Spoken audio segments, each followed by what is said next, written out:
More than 10 lakhs participants took part throughout the country through digital platform.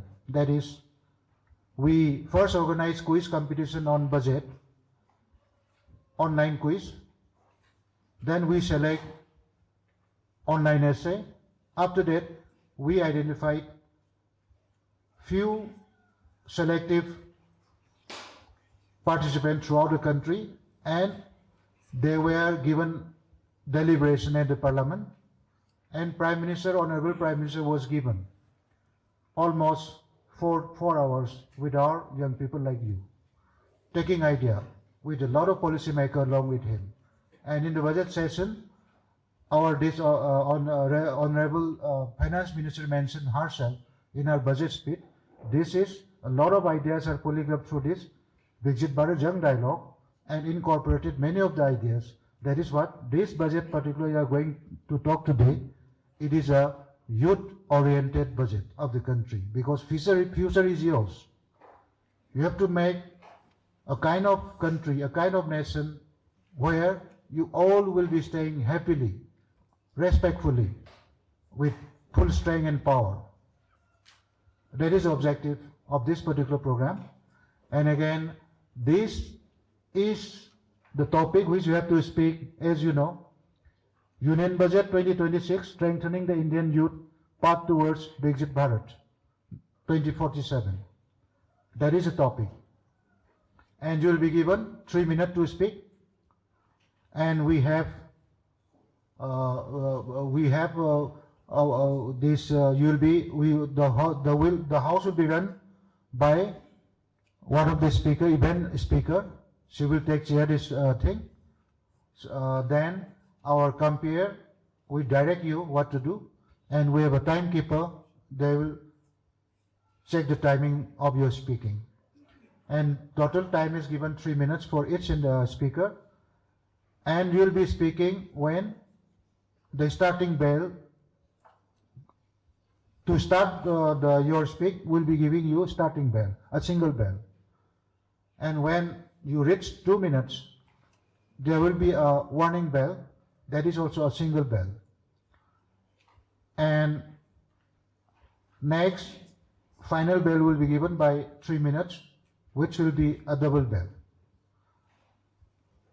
So that is the structure you have to follow. And again,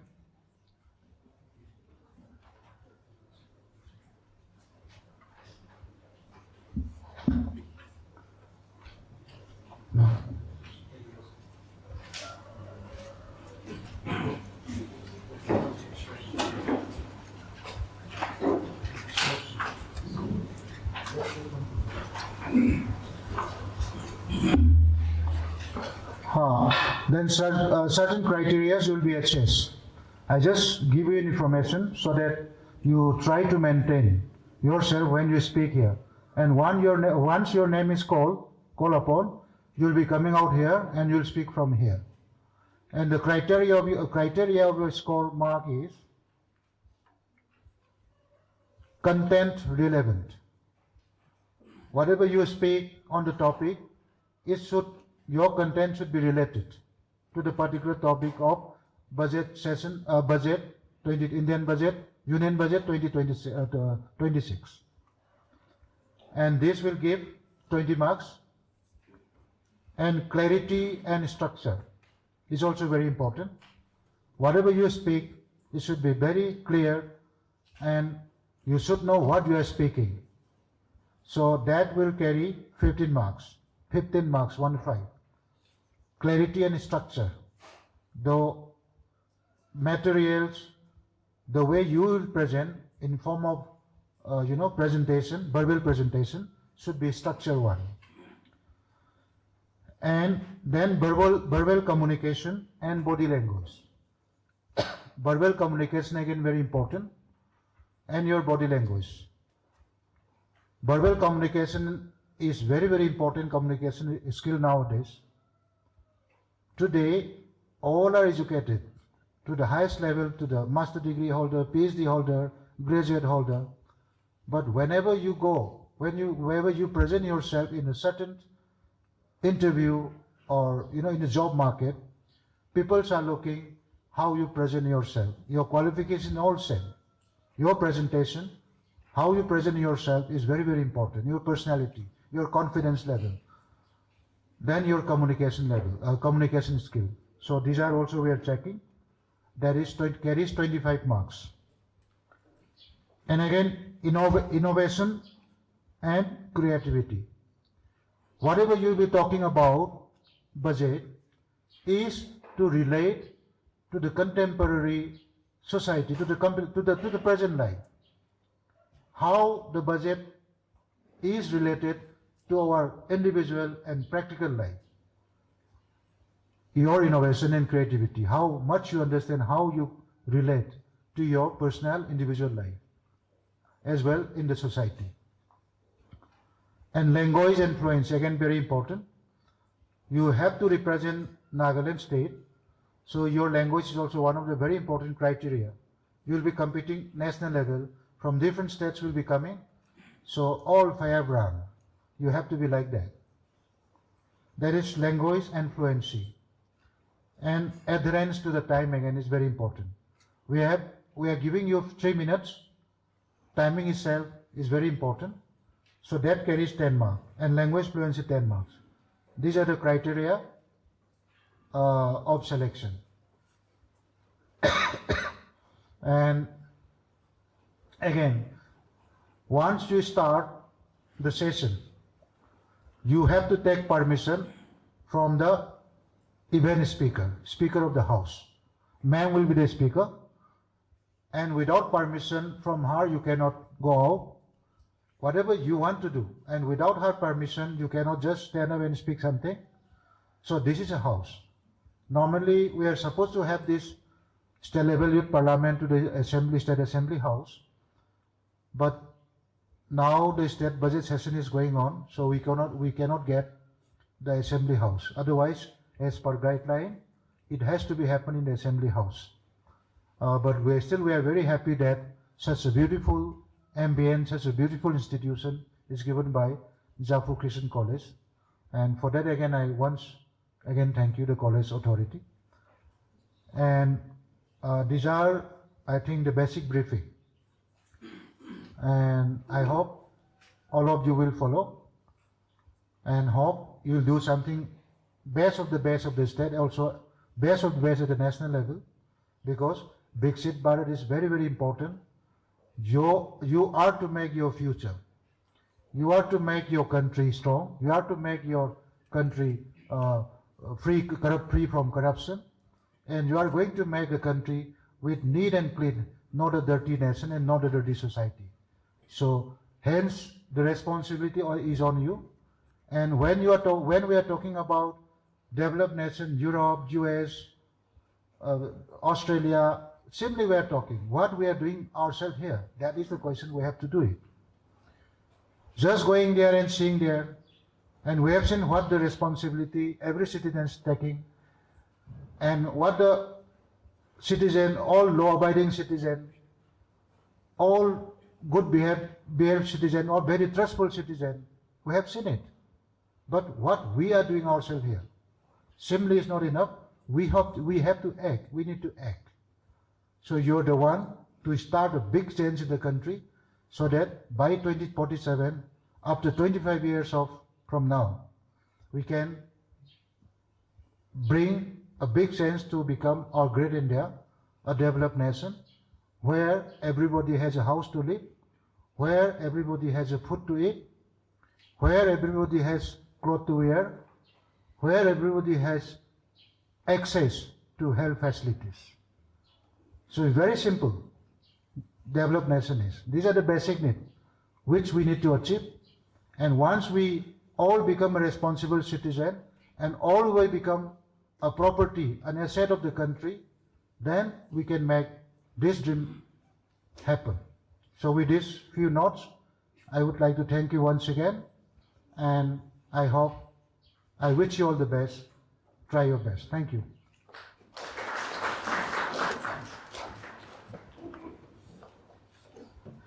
Thank you, Dr. Salam Dhanachandra Singh, for giving us a gist of what this youth parliament is all about, and for giving the instructions for today's deliberations. Now I shall be giving the time to our chief guest, Mr. Dinabandhu Panda, who is the Additional Director, School Education, Department of Education, Government of Nagaland, for his speech. He is from the state of Orissa, which is very rich in history and culture, and the state is leading the country in different fields of ecotourism, in different fields of culture, and the state is also very rich in mineral resources. And Sir is a senior bureaucrat, and I believe that he has a lot of things to share with us to enlighten the young minds here. So now I give the time to our chief guest for his speech. Sir, you may take the time.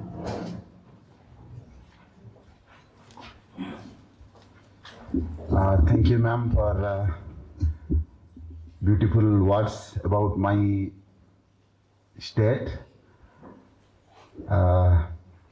Respected chairperson of today's program, respected director,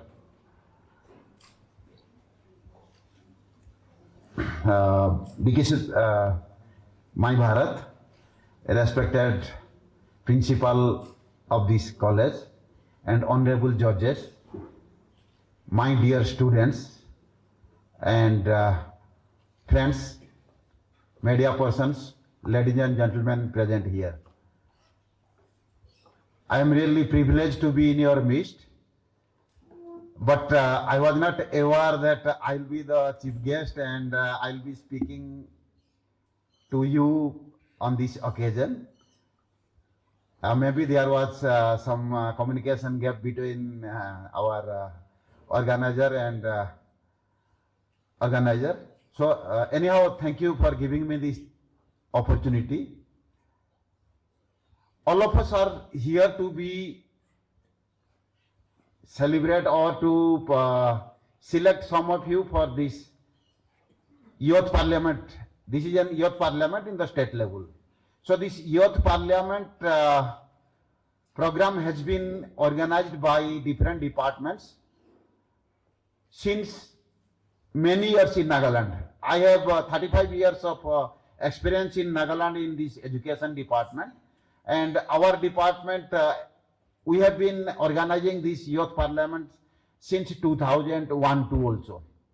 Actually, that point of time, it was our parliamentary affairs department who is to organize, and we, the school education department, we are also one of the nodal agency to organize in the district level. The DO and the schools, along with the colleges, at that point of time, the schools were not having, all the schools were not having 11-12. Many schools were not having 11-12. So the college also, it was having 11-12 that point of time.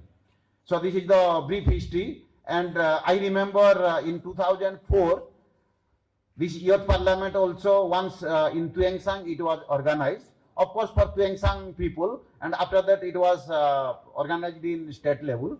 But that point of time, the one joint secretary from parliamentary affairs from Delhi, he came and he was supervising, and he was the authority to organize, and the Tuengsang higher secondary people and some people from different parts of the country, they went to Delhi. As Sir was telling that normally the youth parliament designed is that you'll have an experience of the parliament house and all, but that 2004, our students, Nagaland students, were taken to Jaipur, Rajasthan's parliament, Rajasthan's assembly hall. Because at that point of time, as now our Nagaland assembly is also having session. So that year also our parliament session was on. So our students could not attend the parliament. They could not practice these things, but they could meet our then speaker in Delhi, and they went to Jaipur, and they had different parts. They went and they had pleasant experience.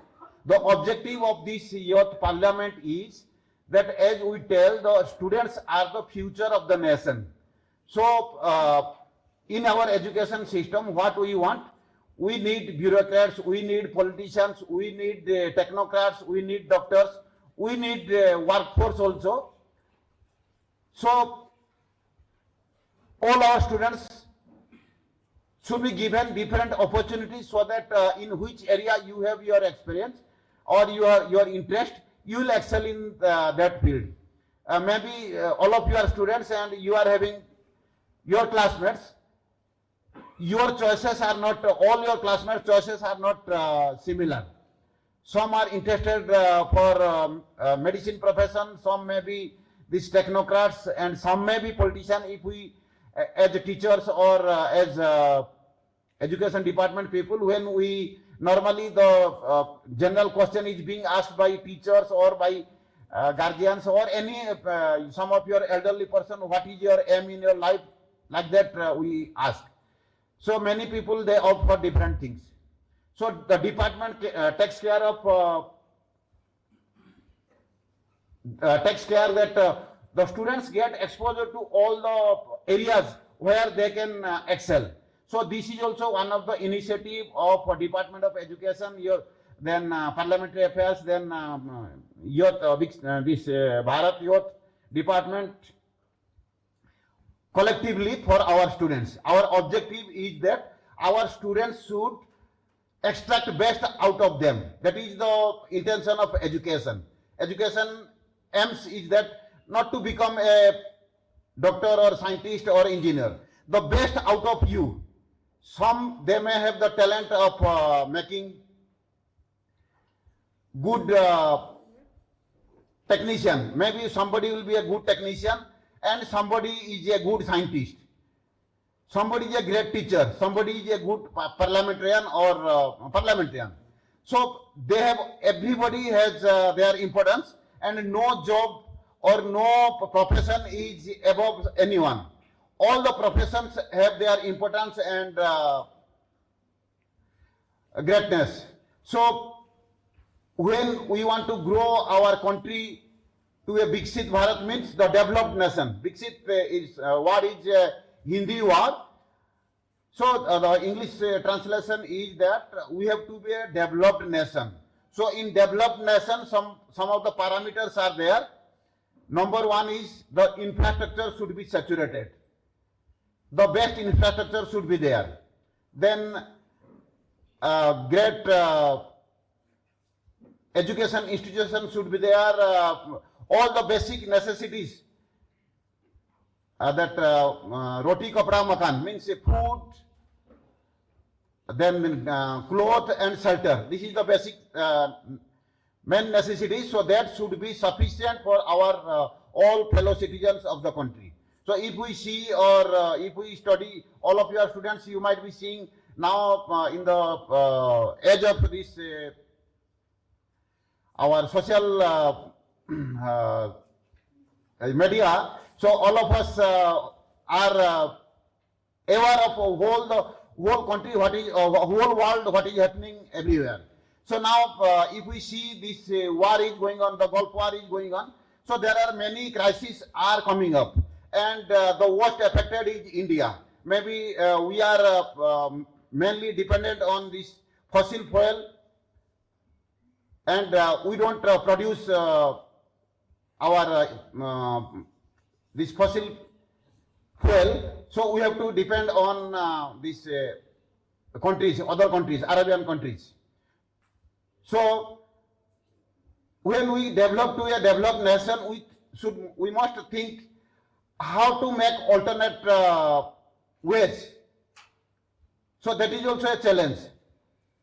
So when we reach 2047, by that time, of course, the whole world is this village. This is a global village now. But the dependency on other countries, if it is less, then only we will be powerful and we will be a great nation. If we see the other countries, those who are really powerful and great countries, of course, geographical location is one of the best for some of the countries who have powers in their hand. But our in Asian countries, we are also strategically back located, and we hope that if you people, when you go to, some of you, all of you may not go to the parliament, but when some of you go to a parliament, you give your thoughts, you give your views, and together with rest of the states, you can make your plan. You can make your plan for the whole country, particularly for Nagaland, and how we will march towards development. And of course, many of you are young. I have completed 35 years, more than 35 years, 35 plus 36 years running now in Nagaland. If we see the development in 90s and now, many of you will not imagine. Many parents, some of your parents will be knowing, and you young children, many of you will not be knowing what was the transport condition or what was the road position, then even infrastructure. We are sitting in this college now. It is a beautiful infrastructure, and it is not less than any good colleges in the state in particular, and in India also in general. This is a beautiful infrastructure we have. If we compare 30 years back, only few colleges were there, and if we imagine those college infrastructure those days and now, there is a hell and heaven difference. And if we see the our progress in this literacy, the Nagaland, it is nearly 100% literate, and it is 92, 93 now. And central government has given, the Department of Literacy has given that we can declare also our 100% literate.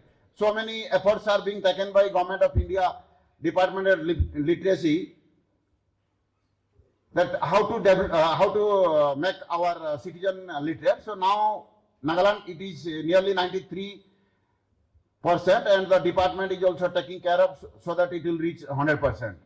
So if we compare, we are also the proud to be one of the top literacy rates.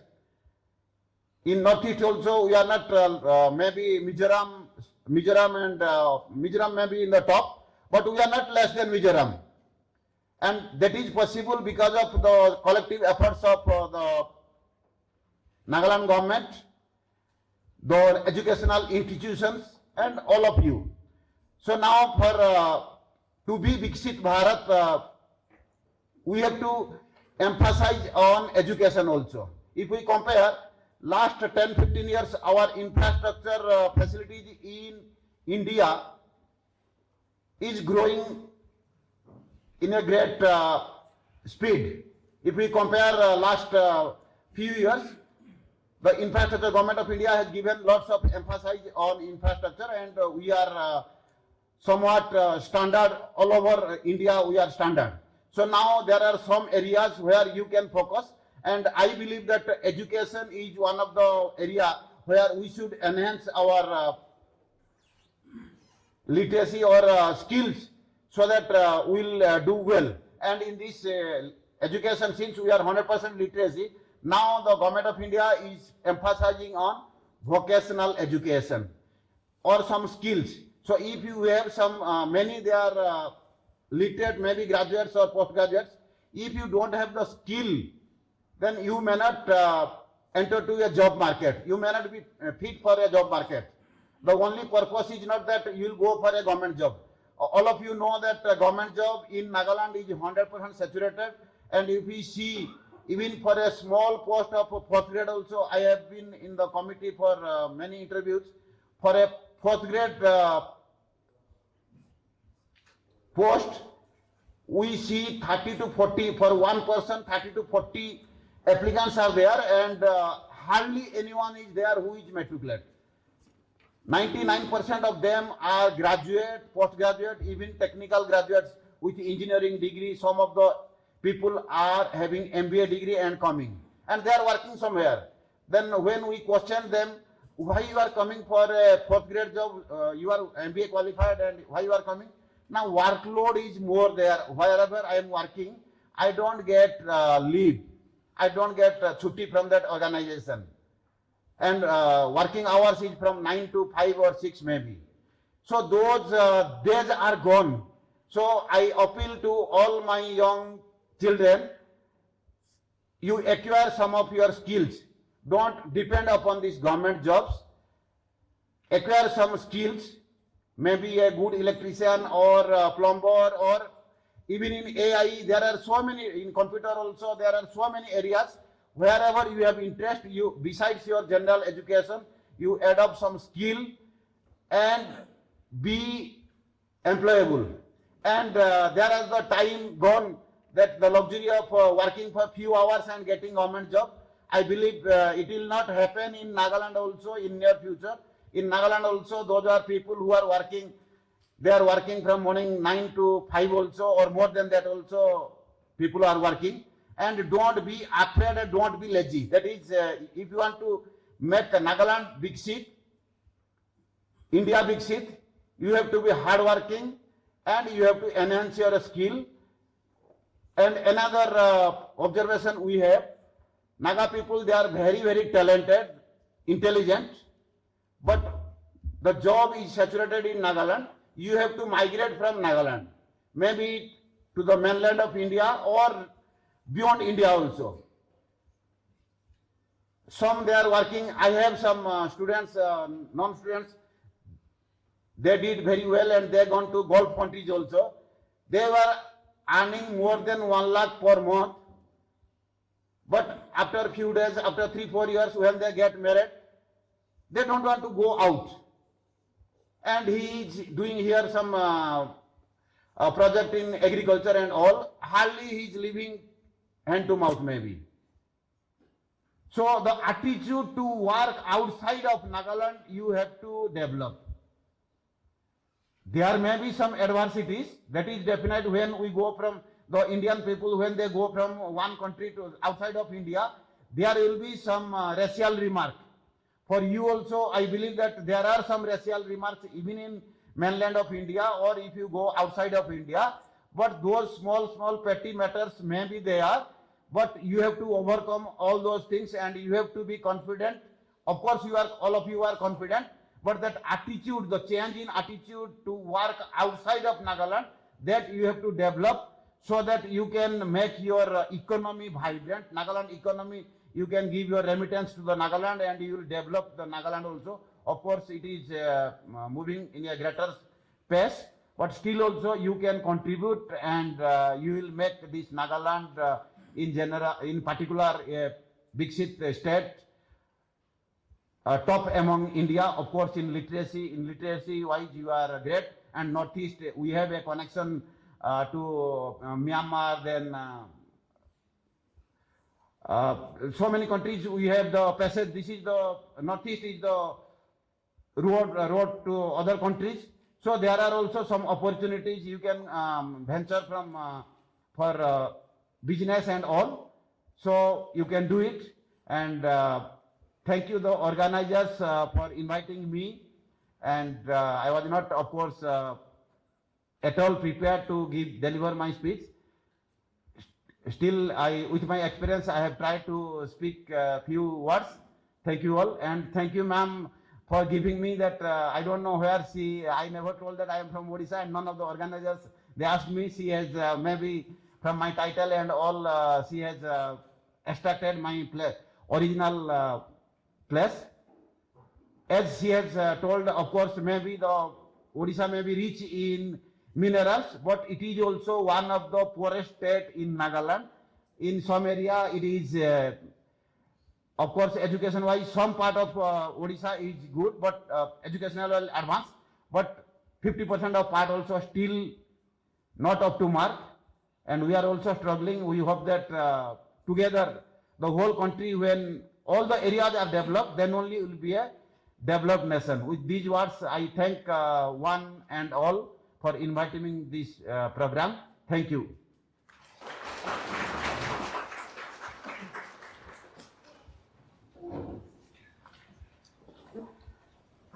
Thank you, sir, for enlightening us with your experiences and your observations about the youths in the state. And stepping next into the program, we will, I shall be giving the time to Dr. Visakono Hibo as the event speakers chair. But before that, I would like to give the time to the judges for some instruction. So I give the time to Mr. Jami for the time.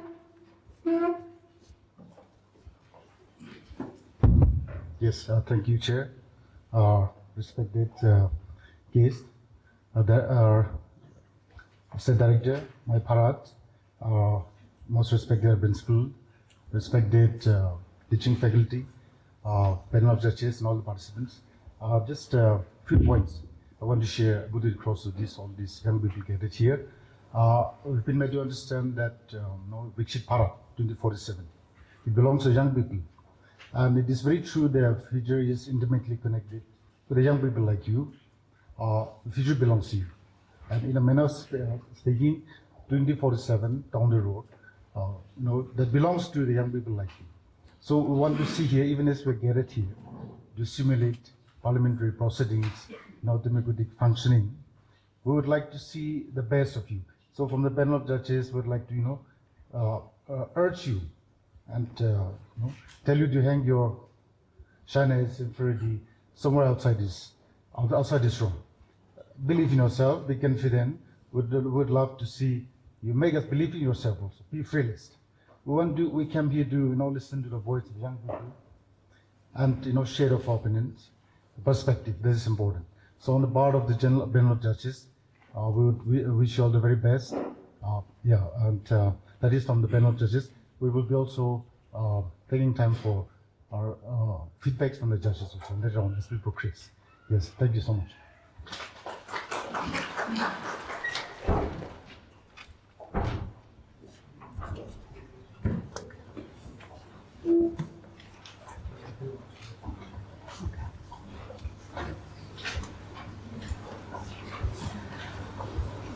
Before our event speakers chair, Dr. Visakono Hibo takes over, I would like to introduce our judges for today's event again. So as I call out your name, I request you to please, our judges, to please kindly stand up and show your face to the participants.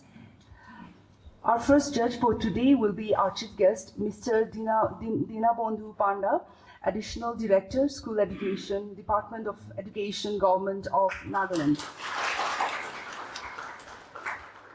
Second is Mr. K. Libemo Jami, Assistant Director, Youth Resources and Sports. Third is Dr. Viraho Hibo, Vice Principal, Jaffa Christian College, Kigwema. Fourth is Dr. Purchila Jamir, Associate Professor, Sociology Department, HOD, Jaffa Christian College, Kigwema. Fifth, Dr. Soraisam Bogan, Associate Professor, Education Department, HOD, Jaffa Christian College, Kigwema. So now I give the time to Dr. Visakono Hibo to take over as the event speakers chair. Ma'am, you may please take the time.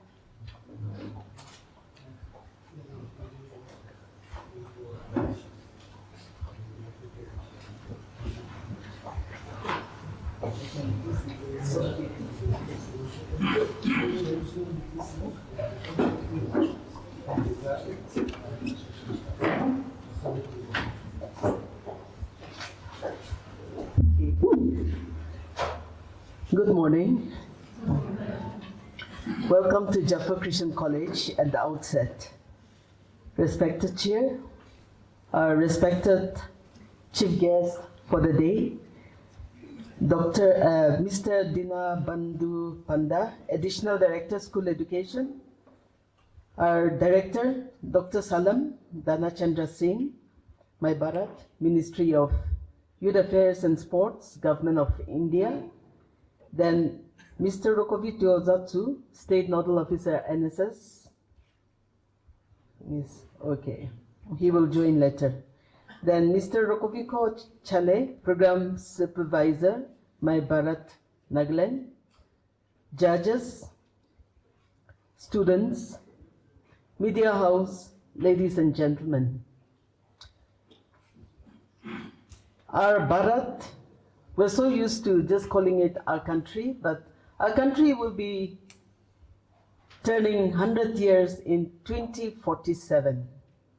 And as a preparatory, every section of the society within the country is being included towards improving or even upgrading the status of life that we are living in now, or maybe even upgrading our skills, our vision, our horizon. Last year in November, in the month of December, there was a Viksit Bharat 2047 in Delhi, and it was for women leaders in higher education, the higher education managers. So together with one Professor Pauling from SAS, then Dr. Hebesa from Teso College, three of us, we went up to Delhi to attend the Viksit Bharat for the women leaders. And in that, it was a very sort of a heartwarming moment, because it is that time where everybody felt, it was that time where everybody felt included. And even on this day, this year's Viksit Bharat, even for the Youth Parliament, you have been included in the budget to discuss on the budget.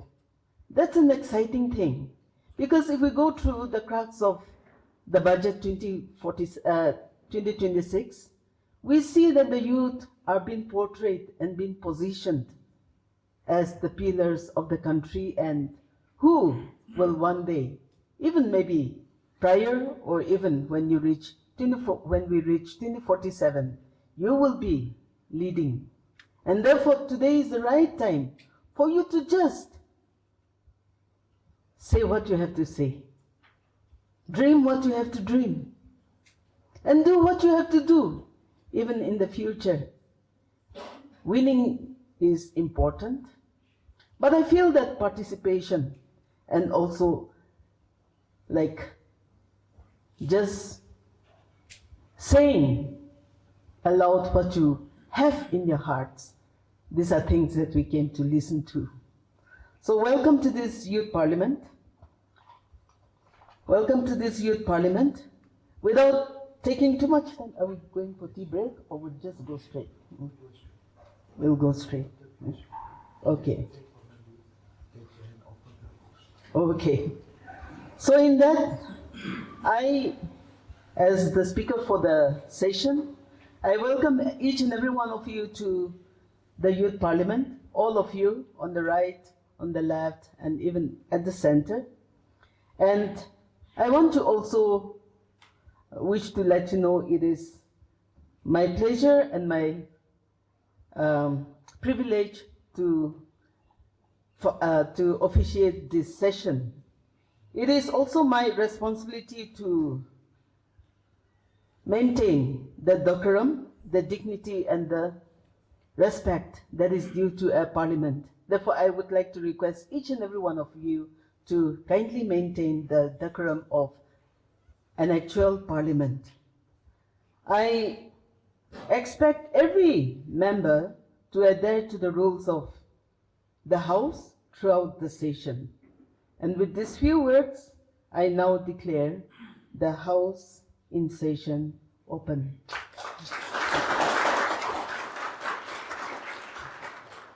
What if you can be there? I'll just be here.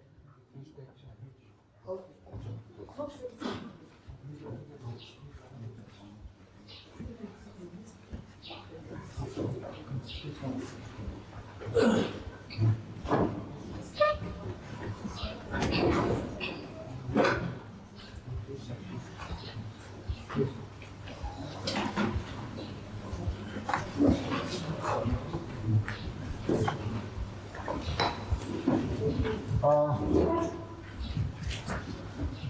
Please, ma'am, on behalf of organizers, I welcome the event speaker of the day, House Speaker. So now our House will be starting officially, and just after speaking, starting the session. So to say, I am the Secretary of the House, Secretary General of the Assembly.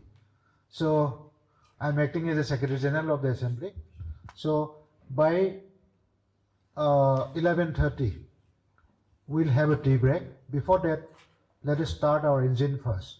Start speaking, taking the momentum. So I would request our President to take over and start calling the members for their deliberation, and also timekeeper, you please get ready. And again, I remind it, with the permission of the chair, I remind it, your time is 3 minutes, and starting bell will be a single. On second minute, you will be given warning bell, double bell, and on the final bell, that is on third minute, 3 minute, double bell. So this is the system. And also, you can take few seconds after coming up here. When you are called upon to come up here, you can take a few seconds to get your physically, mentally relaxed, so that our president will ask your preparedness. Only then she will give signal to the timekeeper to start your watch. So with this, I hope everyone wish you all the best. Thank you.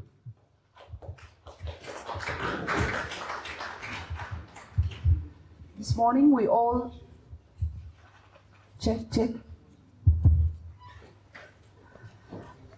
This morning we all rose up with the headlines in the newspaper with the state budget for the year 2026 to 2027, which was given by our Honorable Chief Minister in the State Assembly yesterday. And he gave an expected budget of 7,341.28 crores, which is expected to close with a deficit of 337.04 crores. Figures are boring, but that was in the State Assembly. And coincidentally, the topic for today is Kendriya Budget 2026, Viksit Bharat 2047 की ओर भारत युवाओं की मर्ग को शासक बनाना. Union Budget 2026, strengthening the Indian youth's path towards Viksit Bharat 2047. So now I shall be calling out the names of the participants. First we'll be starting with the district of Dimapur, which is the commercial capital of Nagaland. First, I call upon Reshangdi Jidung, which will be followed by Santirenla V.A. Pioneer. So now I give the time to Reshangdi Jidung, and the next contestant is also requested to be prepared. Okay, I also wish to declare that you can either speak in English or in Hindi. Today's, both by Hindi and English are going to be accepted. It's going to be bilingual. Thank you.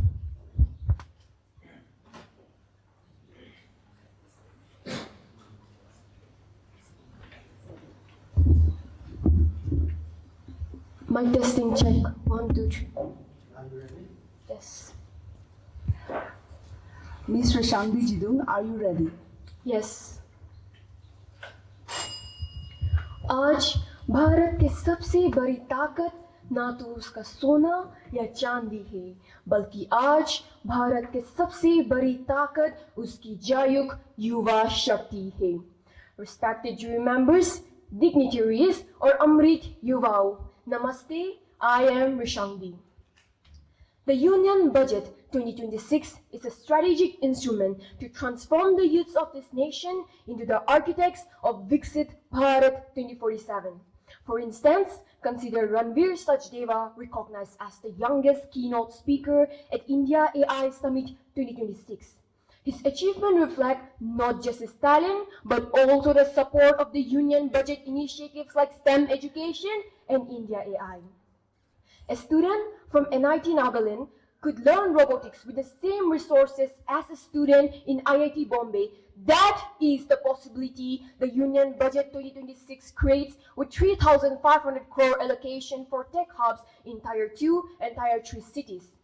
Because why should geography decide destiny when talent is found in every part of India?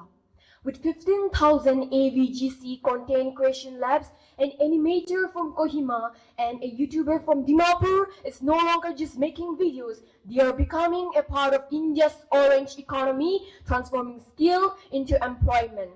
Likewise, a young athlete is funded with missions like Hello India and soldiers supported with 7.8 lakh crore in defense services.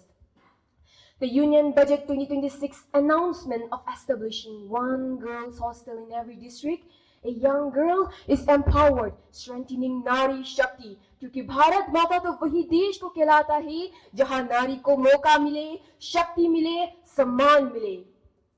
With initiatives like Nimbans and Biopharma Shakti, a young Indian is mentally empowered. A nation is not built by handsome people. It is built by those who can give handsome to the nation. In this state-level youth parliament, when we have youths in the parliament, we are giving handsome to the nation. When innovation is strengthened through research initiatives and AVGC labs, India builds thriving orange economy. When agriculture development is prioritized, India strengthens its food security to reduce dependence on foreign nations and becoming self-reliant. When defense is modernized, India stands tall to execute missions like Operation Sindoor to protect its sovereignty. When healthcare is developed, India builds health yuva force. If 2026 is the foundation for youth, then 2047 will be the celebration for nation. And when the world asks, how did India rise? ये तीन शब्द मेरी जवाब होगी, सबका साथ, सबका विकास, सबका बजट. जय युवा शक्ति.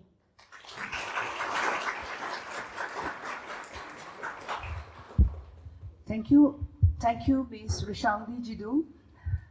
Now I give the time to Ms. Sentiranla VA Pianer from Dimapur.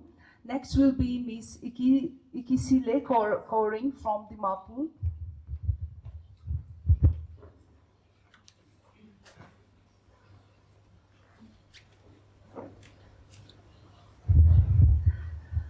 Ms. Sentiranla, are you ready? Yes, ma'am. Through the chair, may I rise as the speaker. Respected Honorable Chair, esteemed members of this House gathering, a very good morning.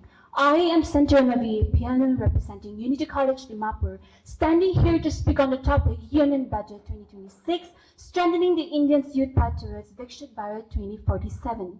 India stands at a defining demographic moment with nearly 65% of the youth aged below 35 millions joining the workforce every year. However, this demographic dividend would not last forever as India gradually begins to rise, marking this moment crucial for long-term economic planning. If youth are properly educated and productively employed, or if adequate opportunities are not presented, it would further lead to unemployment and frustration. Recognizing this reality, the Yuva Shakti-driven budget 2026 places emphasis on education, skill, and employment, marking the way towards Viksit Bharat 2047. British economist John Robinson observed, whatever you rightly say about India, the opposite is also true. Keeping this in mind, I would like to focus on two key perspectives, that is education and employment.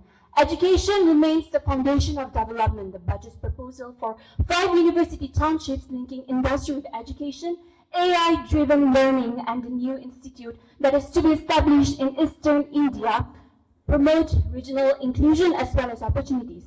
The budget allocation has also risen by 8% in comparison to previous years, that is rupees 1.39 lakh crore.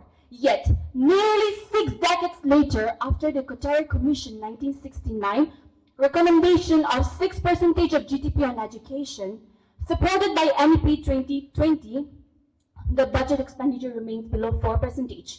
If Viksit Bharat 2047 is our goal, investment in education should remain a sustained commitment. Alongside this lies the challenge of employment. The budget emphasis on MSMEs, tourism, sports, and entrepreneurships are encouraging. However, recent BBC report released just 7 days ago indicate that 40% of population aged 15 to 29 remain unemployed. Unemployment today does not reflect population size. However, the need for stronger job creations and better alignment between skills and labor market force. With slow manufacturing growth, limited government opportunities, and uneven private sector expansion, employment remains a central priority. Strengthening the Indian's youth path towards Viksit Bharat 2047 requires bridging gap between education, skill, employment. Youth must not remain just beneficiaries of this policy, rather active members in policy making.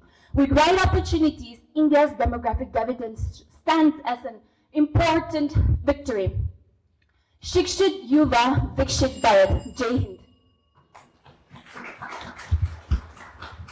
Thank you, Ms. Santirella V.A. Next, our contestant is Ms. Ikisile Koring from Dimapur, after which I request Ms. Nilokali to be prepared to come up on stage. After every speaker is done, you can kindly bang on your desk or your tables. Ms. Ikisile Koring, are you ready? Yes, ma'am. एक पुराना वाक्य है, युवा है तो काल है. Our nation's growth depends on the future it makes for the youth today. A very good morning to each and everyone present here, respected panel of judges, distinguished guests, and everyone present here. My name is Ikesila Koring from Unity College, Dimapur, Nagaland, and I stand here to present on the topic Union Budget 2026, strengthening the India's youth paths towards Viksit Bharat 2047. Union Budget 2026 is a Yuva Shakti driven budget, which the finance minister called it as Union Budget 2026 is a budget which is drive guided by the three duties, or the finance minister called it as the three kritavas. It seeks to deliberate educational skills. It seeks to deliberate. It aims to promote India. It aims to develop India.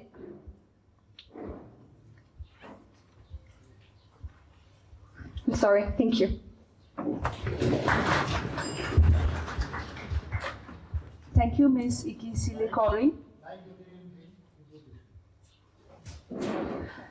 Now I give the time to Ms. Nilokali from Dimapur, after which I request Ms. Pamsa Konyak from Mon to be ready. This is to also inform that you follow the address and the greetings, because we have only 3 minutes. So, Address only the speaker. See the speaker. So speaker man, with speaker man you can start. yes. Even your name, or should we tell let them? You can tell. You can mention your name and just straight away go ahead. Ms. Nilokali, are you ready? Yes, I'm ready.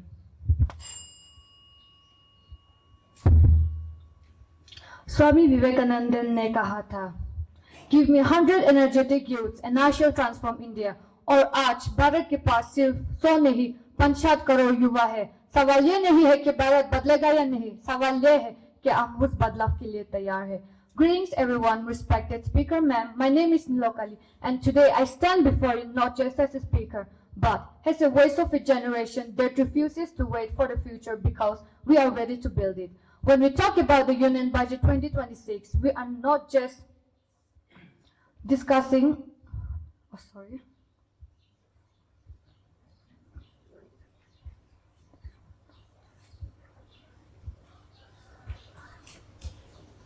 thank you.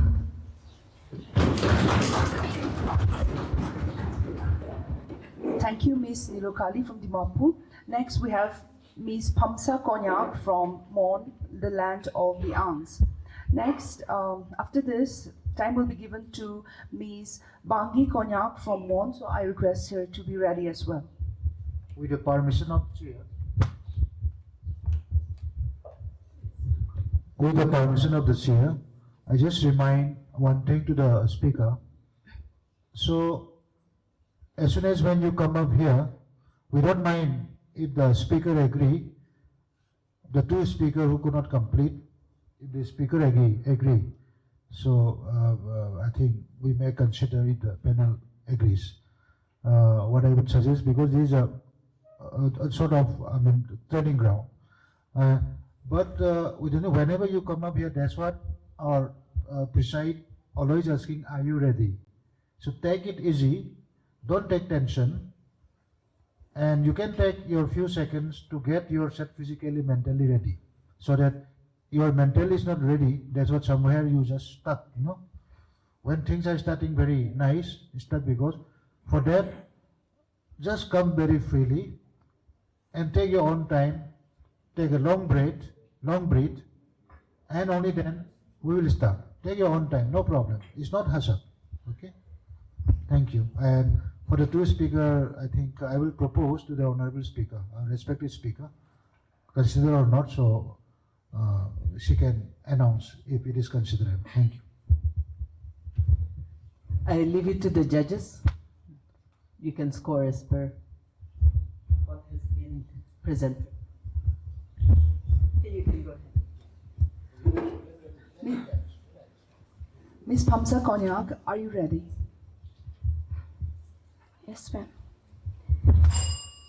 Good morning, everyone. My name is Pamsa Konyak from Wangkau Government College, Mon District. Today, I rise to speak on Union Budget 2026, strengthening India's youth path towards Viksit Bharat 2047.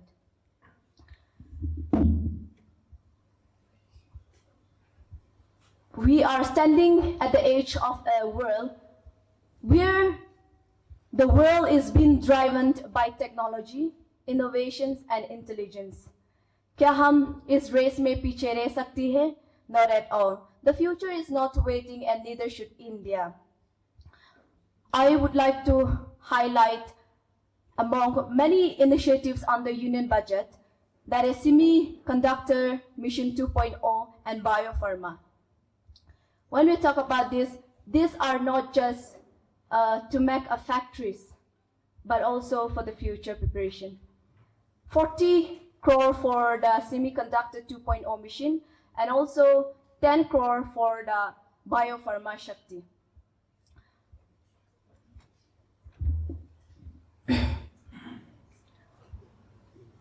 Semiconductor Mission 2.0.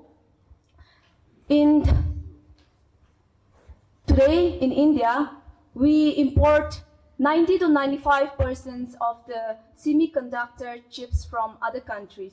And during this COVID-19, we also have a shortage of these chips, and then we import from other countries. And that's why this Semiconductor 2.0, it reduce all these things and support the nations. And also, Biopharma, today we import 70% from other countries, such as China, Taiwan, and other countries, etc. And also, this Union Budget 2026, it also focuses on the AVGC, animation, visual effect, gaming, and comics. This it is one of the most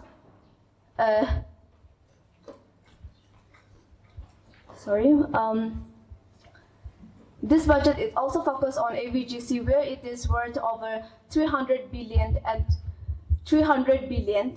And today, India is one of the largest youth population in the world, and let's imagine the potential of the youth that we have if that youth create a global games and the blockbuster creations. So this Union Budget 2026 leads that the more we invest, the more the jobs, and the more the jobs, the stronger the youth. The stronger the youth, the stronger India, and the stronger India leads to Viksit Bharat 2047. Thank you.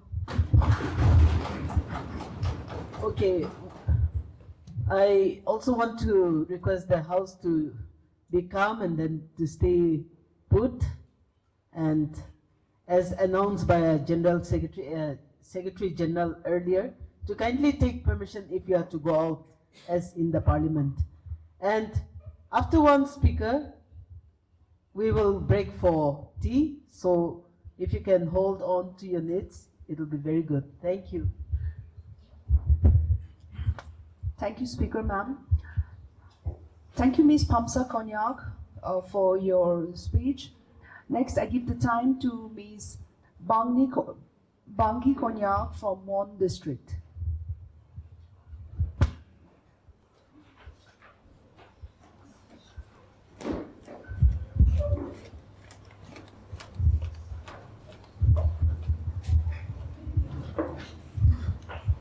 Good morning to all. India's future will not be decided by what we announce in budget, but by what we deliver to our youth. Good morning to all. My name is Bangi Konyak from Wangkau Government College. India is one of the youngest countries in the world. India is one of the youngest countries in the world, with nearly 65% of its population below the age of 35 and over 12 million young people entering the workforce every year. This is not just a statistic, it is a historical opportunity. But a demographic dividend does not guarantee prosperity. It becomes an asset only when matched with opportunities and employment. And that is where the real challenges we face today. Because, can I start again?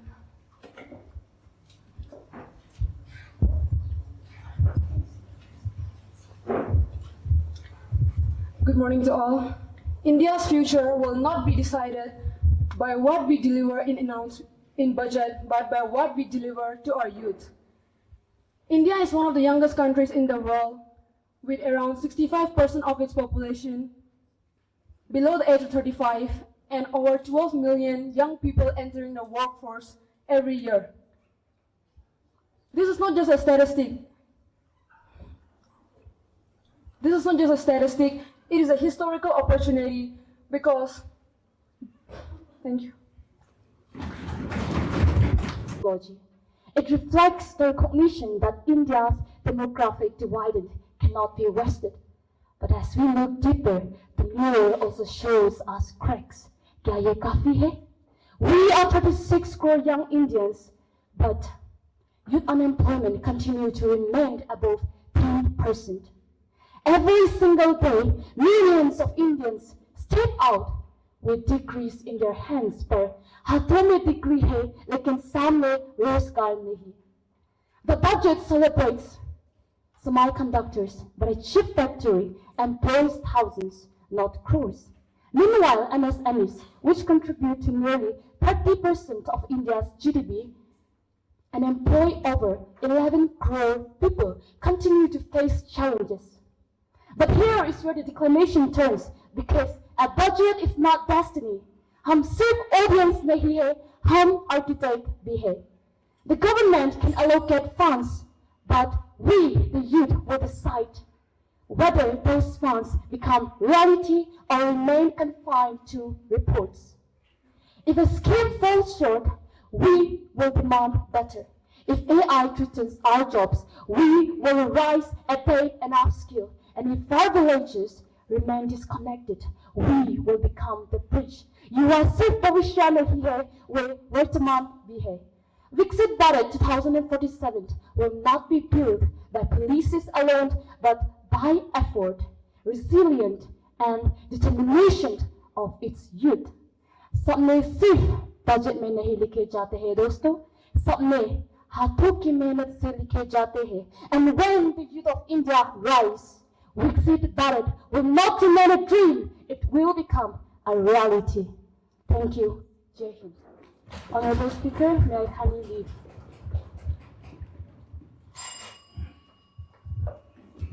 Thank you, Ms. Munli W. Konyak. Next, I give the time to Mr. Temni M. Konyak, after which I request Ms. W. Pongchong Konyak to be ready.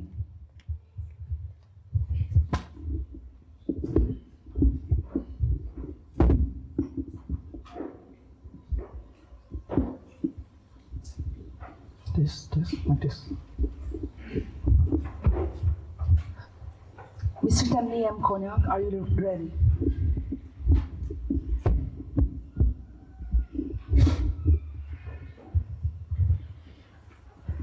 Yes, ma'am. Honorable Speaker, may I please proceed? A very warm good morning to one and all. My name is Temni M. Konyak, standing before you all the way from Wangkau Government College, representing the District of Mon. Honorable Madam Speaker, when we talk about the Union Budget 2026, it not only talks about a financial statement, rather it talks about the very foundation, the very future of a new India.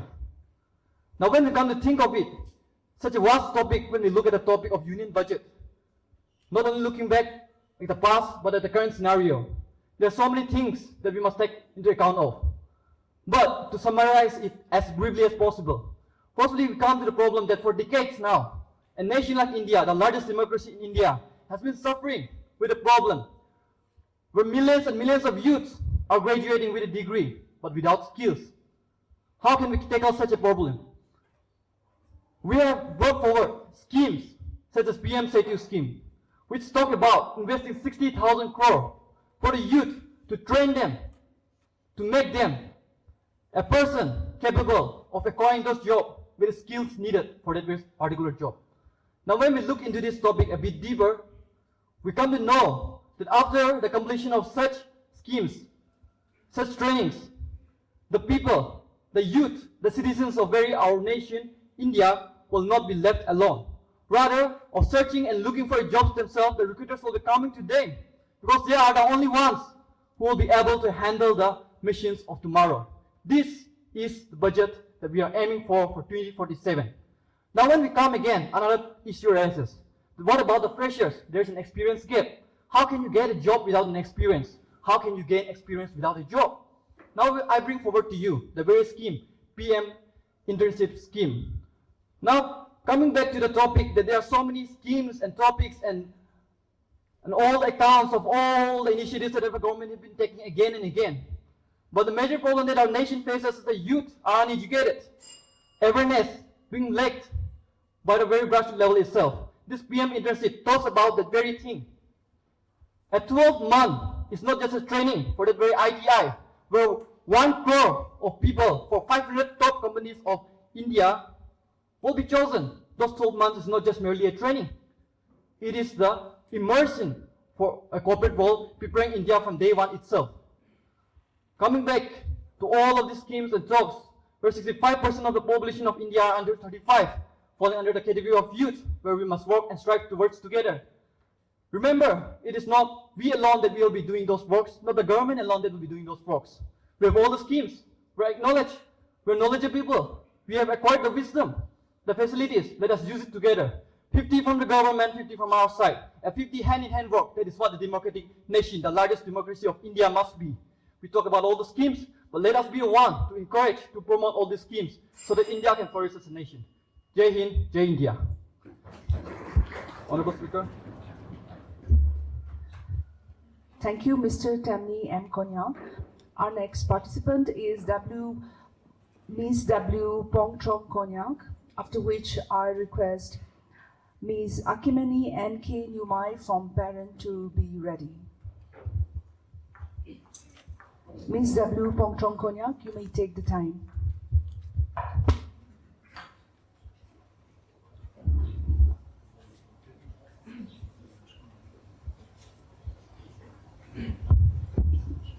Hello. Ms. W. Pongchong Konyak, are you ready? Yes, ma'am. Honorable Speaker, may I proceed with my speech? Thank you, ma'am. Good morning to all. My name is W. Pongchong Konyak from Wangkau Government College. ये budget सिर्फ संख्याओं का प्रस्ताव नहीं, ये भारत की भविष्य का सवाल है. A budget is not just a collection of numbers, but it is a visions that shapes the future of the nation. And today, when we talk about the Union Budget 2026, we must ask, when we talk about the Union Budget 2026, we must ask, is this Union Budget 2026 really strengthened our youth for the future. ये विकसित भारत सिर्फ सपना नहीं है, ये विकसित भारत सिर्फ ये responsibilities है. And the one who will carry these responsibilities forward, that is we, the youth. And if we want to change and if we want to build the future, we must focus on realities. Educations. We study for a year, we dream big, but one question remains: will we get a job? Because our classroom often do not relate with the real world. In fact, the report shows us more than 50% of youths, they are not ready for industry job. Thank you.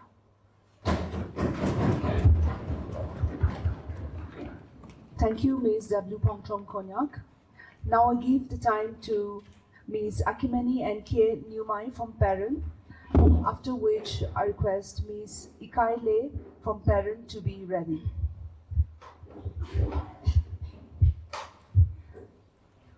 Ms. Akimani and K. Newmai, are you ready? Yes. मुझे युवा पीढ़ी पर, आधुनिक पीढ़ी पर भरोसा है. उन्हीं में से मेरे कार्यकर्ता निकलेंगे. वे शेरों की तरह इस पूरी समस्या का समाधान निकलेंगे. If India dreams of becoming a Viksit Bharat by 2047, then the real question is, are we investing in the builder of that future? The Union Budget 2026 answered this with a clear and confident yes, by investing in its youth. It is a bold and fearless declaration that the youth of India are not just waiting for opportunity, they are empowered to create it. Today, India stands as one of the youngest nations in the world, with nearly 65% of its population are below the age of 35.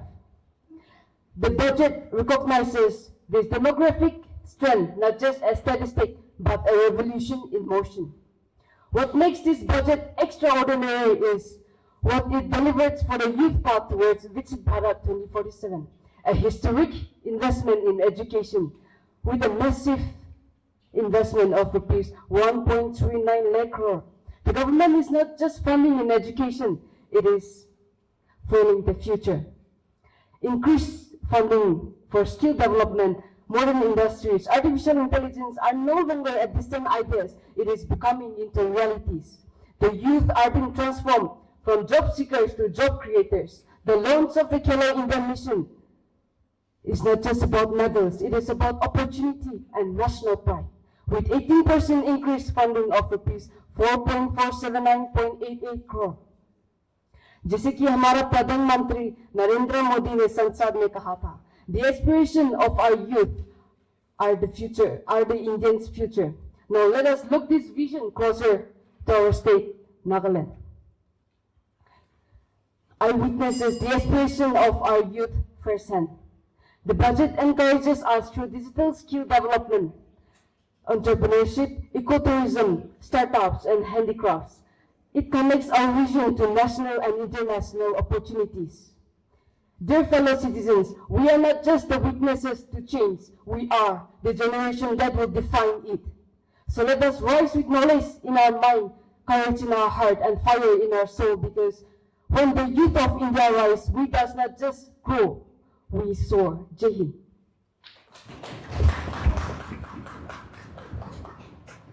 Thank you, Ms. Akimani and Kim Yumai from Parent. Our next participant is Ms. Ikaile from Parent, after which I request Ms. Isau Lakle from Parent to be ready.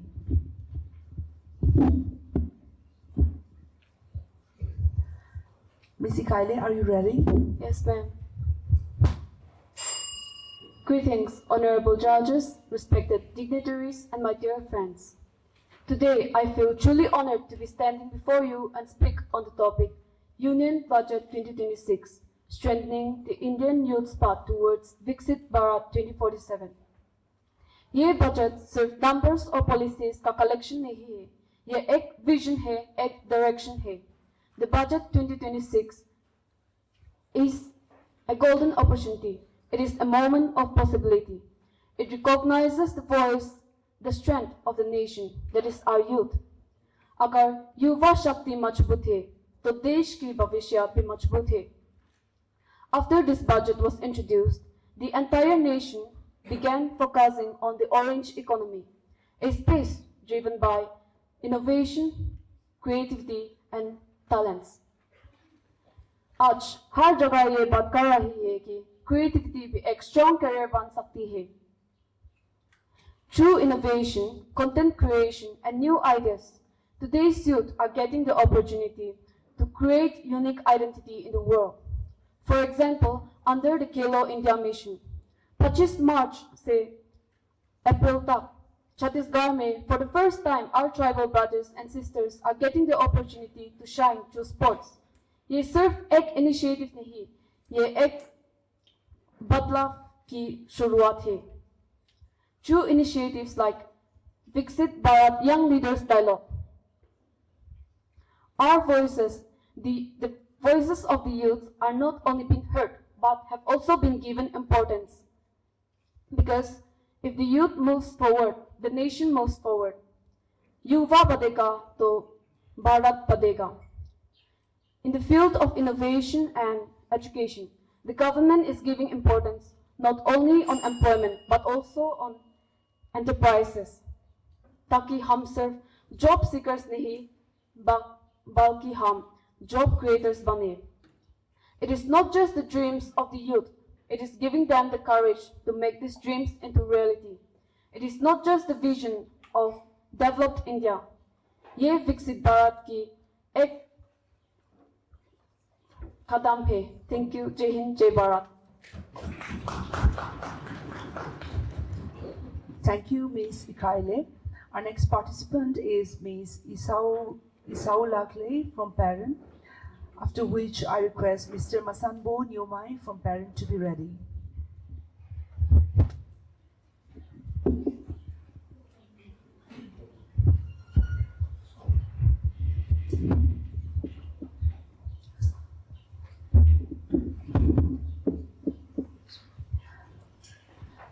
Ms. Isau Lakley, are you ready? Yes, ma'am.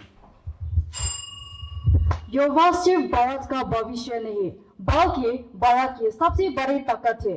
और जब यौवन की ताकत को सही दिशा मिलता है, तब एक नया भारत का निर्माण होता है.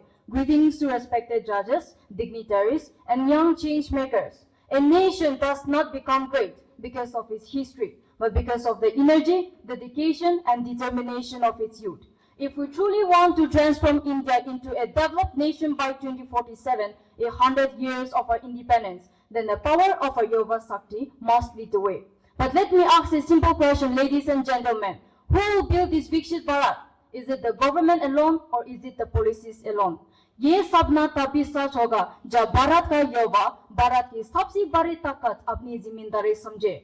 This is why the Union Budget 2026 is not only about economic document, but it's about creating a nation that is innovative and sustainable. As today India is becoming a global hub for startup, the budget encourages entrepreneurship through financial support. As Bhagat Singh once said, "Zindagi apni dum par jiyo, dusro ke khandu par nahi." The spirit of self-reliance is exactly what the youth need today. The future of the world lies in technology and artificial intelligence. The budget encourages digital infrastructure because in the 21st century, जो देश technology में आगे होगा, वही दुनिया में आगे होगा. India today has one of the youngest population in the world, with 65% below the age group of 35. This is not just a demographic fact.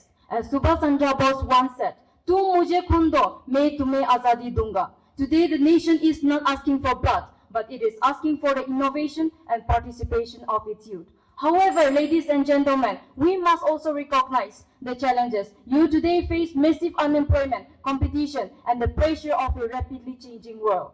The dream of Viksit Bharat 2047 is not only about economic growth, but it's about creating a nation that is sustainable and globally respected. And for that, we need a generation that is fearless and creative. As APJ Abdul Kalam beautifully said, dream, dream, dream. Dream transform into thoughts, and thoughts result into action. Today, the dream is Viksit Bharat 2047, and the action must come from us, the youth of India. Because if the youth rise with Janan, Himat or Jimindari, then no force in the world can stop India from becoming a developed nation.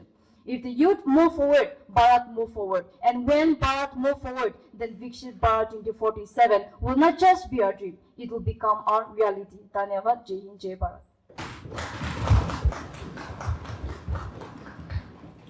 Thank you, Ms. Isaula Clay. Next, I give the time to Mr. Masanbo Nyumai from Parent, after which I request Ms. Helum Chile from Parent to be ready.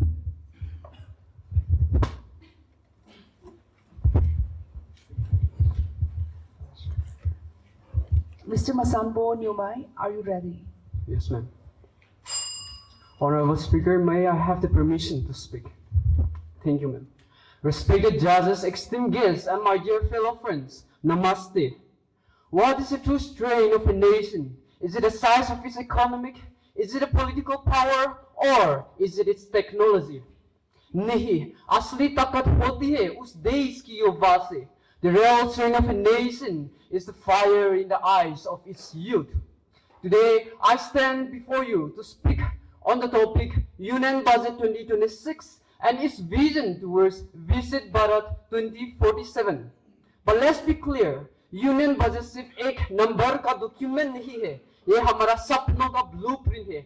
This is the roadmap towards Viksit Bharat 2047. Well, India is one of the youngest nations in the world, with over 65% of population is under the age of 35. That's nearly 600 million young youth. लेकिन दोस्तों, ये सिर्फ number नहीं है, ये India की ताकत है, ये इंडिया की धड़कन है. Well, हमारा युवा सिर्फ एक डेवलपमेंट पर नहीं जीता, ये हमारा का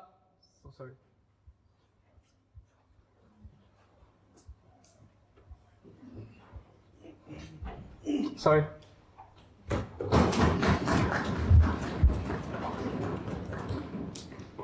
Thank you, Mr. Masanbo Nyumai. Next, our next participant is Ms. Helum Chile from Parent, after which I request Ms. Pabani T. Lota from Wokha to be ready.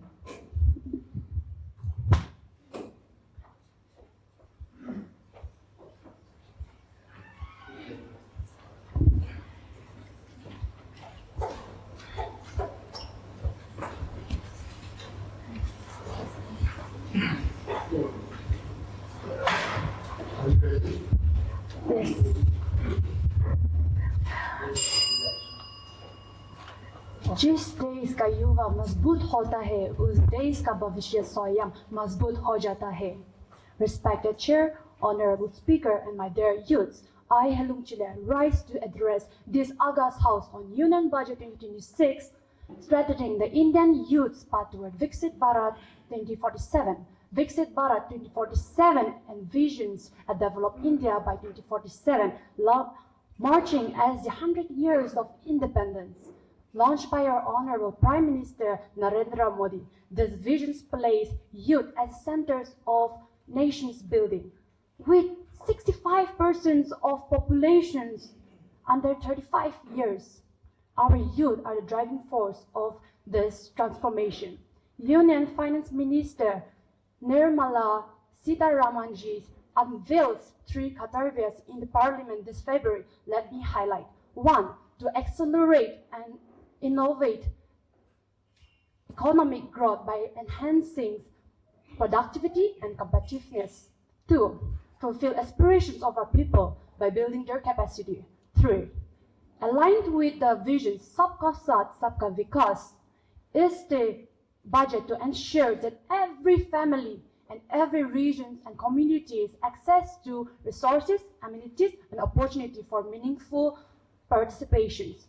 This budget reflects aspirations of 140 crores of Indians, especially the youths. Notably, 12 lakhs of Indian youth actively participate in the budget's awareness initiative, showing their growing role in governance. This budget, Viksit Bharat 2047, aims to transform India into 30 to 40 trillion economy by the year 2047, creating vast opportunities and innovations where youth are encouraged to create jobs and innovate. Prime Minister Sri Narendra Modi said on this budget, addressing the nation, he said, "This budget is the strong foundation for the flight to the visions of Viksit Bharat 2047. This budget provides fresh energies and praise to the express reform on which Indian youth are riding today." Added to our Prime Minister and Finance Minister is the Minister of Youth Affairs and Sport, Dr. Manak Madhavias, who forced the youth towards this goal. This is not just a budget, this is a roadmap to our futures powered by its youth. युवा शक्ति ही राष्ट्र की असली शक्ति है. जब युवा उठते हैं तब देश बदलता है. इसलिए युवा विकसित भारत 2047 हम बनाएंगे, हम जिताएंगे. जय हिंद, जय Bharat. Thank you, Ms. Helung Chile from Peran. Our next participant is Ms. Mabeni T. Lota from Woka, after which I request Ms. Chanchibeni Ngoli from Woka to be ready. Ms. Mabeni T. Lota, are you ready? Yes, ma'am. Dream, dream, dream. Dreams transformed into thoughts and thoughts turned into actions. These words by APJ Abdul Kalam perfectly captures the youth of India, dreamers who has the power to turn these ideas into actions. I am Mabini Tizung, representing Wokat district, and I will be speaking on the Union Budget 2026, a blueprint that seeks to convert his dreams into reality. India is a young country with over 65% of youth population. It seeks to promote the vision Viksit Bharat. With this population, it does not represent just statistics, but it represents our strength. The nation agrees, putting the aspiration and interest of the youth at the center of this budget, making this budget a Yuva Shakti-driven budget, with emphasis given on education and skill development. It seeks to give our youth proper education and proper skills. In a rapidly changing world, our youths need to be equipped with proper education and proper skills. The government pushes the youth of our India to be a global competitors and to be self-reliant. Emphasis is also given on employment generation. It supports startups and MSMEs, which open door for millions of youths in our country. Emphasis is given on entrepreneurship to ensure that our youth are not just merely job seekers but also job creators. And then expansion of digital infrastructure is a game changer. The budget seeks to connect rural India with the digital world, which will emphasize, which will encourage, which will ensure that talent is not only limited by geography. But honorable speakers, I would like to remind us that while appreciating all these efforts, we must note and we must understand that challenges still exist. Skill gaps, unemployment, and unequal access to opportunities still exist. And that the implementation will be the true test of this budget. The Union Budget 2026 is not only economic planning, but it is about empowering aspirations, enabling innovation, and unlocking the true potential of the youth of India. We as the youth of India should actively participate and take opportunities to achieve the vision of Viksit Bharat. Jai Hind, Jai Bharat. Thank you, Ms. Mabeni Tizong. Next, we have Ms. Chanchibeni Ngoli from Woka, after which I request Ms. Orenbumi Kubum from Woka to be ready. Ms. Chanchibeni Ngoli, are you ready? Yes, ma'am. Honorable Speaker, members of the Parliament, I stand here today to speak about the Union Budget 2026, strengthening India's youth path towards Viksit Bharat 2047, which is a visionary as well as a youth-centered budget centered towards the young population of India. And if this is followed and if this is implemented, it will lead to the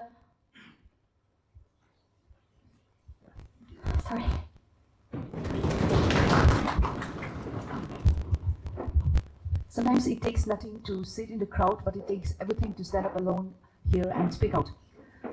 So I hope that everyone who stands up here will continue to learn something new. Next we have Ms. Next we have Ms. Oren Vungikun from Woka. After this, I request Sher Hyunle Sep from Woka to be ready.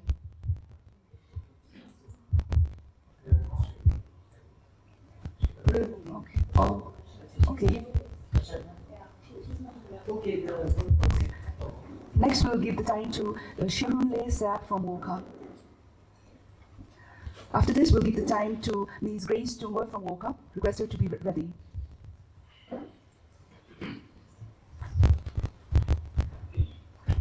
Ms. Shirunle Sap, are you ready? Yes, ma'am. Honorable Speaker and members of the Parliament, my name is Shirley Seth, representing Wokha District. I'm standing here to speak on the topic Viksit Bharat Union Budget 2026, strengthening the youth towards Viksit Bharat 2047. So India stands at a unique moment in history where our greatest strength is not just our economy, but our youth. The direction we take today will define the India of tomorrow. In this context, the Union Budget 2026 becomes not just as a financial statement, but as a vision for empowering the youth of our people, of our nation. Firstly, the budget focuses on education and skill development, where it recognizes that education alone and degrees alone are not enough for today's world. It aims to focus and it aims to protect and it aims to encourage the young youth to bring up and encourage the nation to focus on the Viksit Bharat, that is, to encourage and uplift the Viksit Bharat 2047. It also clear up a space for entrepreneurship and innovations, where the government also encourages the young minds to think boldly, take risks, and innovate. It also includes a vision of inclusive growth towards Yuva Shiksha driven budget. The benefits of this includes the development to make sure that all the youths are included and all the youths are encouraged to take up despite the lack of opportunities. Today, the investment that is put on the youth is not just an expense, it is an investment for the future of our nation. The Viksit Bharat 2026 also emphasizes and also forms a foundation for a dream of Viksit Bharat 2027. Therefore, it also emphasizes and encourages the youth to be able to be confident, intellectual, and to lead India forward. Because when we move forward, because when the people of India moves forward, the nation also moves forward. Thank you. Thank you, Mr. Lisap. Now our next participant is Ms. Grace Tumor from Woka. Next we have, after this we have Mr. Keponzo Kapuni from Kohima. I give the time to Ms. Grace Tumor. Ms. Grace Tumor, are you ready? Yes, ma'am. Honorable Speaker and esteemed members of the Parliament, I am Grace Tumor, and I stand here to talk on Union Budget 2026, strengthening India's youth path towards Viksit Bharat 2047. The Union Budget 2026 is a historic step towards transforming India from being a nation of job seekers to a nation of job creators. It is first introduced in the Kardavya Bhavan, and it is guided by three core Kardavyas or duties, that is, accelerating economic growth, fulfilling aspirations, and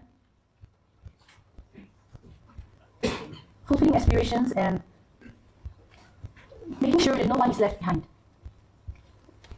The Union Budget 2026, its main aim is to empower the youth of India. India's youth, the Yuva Shakti, are the backbone of the nation, and with over 65% of India's population in youth, and also being the most active part of the population, this Union Budget emphasizes on the need to educate the youth, and also on the skill development of youth and employment opportunities for the youth of our nation. And the Union Budget 2026, it focused.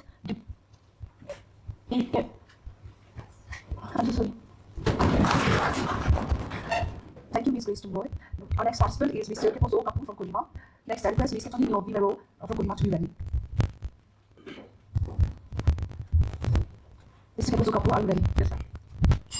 2 months ago, I heard Mr. Shubhanshu Shukla from ISRO saying that a boy once asked him if a boy from a remote village in the northeast can become an astronaut. The question is about opportunity, because this budget is more than just numbers. इसमें इस राष्ट्र के एक पुत्र और पुत्री के सपने समाहित है और विकसित भारत 2047 को उन सपनों को हकीकत में लाना होगा. Respected judges, esteemed audience, my name is Keposo Kapoor from Kohima district. Let us remember one undeniable fact, that 65% of India's population is below the age of 35. This is not just a statistic. This is our greatest strength. This budget is focused on building a future-ready generation, and India's EVGC sector is projected to grow to rupees 3 lakh crore, creating millions of jobs. The orange economy proves that culture, creativity, and content are powerful economic forces, and with over 1 lakh startups, India is now the third largest startup ecosystem, turning our youth into job creators, not just job seekers. For the first time, this budget includes ideas from the Viksit Bharat Young Leaders Dialogue, and the Budget Quest 2026 proves that budget is not just for economics students, but for everyone. But let us be honest, youth unemployment remains a serious issue. A budget can open doors, but we must walk through them with passion, action, and skills. And today's youth is not just a student, but a creator through ABGC labs, and sportsperson through Kalo India, and an entrepreneur through MSMEs and skill development. So then, how can we, as Nagas and Northeastern youths, contribute? Our greatest strength lies in our music, culture, and art, which are empowered by the ABGC labs and orange economy, and our MSMEs can turn local talent into global opportunities. Recently, 48,000 MSMEs generating over 70 plus crores, as mentioned by Nagaland state government, exists, and initiatives like CM Microfinance Scheme and Nagaland Skill and Entrepreneurship Mission empower us with these opportunities, with these training and knowledge. We can contribute to a developed India, which will not be built on policies alone, but by the passion, discipline, and vision of its youth. If the budget is the blueprint, we must be the architect. And in conclusion, a vision without action is meaningless, just like the Bible teaches that faith without work is dead. हमारा भविष्य इस बात पर निर्भर करता है कि हम आज क्या करते हैं. And if we act with courage and commitment, then by 2047, this budget, Viksit Bharat, will not be a dream but a reality. युवा कौशल नींव जिसकी विकसित भारत की इमारत हो, युवा कौशल नींव जिसकी विकसित भारत की इमारत हो, मजबूत करे मेरे प्रार्थना सबसे श्रेष्ठ भारत हो, सबसे श्रेष्ठ भारत हो. Thank you. जय Hind. Thank you, Mr. Keposo Kapoor. Next, we have Ms. Ketoni Vivero from Kohima, after which I request Ms. Medovel Lokebio to be ready.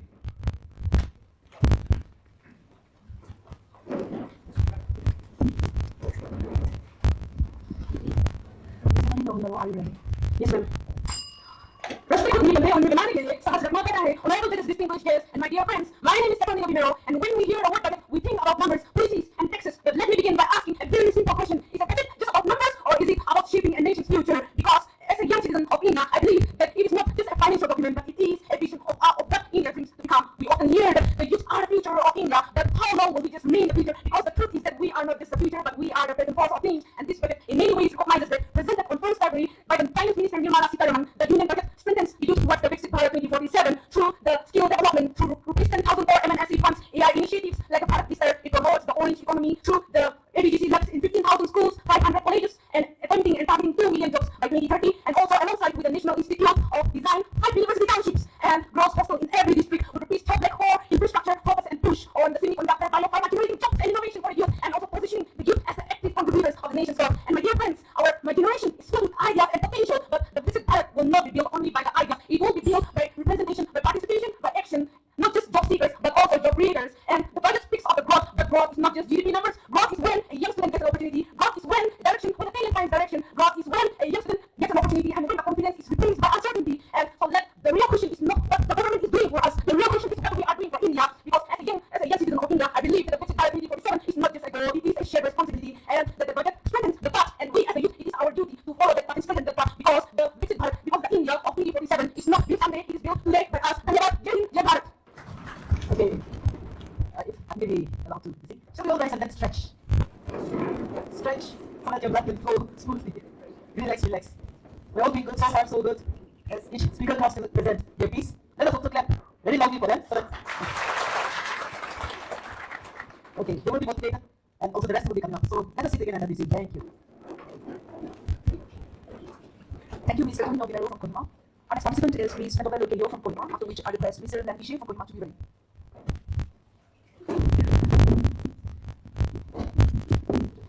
Check. Ms. Medovel Lokebio, are you ready? Good morning, respected panel of judges, esteemed friends, and future leaders of tomorrow. My name is Medovel Lokebio from the Bosco College, Kohima. If I ask you to imagine India as a giant canvas stretching from 2026 to 2047, what colors would fill it? Who would hold the brush? The Union Budget 2026 explains that clearly to us. The colors belong to progress, but the brush belongs to the youth of India. The Union Budget 2026 is not merely an economic statement. It is a creative blueprint, a bold sketch of what India can become when its youth are empowered, skilled, and unleashed. Firstly, let's imagine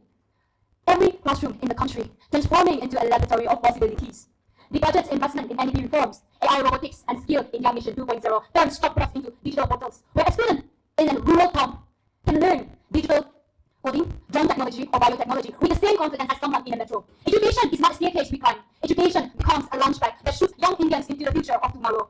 Now, let's also imagine thousands of sparks lighting across the country. Each spark is a startup idea. The Union Budget 2026 treats each spark as a potential sunrise that can lead new pathways for employment and growth. A nation is not built on infrastructure alone, it is built by its people. The Viksit Bharat 2047, which was introduced to promote the youth for the future. This Union Budget 2047 provides the Indians youth the torch, the shoes, and the track for the marathon 2047. It tells us, do not think about the future. It tells us, do not follow the path like it. Do not dream of Viksit Bharat, follow it. With this budget, India is not preparing the youth for tomorrow, it is preparing tomorrow for the youth. Thank you. Jai Hind, Jai Bharat. Thank you, Ms. Veronica Kelo from Kohima. Next, our participant is Mr. Ladishin from Kohima. After this, I request Mr. Kibang Hyung M. Lo from Kohima to be ready.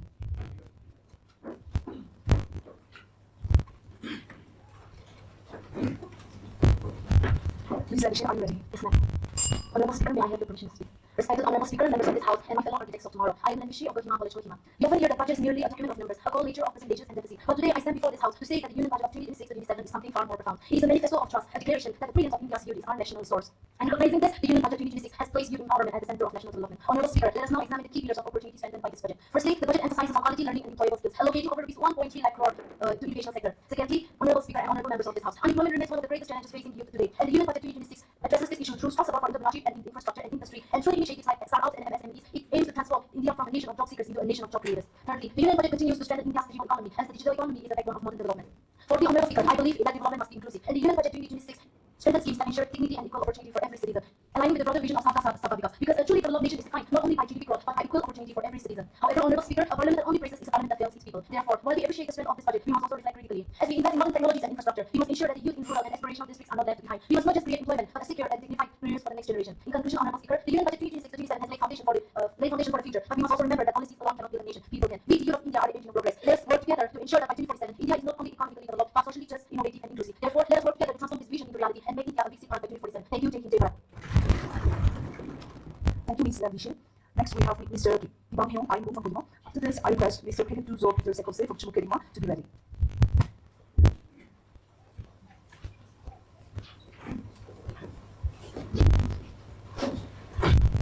Mr. Kibang Hyung M. Lo, are you ready? Yes, ma'am.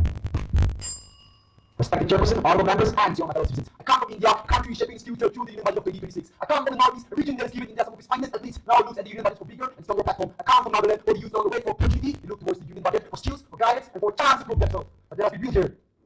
The India becomes a Viksit Bharat by 2047. The answer lies in the Union Budget of 2026. This transformation stands on three pillars: innovation, enterprises, education, and jobs, and holistic well-being. Many great from our son, though we have to struggle to find jobs because 1.29 lakh crores have invested in education and training. That is systematic empowerment. When a student from a small town in Manipur is no longer confined by geography because 5 university township now connects education with industry, that is real opportunity. When content creators are given bigger platforms through initiatives like 15,000 operation labs, formalizing the digital economy, that is real opportunity. But it is enhanced by the economy of this nation, just like Maricom and Yarashova, because Hello India emphasizes on strengthening sports infrastructure and coaching centers. That is investment in real talent. But there has been real here. The real responsibility of the lies on the government. It lies with each and every one of us present here, present in this nation. When a young person builds a skill, that is nation building. When a young person lifts up someone, that is nation building. When we start acting and stop waiting, that is nation building. Viksit Bharat 2047 is a government project. It's a generational promise, but it's a students, but it's a youth, but that's the architect of India. Because for too long, the world has waited for India to rise, and for too long, India has waited for its youth to lead. The great act today. We are the India of tomorrow, we are the India of right now. For every corner, for every striking corner of this nation, we are capable, we are ready, and we are exactly the generation India has been waiting for. I am belonging, and I am ready. Jai Hind, Jai Bharat. Thank you, Mr. Kibang Hyung M. Lo. Our next participant is Mr. Peter Peter Sekose from Chumukedima. After this, I will be given to Mr. Lee Sin-Lo from Chumukedima.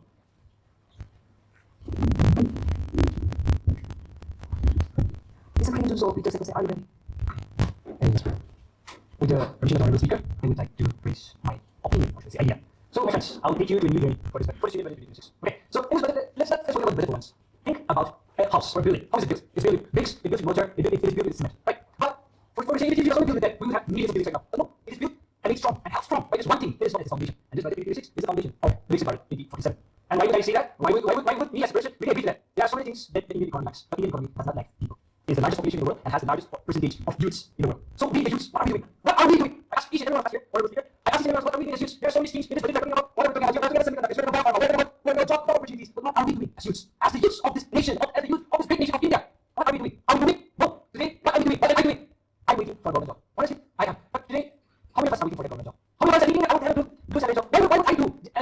be an electrician. And the question, see, I would like to say something about money for the dignity.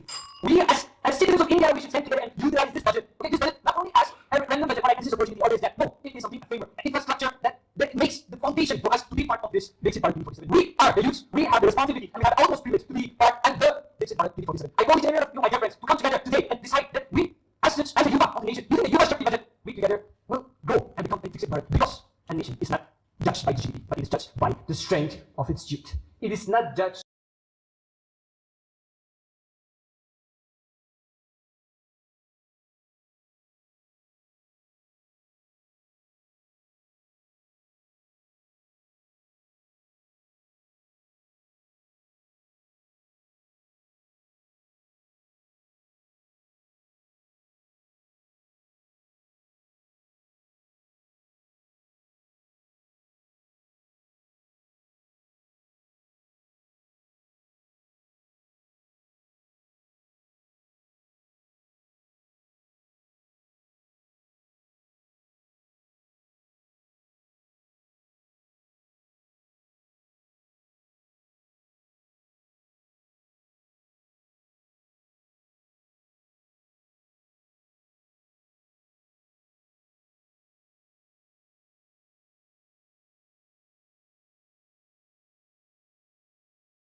by anything else. I would say I would not lie. Thank you very much.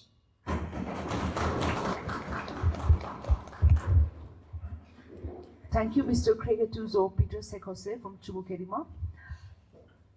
Next, we have Ms. Nitole from Chumukedima. After this, the time will be given. Skills and development. So every 1 year of the union budget allocate approximately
by 1.39 lakhs growth for the education sectors highlight that the government focus only on the strengthening of learning and expanding the opportunities. Similarly, the increase in allocation to skill development to 9,885 crore aims to enhance employability and prepare our youth for the real world challenge. But honorable speech, every person in the remote villages get the same opportunity as someone in the big cities.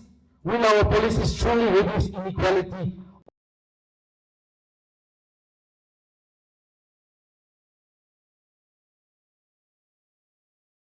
Or will the gap continue to grow? We must ensure that our youth are not just a job seeker, but a job creator. For this, we need a better implementation, stronger learning process, and innovation and entrepreneurship.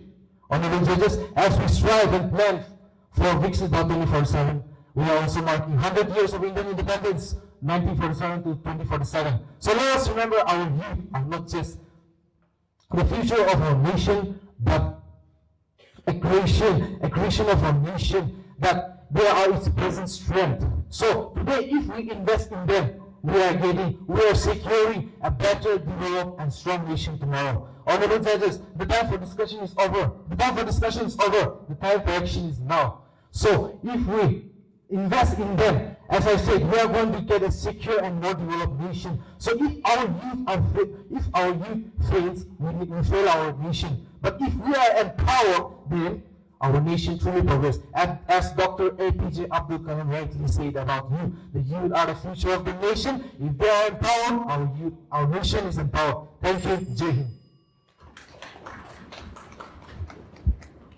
Thank you, Mr. Nitolu Awomi. Next, we have Mr. Kerinilie John from Chumukedima, after which time will be given to Ms. Niketuno Tapo from Chumukedima.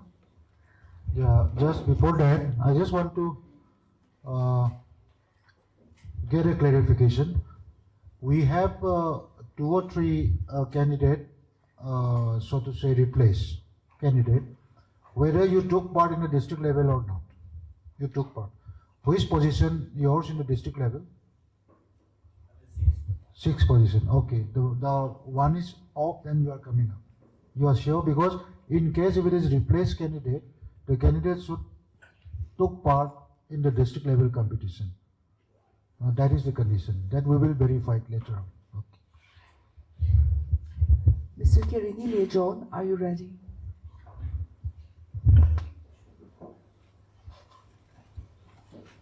Yes, ma'am. Honorable Speaker, ma'am, may I have your permission? The Union Budget 2026 has been described as a Yuva Shakti budget. But today I ask you, is it youth-dependent or is it youth-driven? A youth-dependent nation relies on its youth to carry them into the future. A youth-driven nation empowers its young people. The budget has made strong commitments. It allocates 1.3 lakh crores to education. It promotes internship for 1 crore youth. It invests in AI, skilling. But I ask you, what does it mean for us? What does it mean for the people of Northeast, for our region?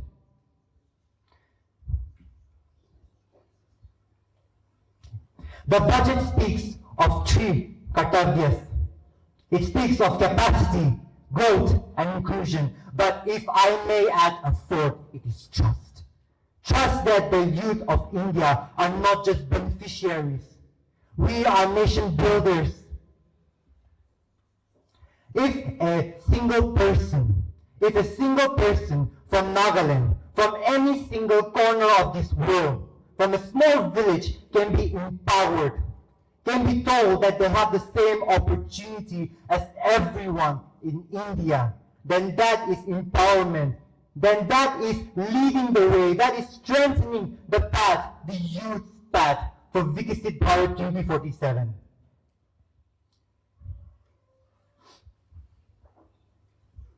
And today I ask you all, I ask my fellow parliamentarians, are you ready? Are you ready to lead this nation? Are you ready to build Viksit Bharat 2047? To everyone looking, to all the youths looking at this video, looking at me right now, are you ready? Because the future will be built by us, for us. If we are not going to lead it, if we are not going to be sure of ourselves, then the Viksit Bharat will not happen. We need to take charge. We need to be the leaders. We need to be the pathfinders. Thank you, Jai Hind and Jai Bharat. Thank you, Mr. Kerenile John. Our next participant is Ms. Niketuno Thapo from Chumukedima. After this, I request Mr. Kyu Muhian from Chumukedima to be ready. Okay, if those who are standing can find seats, it will make the setting more formal. There are some chairs here, there are some chairs there. Please come. Just a minute. Even on my left-hand side, there are chairs there, because we need to keep the whole decorum very... Okay, you can come from this side. We need to keep it very decent and neat. Okay, please go ahead. Ms. Niketuno Thapo, are you ready? Yes, Miss. Honorable Speaker, respected judges and esteemed members of the Parliament, I am Nikitino Tapo, representing Chumukidima District. I rise today to speak on a topic that is not just about numbers, policies, or financial allocations, but about our future, our identity, and our responsibility as the youth of India. The Union Budget 2026 is not just an economic document. It is a vision document shaping the journey towards Viksit Bharat 2047 when India completes 100 years of independence. Let me begin with a thought that defines this moment. As a nation's budget is not just about balancing accounts. It is about balancing aspirations, and the aspirations of India lies in one place, its youth. India is one of the youngest nations in the world with over 65% of its population below the age of 35 years. And this demographic dividend is not automatic. It must be nurtured, invested in, and most importantly, empowered. The budget, the Union Budget 2026, addresses and recognizes this by focusing on areas that directly influence and shape the future of the young people. The budget strengthens skills, education, and opportunities for the youth. And this aligns with Article 21A of the Constitution, that is right to education. However, education alone is not enough. Employment is the real test. The Union Budget addresses this through startup incentives like MSME, enterprises support, and innovations, enabling the young people of India to become job creators instead of job seekers. As Dr. APJ Abdul Kalam once said, dream is not that which you see while sleeping, it is something that does not let you sleep. And today, this budget gives wings to those dreams. However, Honorable Speaker, a strong vision must also face honest questions. Are we creating sustainable jobs or temporary welfare or temporary relief? And are the rural youths equally benefiting from these schemes? And is skill development matching the market demands? Because a real budget is only successful when implementation meets the intention. And the journey towards Viksit Bharat 2047 is not just the government's responsibility, it is ours. Under Article 51A of the Constitution, we have a duty to contribute to the nation's progress. As we reflect on this vision, the Union Budget 2026 lays a strong foundation, but a foundation alone does not build a nation. It requires participation, accountability, and a vision. And at the heart of it all is this: Viksit Bharat 2047 will not be built on parliament alone. It will be built in the classrooms, startups, and villages. We are the future of this nation, but we are also its present force. So Viksit Bharat begins with us here and now. Thank you, Jai Hind. Thank you, Ms. Niketuno Thapo. Next, our participant is Mr. Kyu Moo-hyun from Chumukedima. I request Mr. Veto S. Achumi from Zunheboto to be ready next.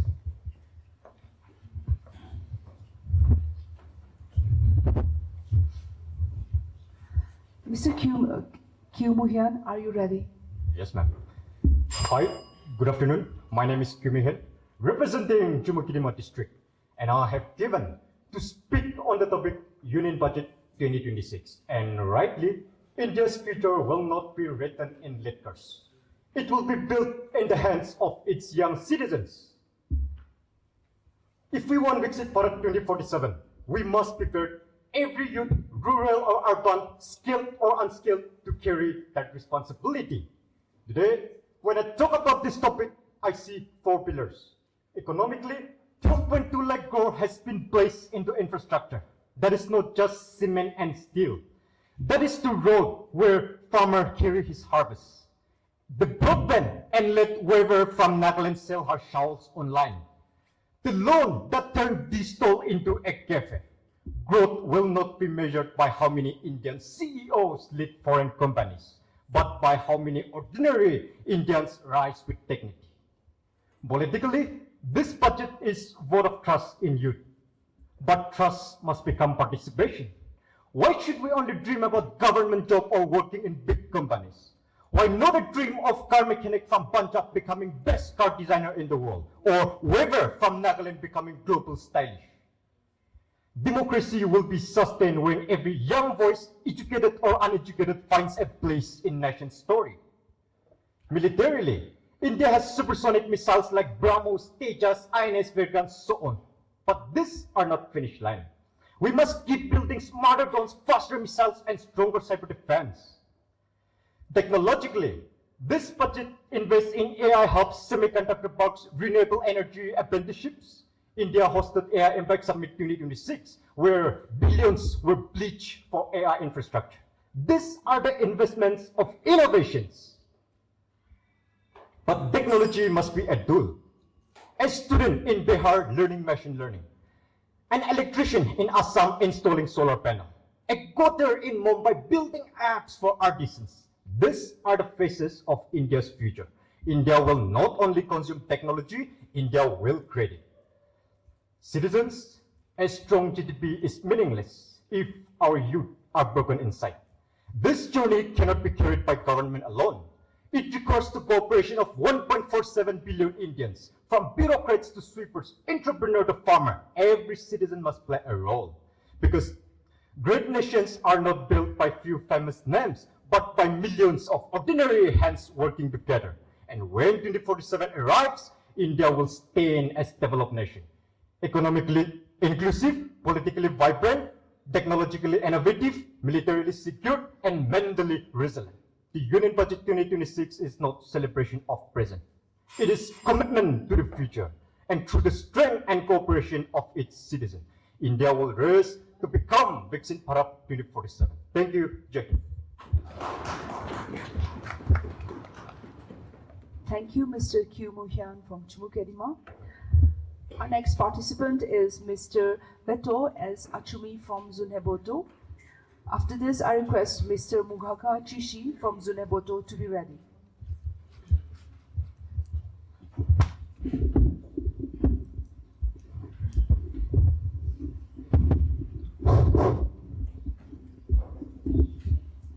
Hello, check.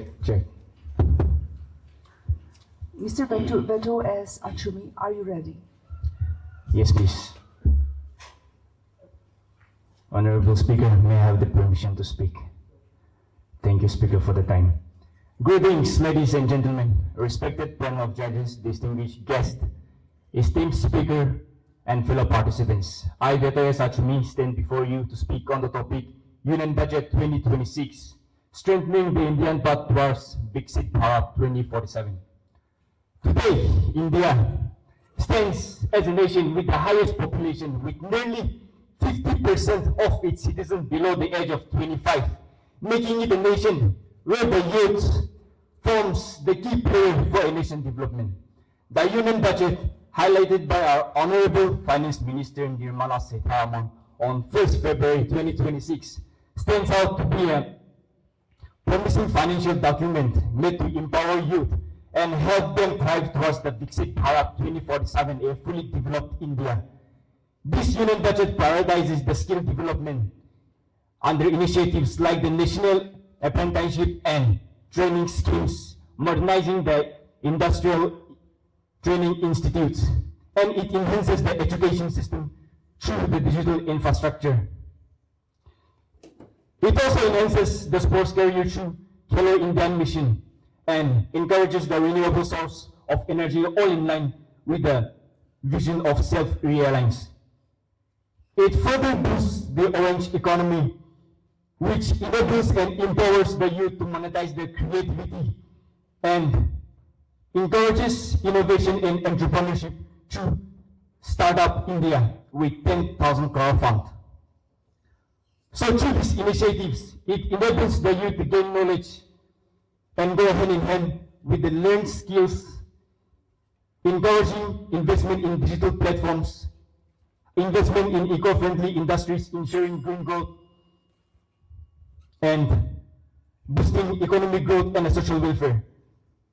This provides us the basic tools to act where every youth becomes a part of a nation builder. Dear youths, as our first Prime Minister Jawaharlal Nehru states, the youth are the future of a nation. Invest in them and you invest in the future. This statement clearly signifies that now it is you and I who should stand firm, uphold the responsibility, and lead with integrity, discipline, and resilience. It must be you and me who should transform this vision into reality.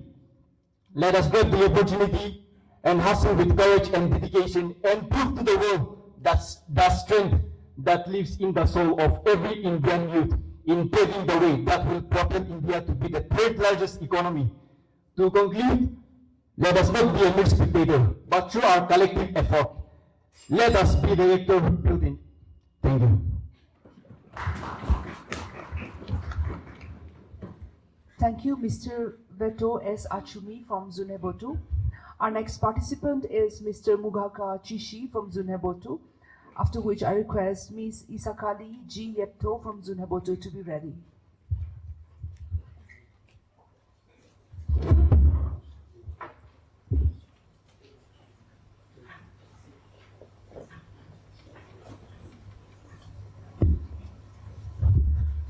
Mr. Mugaka Chishi, are you ready? Youth is the most precious resource, and investing in it is the best investment a nation can make.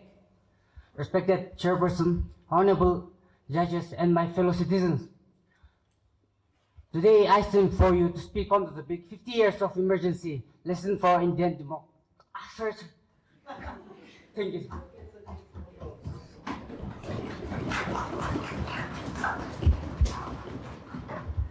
Thank you, Mr. Mugaka Chishi. Our next participant is Ms. Isakali G. Yepto from Zunheboto, after which I request Ms. Asutoli Aye Shenunu from Zunheboto to be ready.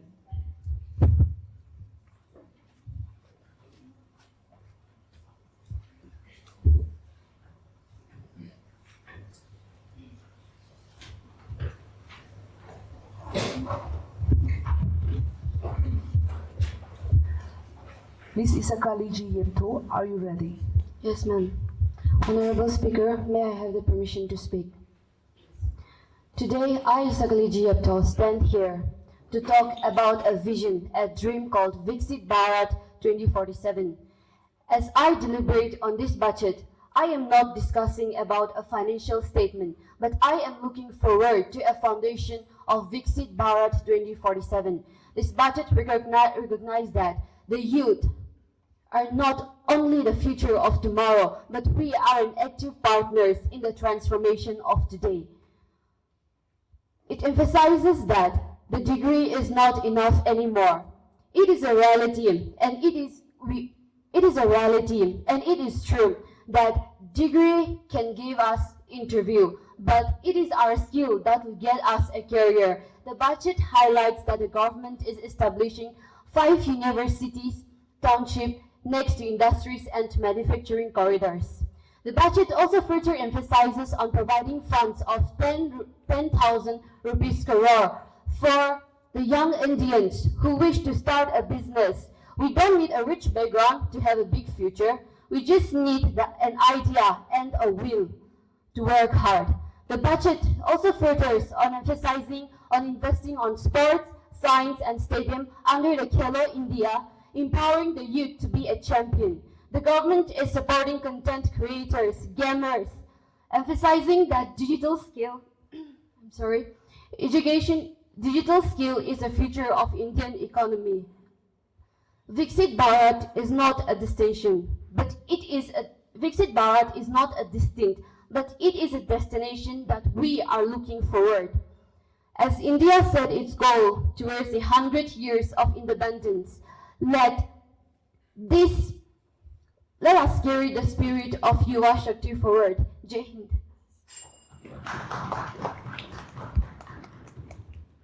Thank you, Ms. Isakali G. Yepto from Zunheboto.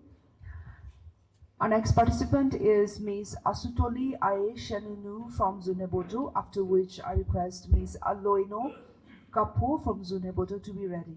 After Zunheboto is done, we will break for lunch and then we will resume after lunch. Ms. Asutoli Aye Shenunu, are you ready?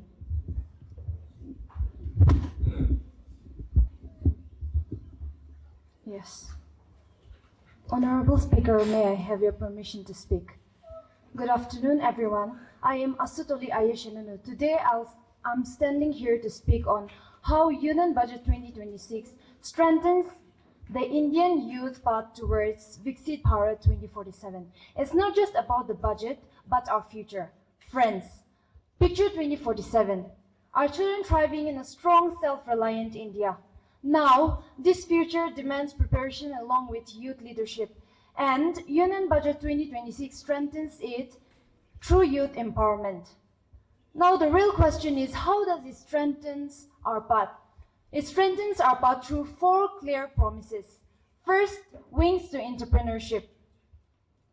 Rupees 10,000 crore MSME funds turns youth ideas into businesses, from small local shops to startups, creating jobs even in smaller towns like Zinepoto, for instance.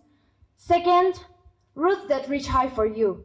Rupees 12.2 lakh crore infrastructure investment connects us better. Now we don't have to go anywhere because opportunity comes home through improved roads, railways, and digital markets.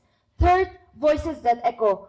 Viksit Bharat, Young Leaders Dialogue, empowers youth to shape national solutions for climate, community development, and nation building. Fourth, skills for success. Rupees 9,886 crore strengthens Skill India.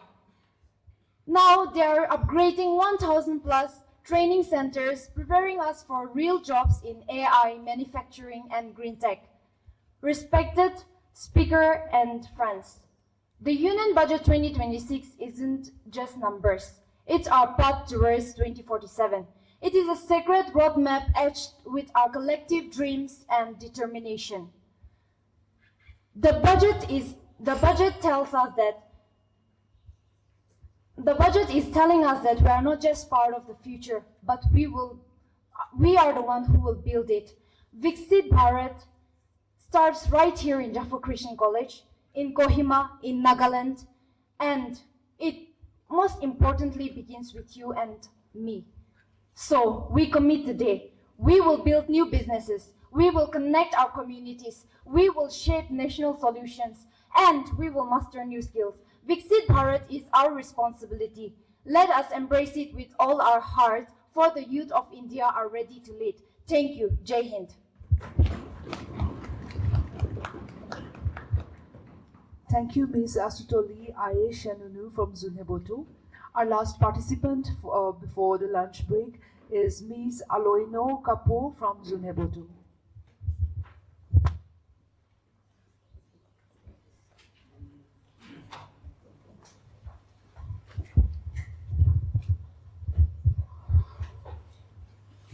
Ms. Aloino Kapo, are you ready? Yes, ma'am. Fellow Yuva Shakti warriors, welcome to the era of Union Budget 2026, a blueprint for a developed nation powered by you and me. Imagine a budget that does not just fund dreams, it ignites them, channeling the Indian youth towards the Viksit Bharat 2047. The Union Budget 2026, presented by the Finance Minister Nirmala Sitharaman, is not just a number, it is more than that. It is a vision for future, a vision where the Indian youths are not just the participants, but they are the leaders in building Yuva Shakti 2047, the centenary of our independence. Did you know there are over 65 Indian population under the age of 35, and this is not just statistics. It is a powerful force to energy, development, skills, and overall, it is also impacting into over the energies and innovation to be met, and the budget recognizes this. Education is the backbone of this progress. The government has allocated around 1.39 lakhs crore for education, ensuring for proper infrastructures and digital learnings, with scholarship, technological enabled classrooms, and skill development programs.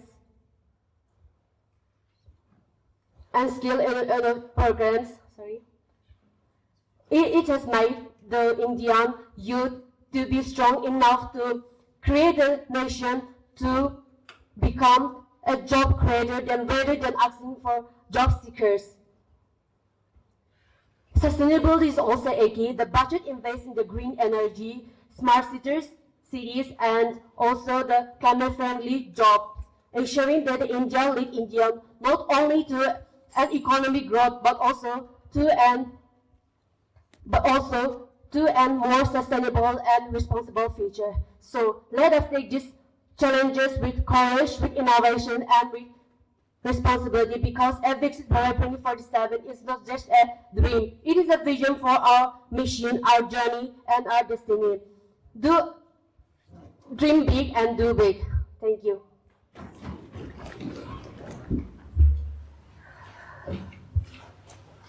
Ms. Centenaro Jamir, are you ready? Yes, ma'am. Headlines after headlines, breaking news after breaking news. The only thing that's going on the news is the pressure that the youths are taking. Thousands of youths competing for vacancies of 2 in a governmental position. Me as a 17-year-old in the past would have been afraid of this tragedy to happen.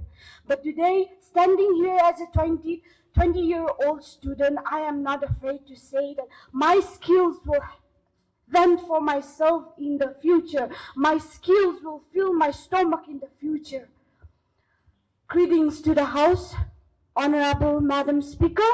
Today we stand at the threshold of new era where the Union Budget 2026 is not just a mere ledger of cold numbers, but it is a Sankalp Patra, a testament of our resolve of the 37 crore youths today. Today we are moving slowly from a degree-centric to a skill-driven future, and this happens only because of the Viksit Bharat today. We ensure that the road to Viksit Bharat has been paved by the sweat and impatience of people. Madam Speaker, I'm sorry to say, but many youths are still in dilemma today. They are scared that they will not be able to fend for themselves because of the fear of unemployment. It is not some political policies we are afraid of, it is unemployment that we are scared of. But because of the Union Budget of 2026, we can stand and say that my skills can fend for myself. Aapki hunar, aapki pehchan hai. And this has been able because of Viksit Bharat. Today, because we build girls' hostels in districts, we can say that girls from a remote village can come and chase their dreams. The scholar who has been dreaming of the global Ivy League, we do not have to clip their wings because there is lack of resources in our area. Today, the 2026 Union Budget has moved beyond the ambivalence of the past and moved forward to the action of the present. It builds the digital highway and the physical infrastructure of our India to lead other countries in the coming centenary of our freedom. It is a kartavya, our duty, to come and commence this budget. क्योंकि विकसित भारत का रास्ता युवा शक्ति के वास्ते. Thank you. जय Hind.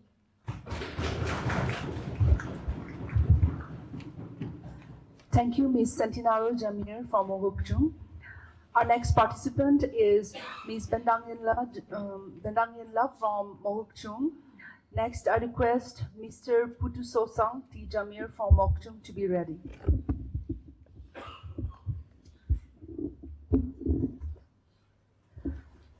Ms. Bendangyenla, are you ready? Yes, ma'am, I'm ready. Honorable Speaker, esteemed judges, and everyone present here. Sabko pranam. My name is Bendangyenla.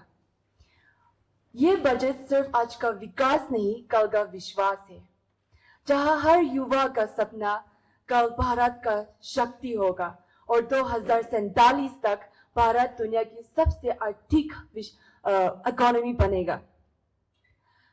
As we all know, India will celebrate 100th year of independence in 2047. And our Honorable Finance Minister, Shri Mala, have laid down the Union Budget 2026 with the aim of strengthening the youth path towards Viksit Bharat, not only for 1 year, but with the aim of immense development and enhancement for the future. If we have to ask how, then she has also laid down concrete planning and reasoning for this.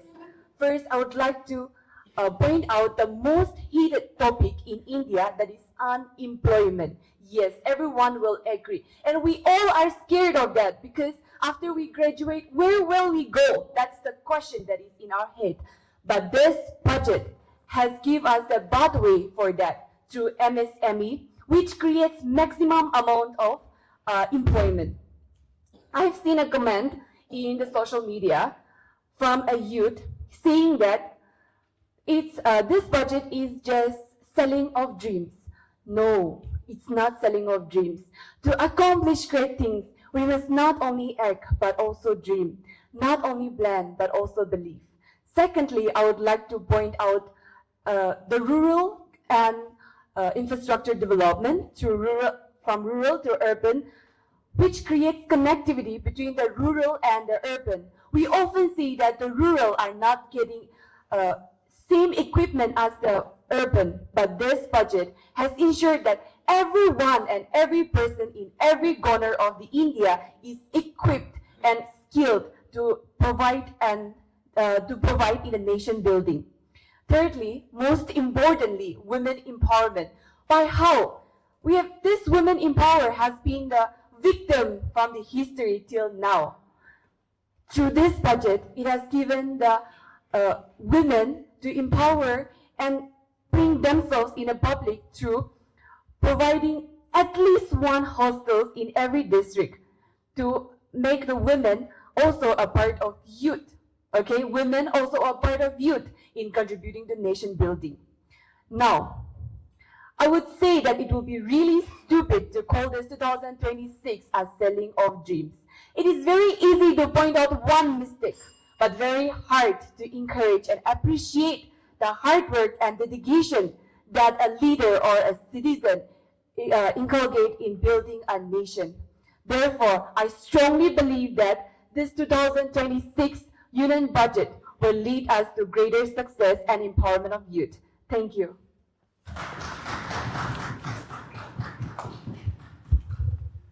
Thank you, Ms.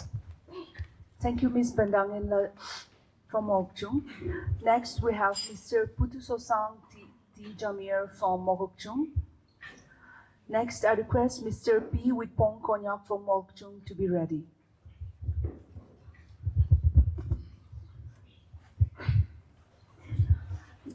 Mr. Putusosang T. Jamir, are you ready? Yes, ma'am. Greetings, everyone. It is truly an honor to be in the presence of so many young, dynamic, and conscious minds of Nagaland. Honorable Speaker and distinguished members of the Youth Parliament. Every year, we hear the union budget being presented, and we stay in anticipation of what kind of steps our country is taking, and to see who we choose to empower as a nation. Jawaharlal Nehru once warned that the forces of a capitalist society, if left unchecked, tends to make the rich richer and the poor poorer. And this union budget, this is a tool for us to ensure fairness, to correct inequalities, and to invest in the things that matters. And for us Indians, what matters is Yuva Shakti.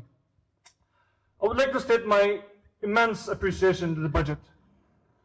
With educational allocation increasing by a robust 8%, initiatives like Educational and Enterprise Standing Committee, FBGC Creators Lab, Hello India Mission focus on labor-intensive industries like manufacturing, textiles, and MSMEs, support for startups and entrepreneurship. All these steps have been taken to open windows of opportunities for millions of young minds in our country. However, as a responsible and accountable youth parliamentarian, it is important that we do not dwell only on the positives, but we must lay bare what the truth is. And the truth is this, that the reality is far from desirable. Youth unemployment remains above 10% among those aged 15 to 29. The numbers may vary depending on which city we're talking about, but that is the reality we're living in. Though it may not be the worst, but it is definitely one of the most worrying facts about our country. Our people, though they are skilled, they do not have a clear path where they can practice or utilize their abilities or their skills. So the challenge at hand is the absorption of those skilled individuals, skilled youths into the system. And I say this with utmost conviction that this Union Budget 2026 is a huge step towards achieving that goal, towards a Viksit Bharat 2047. Because when the youth rises, India not only develops, but India leads. Thank you, and Jai Hind. Thank you, Mr. Putusosang T. Jamir from Mokchung. Next, we have Mr. P. Witpong Konyak from Mokchung. After this, I request Ms. Nuralu Vero from PEG to be prepared.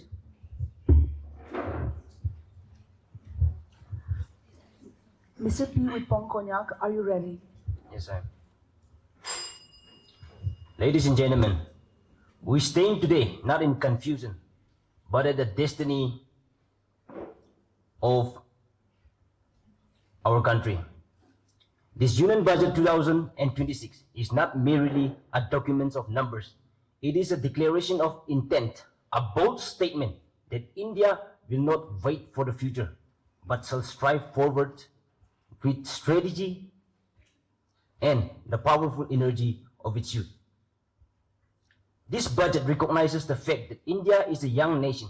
Over 65% of the population in our nation is below the age of 35, which is not just a statistic. It is a force. A force, if guided well, will not only shape the future of India, but even the destiny of the world. Over the past few years, India has sustained one of the fastest growing economies in the world, with GDP growth hovering around 6 to 7 even in times of global turbulence. We see historical investment in infrastructural development allocating 12 lakh crore in capital expenditure. And we see huge investment in skill development, digital empowerment, education, entrepreneurship, and green energy. Because the future belongs to those who prepare for it. And innovations and sustainability is the key to turn this developing nation into a developed nation. But we must be honest. The Viksit Bharat 2047 will not be achieved by policies alone. It will be achieved. It will be built by dedication and dignity through in our actions, integrity in our leadership, and the relentless effort from the citizens of this nation.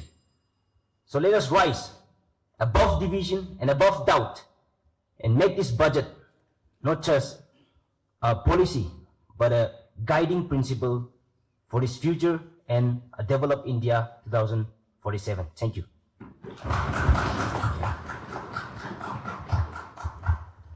Thank you, Mr. P. with Pongkonya from Okchum. Next, we have Ms. Nuralu Vero from PEG District. After this, I request Mr. Kozo Venu from PEG to be prepared.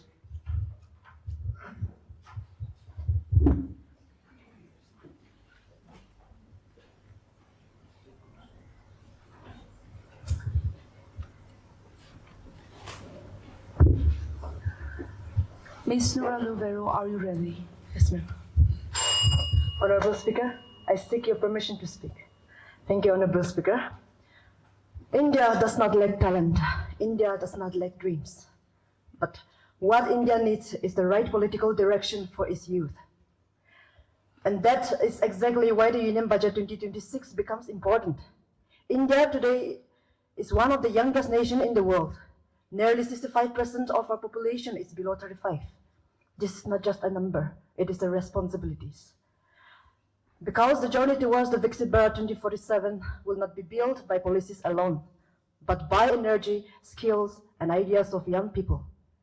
To begin with, the budget strengthened the foundation in education with an allocation of around 1.39 lakh crore. The budget focus is not just on increasing numbers, but on increasing quality.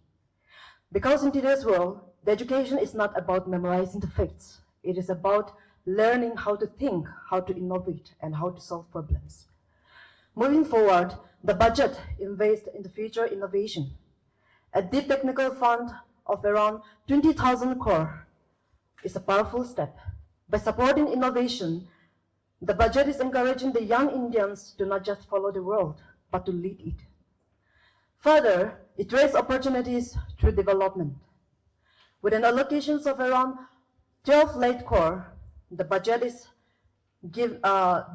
building roads, railways, and digital networks. But beyond construction, it is building opportunities. Moreover, it empowers young entrepreneurs. By supporting MSMEs and startups, the budget is giving the young Indians the courage to start, to trade, and to lead. Ladies and gentlemen, if we look at the present situation, India is growing, but challenges like unemployment, skill gap, and global competition still exist. This budget does not ignore these challenges, but it responds to them with a practical solution. Lastly, but not the least, the Viksit Bharat 2047 is not just a dream, it is a goal. And that goal can only be achieved if the youth of India are educated, confident, skilled, and empowered. The Union Budget 2026 is a step in that direction. A strong step, a necessary step, and most importantly, a youth-focused step. Thank you. Jai Hind.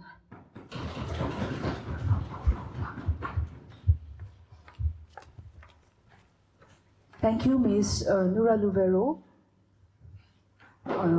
Next, we have Mr. Kozo Venu from Pek District. Next, I request Tutolu Chiso from Pek District to be ready.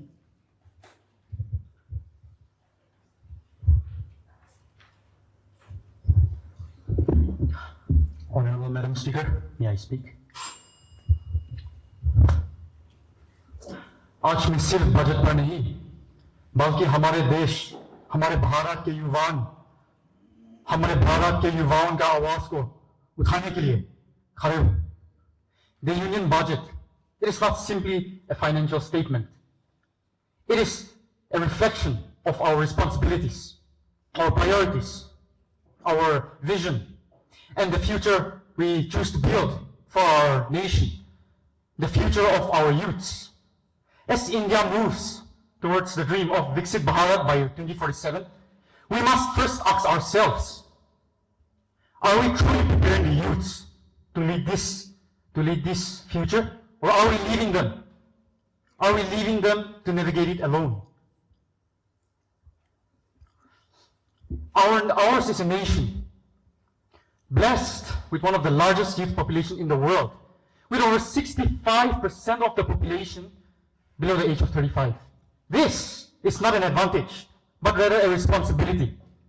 A responsibility to nurture the dreams of these young citizens into the strength of our nation. The Union Budget, it must go beyond numbers.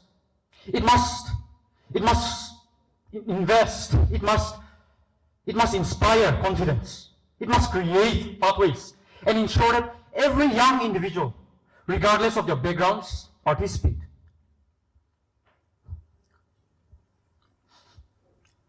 The Union Budget, it is not just a paperwork.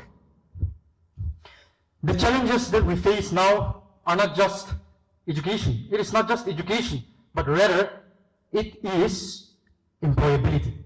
Over 60% of unemployed youths today, are graduates. Degrees are increasing, but their skills must match the future's economy. Then again, we must ask ourselves, are we doing enough to stop rural youth migration? Are we making sure that farming is profitable and aspirational?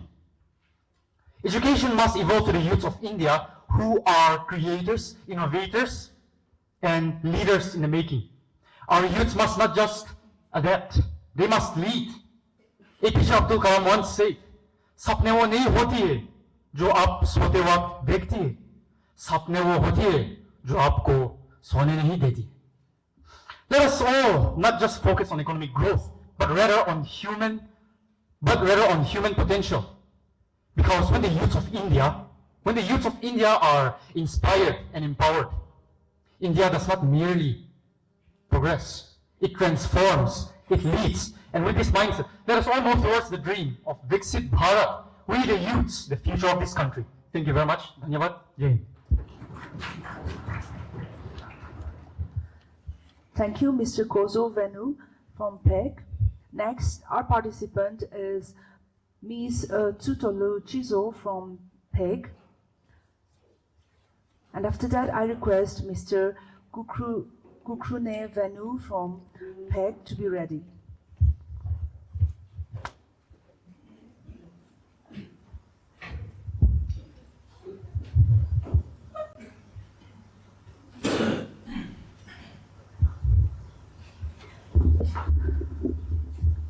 Miss Tutolu Chizo, are you ready?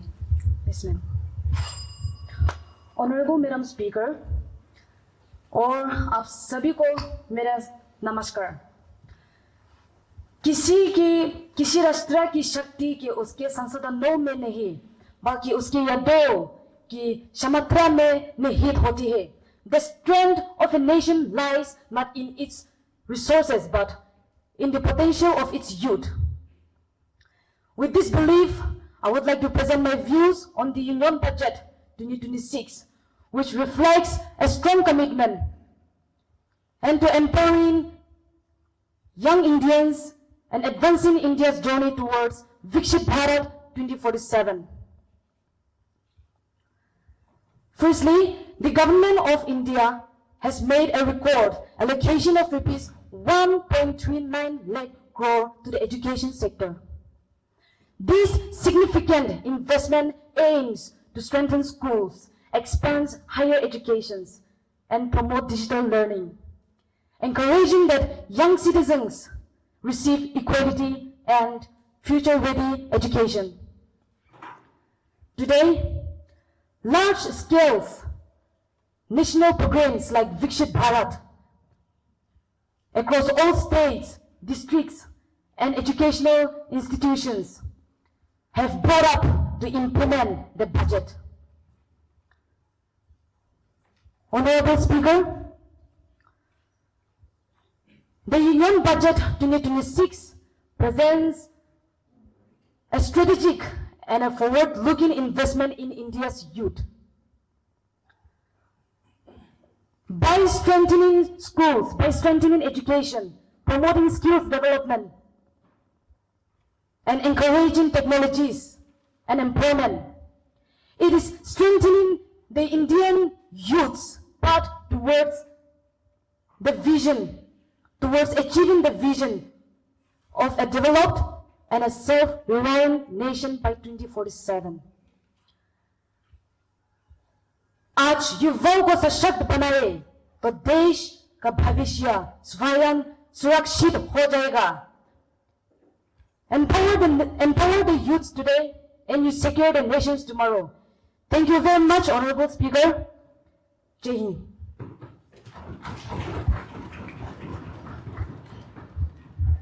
Thank you, Ms. Tutolu Chizo from PEG. Next, we have Mr. Kukrune Venu from PEG. And after that, I request Mr. Seche Suro from PEG to be prepared.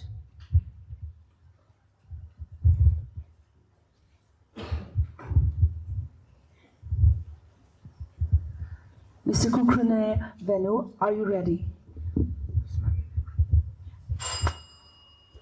Honorable Speaker, today I stand in this esteemed court not just to express my support for the Union Budget 2026, strengthening the Indian youth towards Viksit Bharat 2047. A nation is not built in a single budget, a single year, or a single policy. It is built slowly through the dreams of its people and the strength of its economy, and most importantly, the potential of its youth. India is one of the youngest nations in the world, with nearly 65% of its total population are below the age of 35. This is not just a number. This is the greatest strength for India. But this strength can become only meaningful when our youths are provided with quality education, empowerment opportunities. One of the most important aspects of this budget is that it focuses on education and skill development. This budget also says that in the 21st century, knowledge alone is not enough. Skills are essential. By supporting startups, MSMEs, and innovation, it helps the youth to create their own opportunities and even provide jobs to others. Indian real GDP growth is estimated at 7.4%, showing that our economy remains strong. This budget also understands that the development of the youth is not limited to office and classroom, but it extends to sports, culture, and creativity. The allocation of 924.35 crore for Khelo India send a powerful message that the youth of our India truly matters.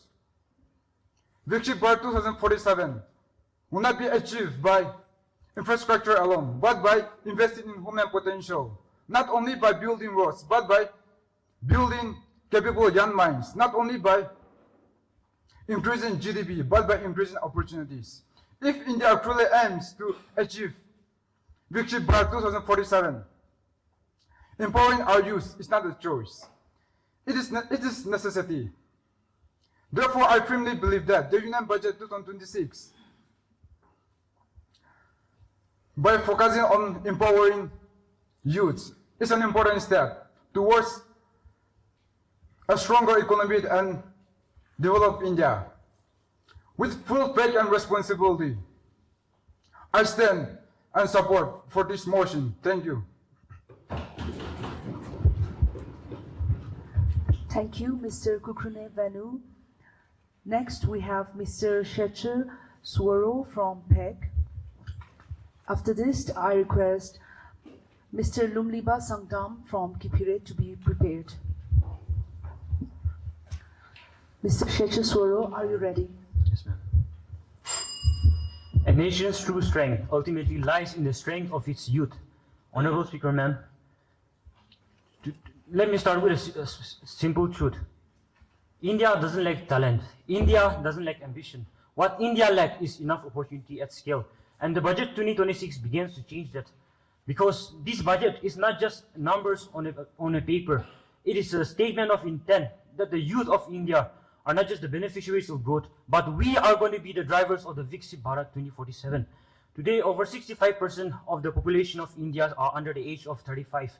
And nearly 1 crore youth enter the workforce every year. That is not just statistics, that is pressure. The pressure to create jobs, the pressure to build skills, and the pressure to turn potential into performance. And the budget responds to that pressure through 3 clear pillars. The first pillar being skill. Skill. The old idea of study hard, get good marks, and succeed is no longer enough. The world demands skills, not just degrees. And with the allocation of 9,885 crores towards skilling and development of AIs, coding, the Indian youth are able to compete globally, proving that when we are given the right training, we are able to compete with the best in the world. And we are moving from job seekers to problem solvers, and that shift in mindset, that is exactly how powerful nations are built. And once skills are built, it takes me to the second pillar, the pillar of entrepreneurship. Startup innovation, entrepreneurship.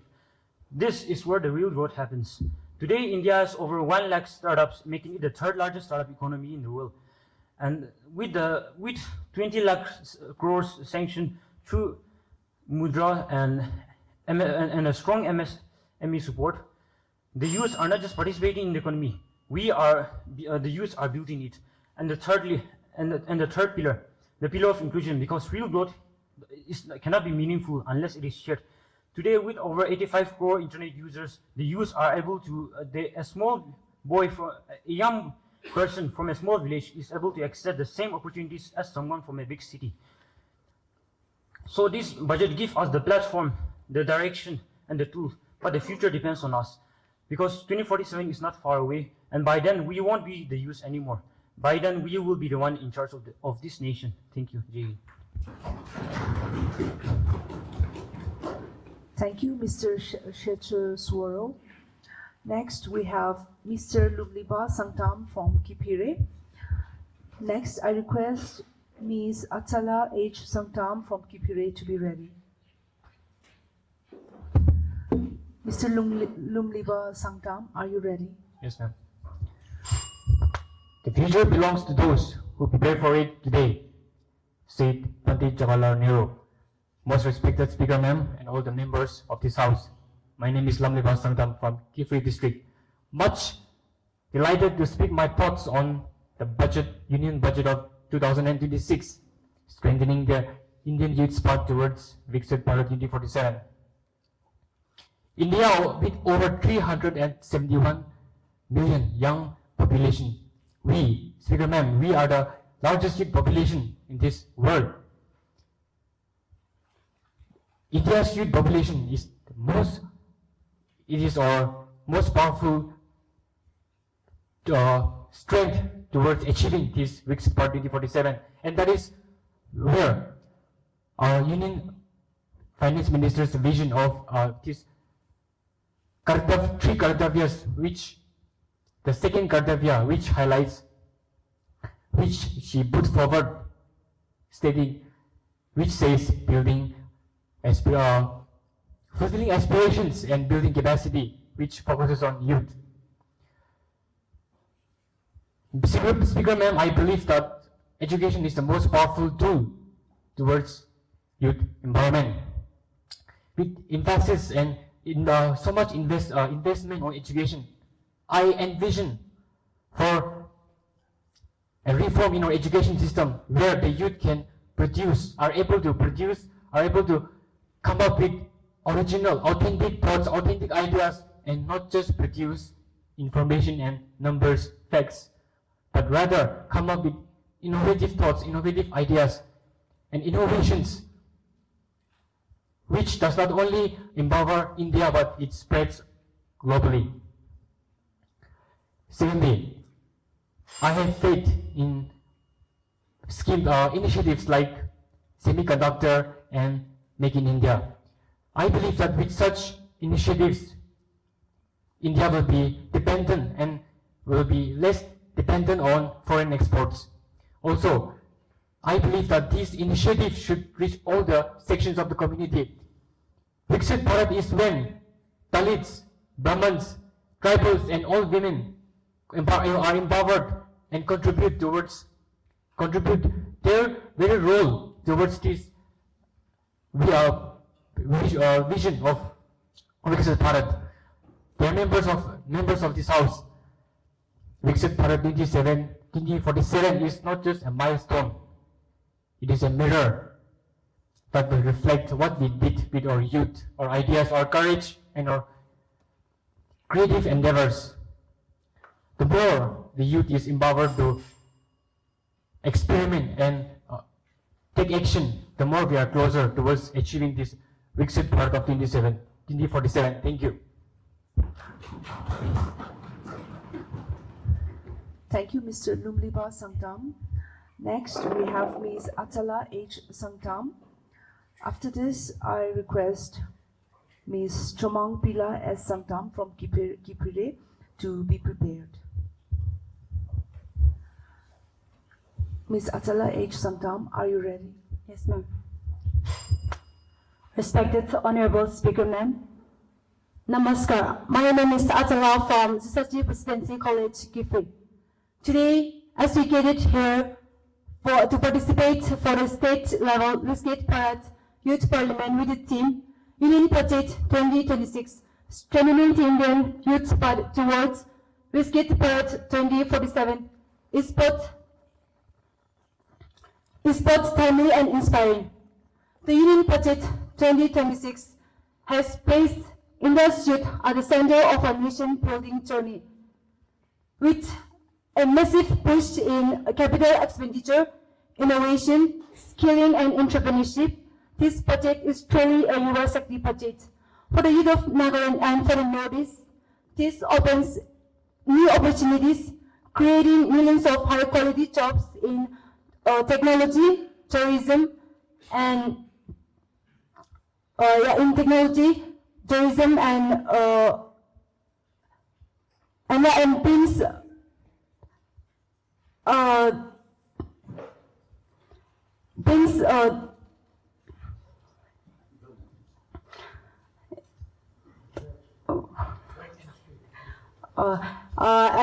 brings grocery development to our hills.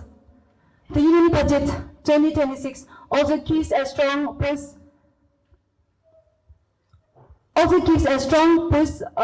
to education and skill development. With increased investment in AI and industry-aligned courses, it ensures industrial-aligned courses.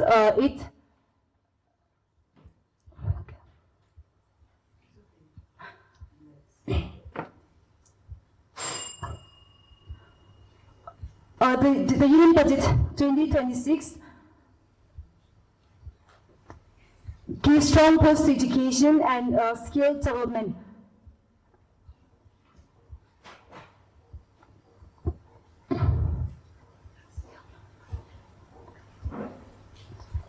Thank you.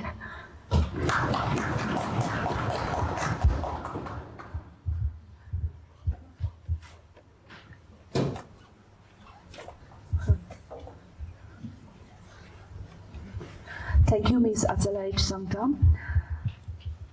Now we have Ms. Chomangpila S. Sangtam from Kipire. Next, I request Mr. Mungoli Sangtam from Kipire to be prepared. Ms. Chomangpila S. Sangtam, are you ready? Yes, ma'am.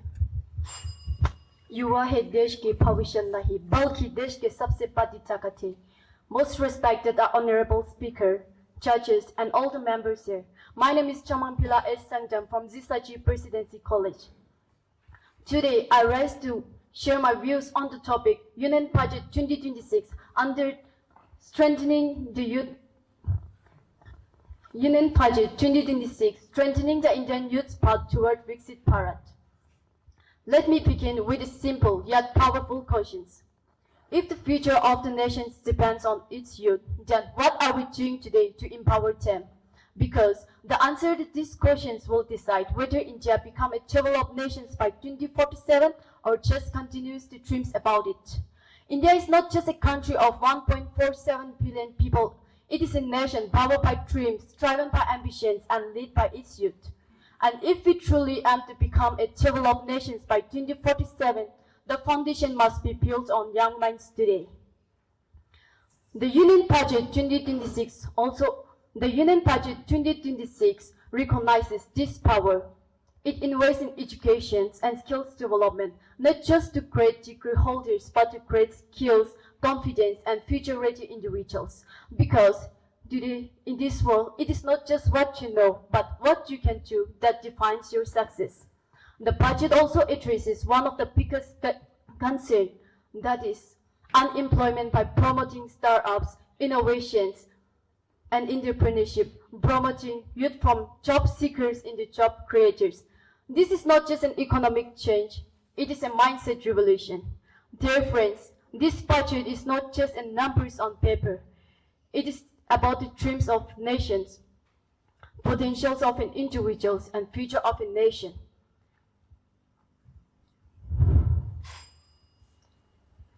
So let us not wait for the opportunities. Let us create them. Let us not wait for the opportunities. Let us create them. Let us not just dream about change. Let us become the change. Because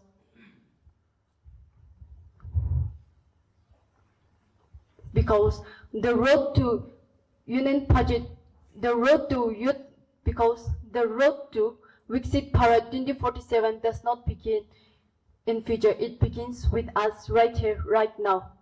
आइए मिलकर एक विकसित भारत 2047 का निम्रा करें जहां हर युवा हो. Thank you. जय हिंद, जय Bharat.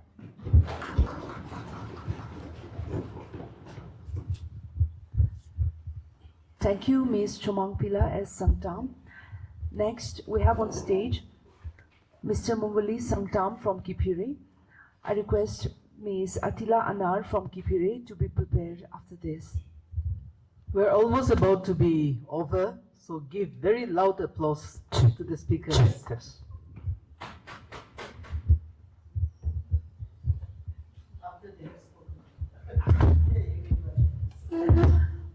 Mr. Mungoli Sangtam, are you ready? Yes, ma'am. Honorable Speaker, my dear esteemed members of the Parliament, Give me the youth of the nation, and I will build its future. Swami Vivekananda said. He didn't just say this quote, but it is a challenge for each one of us. It is a reminder for all of us, and it is a responsibility for the youth of this nation. Speaker ma'am, I rise today to speak on the topic Union Budget strengthening the Indian youth path towards Viksit Bharat 2047. Here is a reminder for all of us, this Union Budget is not just a financial document. It is an inspiration of dreams.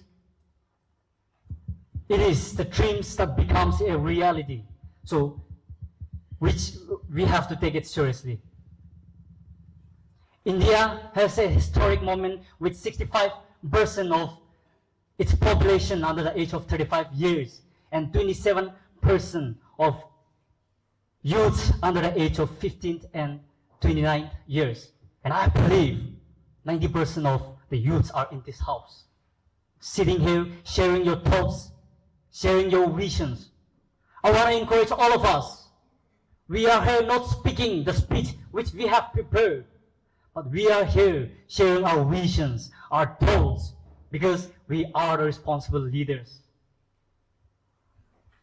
The Union Budget focuses on some of the things: education and skill development, entrepreneurship, employment, and a lot of things.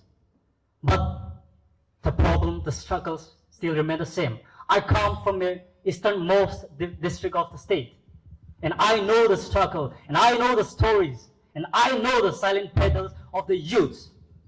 Today we are struggling with the unemployment. That is the greatest challenge for the young people over here. So what is your vision? What is your mission? Because to achieve Viksit Bharat 2047, I think we have to stand today. This is our moment. This is our time to speak out, to raise your voice. Because 2047, we are going to be the leaders of this nation. We are going to be leading the government. So, it is a moment to take part in policy making, in decision making, and I can see the greatest confidence in all of you and all of us today in this house, in this hall. So, this is an encouragement for all of us to start to take and not wait for the opportunities. Thank you, Jai Hind. God bless India. God bless the state of Nagaland. Thank you.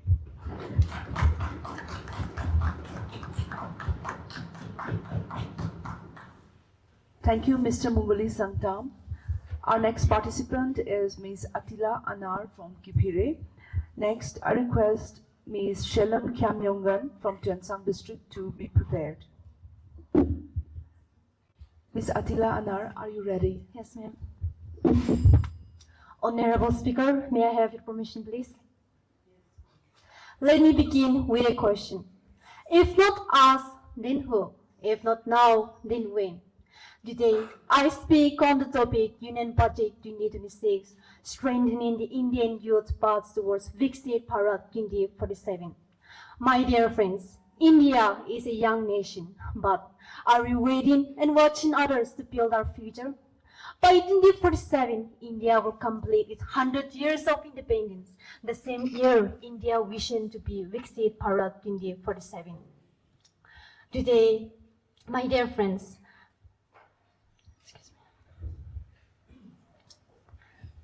let me begin with a question. If not us, then who? If not now, then when?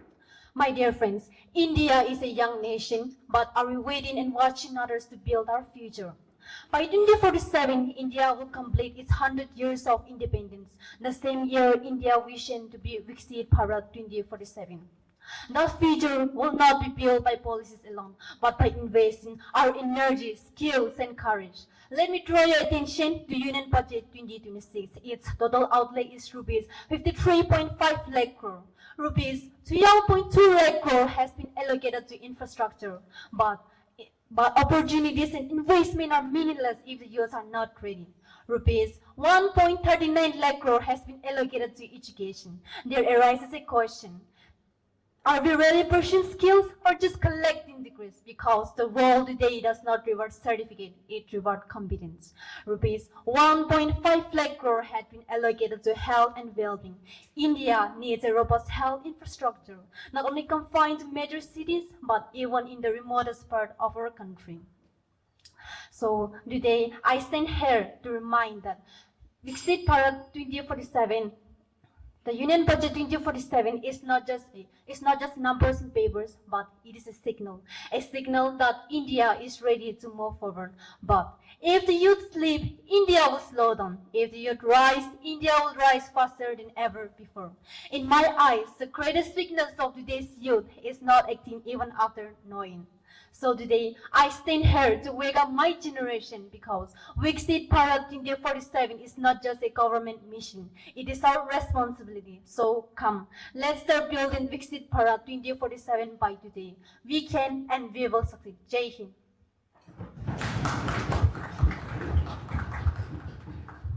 Thank you, Ms. Atila Anar. Next, we have Ms. Shalem Kamyungan from Tuensang District.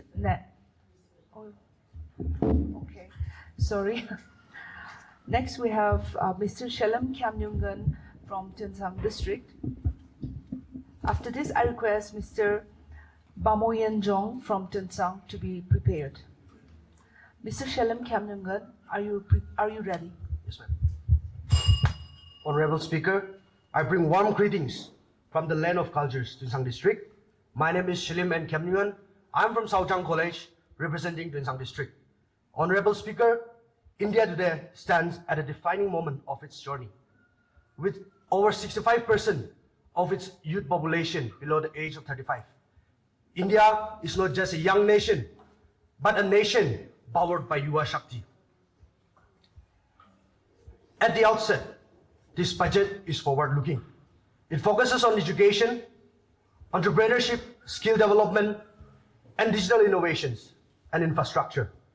Investment on premier institutions and evolving technologies such as artificial intelligence shows that India is preparing not only for today, but for the future.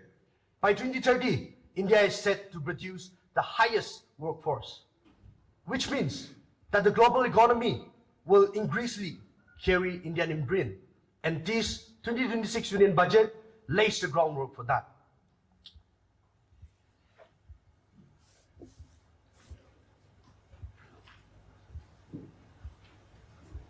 When we look at the regions, remote regions like Northeast, including Nagaland, for years, development have been limited in these regions, not because of the lack of ideas, but because of the lack of connectivity. But today, it is changing.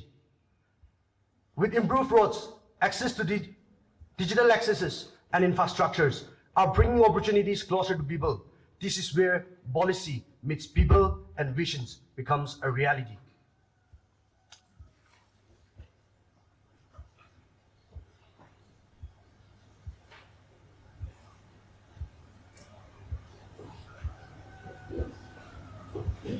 But the real question lies is, are we really implementing this budget and schemes? Is it really reaching the grassroots level? Because ultimately a budget is successful not only when it is announced, but when it is felt. And it will be felt when a student gets an opportunity, when an entrepreneur builds a future, and when the remotest village in India becomes a part of India's growth story. With this, I conclude. Thank you so much, Speaker, ma'am, for the time.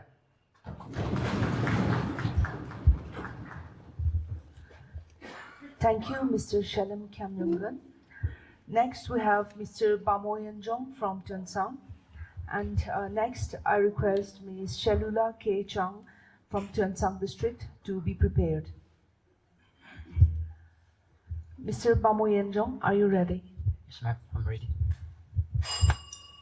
A warm greetings, everyone. My name is Bamoyan Jong from Saojang Government College, Tuensang. As India reflects the 100 years of independence, the dream of Viksit Bharat is not merely a distant aspiration. It is a responsibility that we demand actions today. And the Union Budget 2026 is not merely about numbers or allocation. It reflects the direction in which this country chooses to move.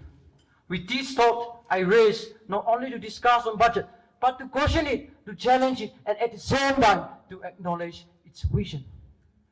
The government advocates for economic growth through investment and innovation. This is indeed commendable. No nation can progress without ambition. However, growth without exclusion creates imbalance. What about the small farmers, the daily wage workers, and the middle class silently bearing the rising costs, especially when India still depends on the external source for nearly 80% of its LPG needs? Let us understand, ladies and gentlemen, India in two terms. In one India, we celebrate highways that connect cities, while in the other, a village child still walks on the muddy roads just to reach the school. In one India, we celebrate the digital India and innovation, while in the other, a UPSC aspirant sitting in the middle of the room surrounded by books, battling not only the vast syllabus, but also the power cuts, the poor internet connectivity, and the financial hardship. This is the nation we are living. For instance, ladies and gentlemen, when two pigeons raise in the sky, 10,000 youths lift up their hands, not in admiration, but in desperation, longing to get even the single half of its wing. However, a vision that once guided a nation are now seen blurred, as if the spectacles of Mahatma Gandhi have been replaced not by clarity, but by currency. Therefore, let us not merely celebrate this budget. Let us caution it. Let us remind it and ensure that it truly serves every Indian. As we step towards Viksit Bharat 2047, let us take a moment to acknowledge the dedicated servants of this country towards the building of this nation. Let us remember the future we promise must be visible in the person we create. And on that note, I will say, on 2026, thank you.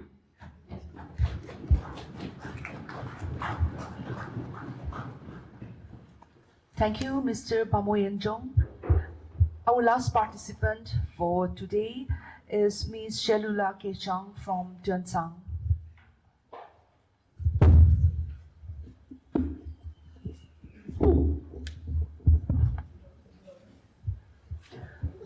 Ms. Shelula Kechang, are you ready? Yes, I'm ready.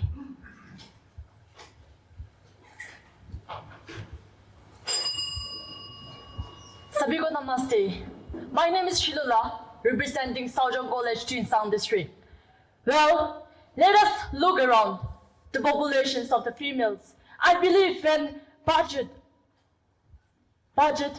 for this union, this 2026 was introduced, I believe most of the females was happy after hearing the girls' hostels in every district.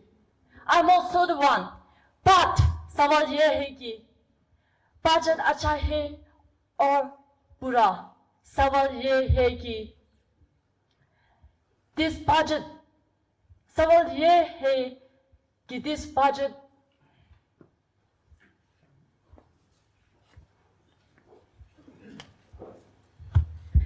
सवाल ये है कि this budget ground reality को बदलेगा या नहीं. So, as we are discussing about the Union Budget 2026, let us ask ourselves with honesty that this budget truly strengthens our UVA's path towards the visions, towards the Viksit Bharat 2047. Well,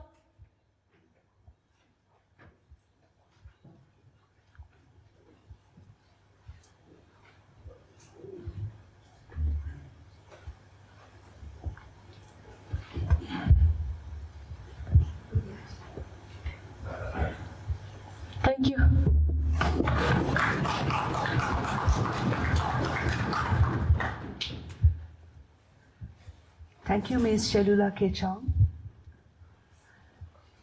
Now I give the time to our speaker, ma'am. Okay, with that, we have completed the speakers for today. I'm sure the judges will be busy scoring you, but I think those of us who were listening, we had a great learning time. Is it? Yes, right? So a big congratulations to all the speakers. It needs guts to stand on the podium. And only those who stand up there will know how challenging or how exciting or how invigorating it is. So congratulations to every one of you. Let's give every one of them a big, huge applause.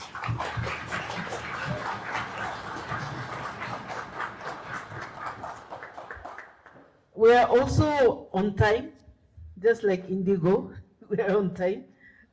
So what we can do is, maybe, are you going to give time to all the judges or just one?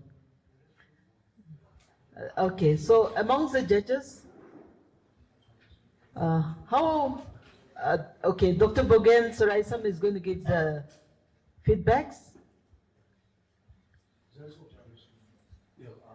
So if you can kindly take the time now with the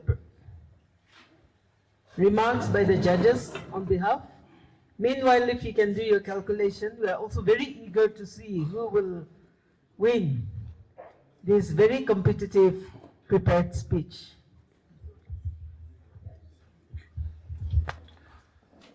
First of all, I'll say congratulations to all of you. It's not easy, as we've all seen. It's not that, like simple to stand here and then to deliver your thoughts and your kind of views in just 3 minutes. So hats off to all of you.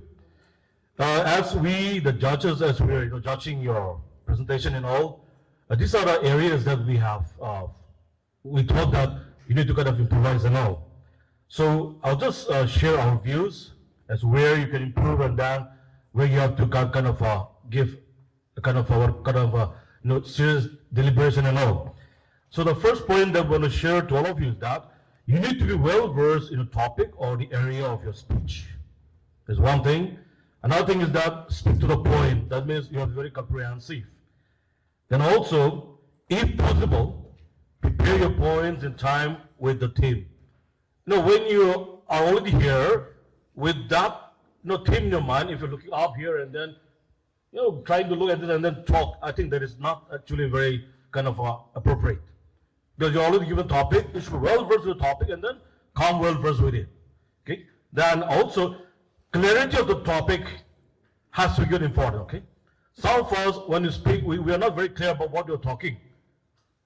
I think that area we need to be very careful about that. And also, when you are going to prepare any speech or kind of like talk in this kind of gathering, make sure that you deliberate research. Research is very important, okay?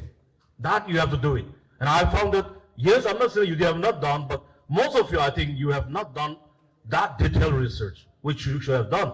But those who have done, I think they have spoken very well. Hats off to you. Then also, when you, introduce anything or when you're kind of speaking, make a clear introduction, and also the conclusion need to be very precise, okay? And it has to be, in time.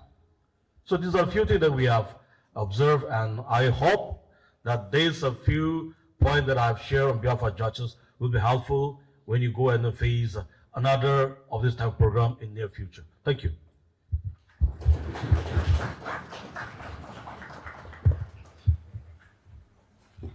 Our Secretary General would like to say a few things.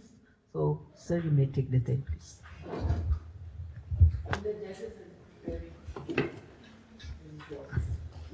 So while judges are working on tabulating your marks, I just want to share a few things. Because you are, three of you will go out of this. We do not know so far who are they, and by the time my result will be out shortly.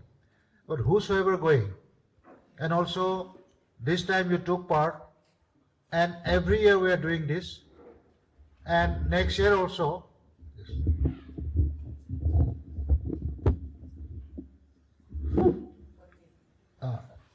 Next year also we are organizing. You always can try it.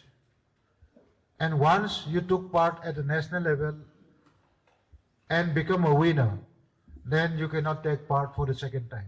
This is the conditions. And we have around 50 this speaker. Out of this, only 3 will go, but rest will be giving a chance for the next time and next time, till your age not cross 25 years. And but for those who are selected for the next round, national level round, what I would advise is, you have your teacher, you have your mentor in the colleges, no?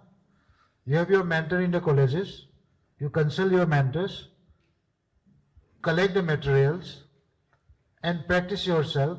And also in YouTube, you will find many of the speakers, past speakers. For the last 5 years, we are doing this. You will find many firebrand speaker, which was, which are in YouTube. Just see it, how they present, how they wear the dress. And you will find very good speaker from Northeast also.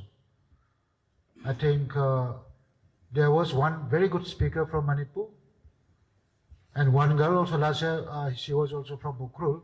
She was also very, very popular. And in Assam, from Nagaland even, you just see the YouTube. Last speaker we found, just practice that way. The way how they speak, the way how they present, and the rhythm. The rhythm when you speak something, rhythm is very important, which can attract the listener, which can attract the judges, which can attract the crowd. So just practice that way. And because as your judge said, it should be well prepared. And again, you are just looking, even some are forgetting even the topic. Maybe nervous, it happens sometime, but you should be well prepared, nothing to worry. Just take it easy, everything take it easy, then everything will be easy. And when you are coming for an interview, sometimes the person does not know, when asking for what interview you are coming, he or she doesn't know what for what interview is coming. So that case should not be happen. So it's nothing like, we also have a very good talent, and all of you I find very good speaker, and you need a little brushing, what we have been experiencing for many years at national level, state level, and many other forum we have experienced it. And you have a talent, materials are okay. Whatever collected, whatever materials you have collected is fine, but you are not well versed on that. In some cases, you don't have your confidence what you are saying. Be well versed, whatever you just collect. Even 3 minutes is not a long time; it's a very short duration, and you need to speak only the substance. Your talk should be only substance. And again, many of you already, we have said in the beginning, ma'am also said, no need for introduction, I am sorry to say, nothing. Because 3 minutes is very, very short. In the format itself, your introduction is not there. You just start, because once your name is announced, all are recorded. No? Once your name is announced, all the judges are recorded. At the national level, all were high-tech. So your things are recorded, everything is recorded. And this at national level, there will be 12 languages are allowed this time, for the first time. Before it was only 2 languages, English and Hindi. But this time, Government of India allowed 12 languages. So they have selected 12 languages, which I don't have the list now, but none of the language from Northeast is included. In eastern side, Bengali was included, and no from Northeast, Assamese I don't think. So this, you see, when you are sitting in the Parliament House, let this 12 language, people will speak on 12 languages. So just to listen that is auto converter, language converter in the Parliament. Earpiece, you will use it, and which language you want, then you will get it there, then and there only. So if somebody speak in Urdu, somebody speak in Telugu, your friend may speak in Telugu in Parliament, then you can just convert into English. Button is there, auto conversion. So that way, this thing, I mean, national level, we are supposed to experience it. But whosoever selected, be ready for that. And again, Kevisano, anybody found for last year's speaker? Shall we send among this?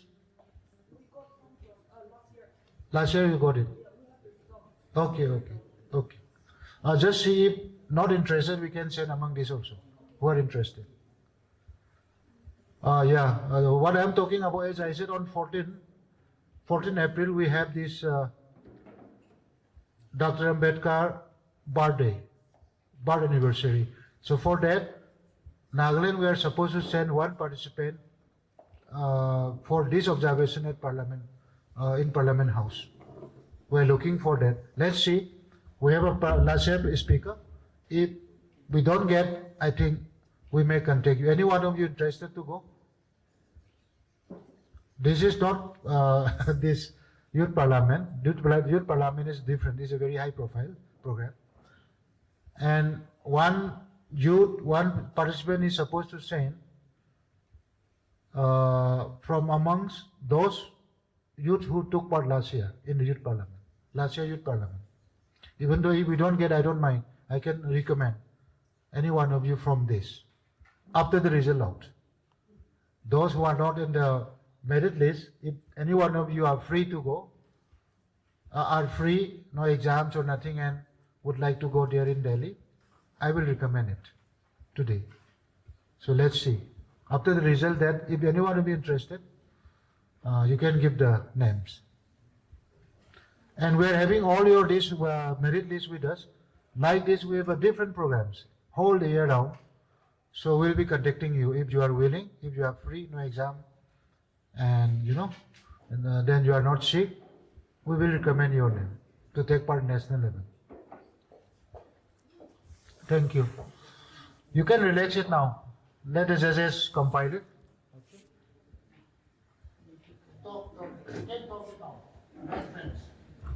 Okay, so what we will do is now, you have come as a district, so we will pass on the mic to you. You try to justify why your team is, as a team, not as an individual, is a worthy team. You try to justify, okay? So, if you can kindly pass the mic, 2 mics. As in the parliament, you try to fight for the mic. I think Nagas, we have to also start coming up with our fighting spirit in good ways. Many of you are very good in speaking, very good, but never let others use you as their mouthpiece. That is something which I want to advise every one of you as speech specialist. Every one of you are very good in that. So we will pass on the mic. Anyone? Which district comes first? Yes. You are from Kohima. Okay.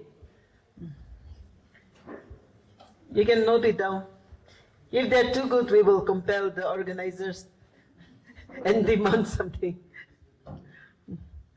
This is as a team.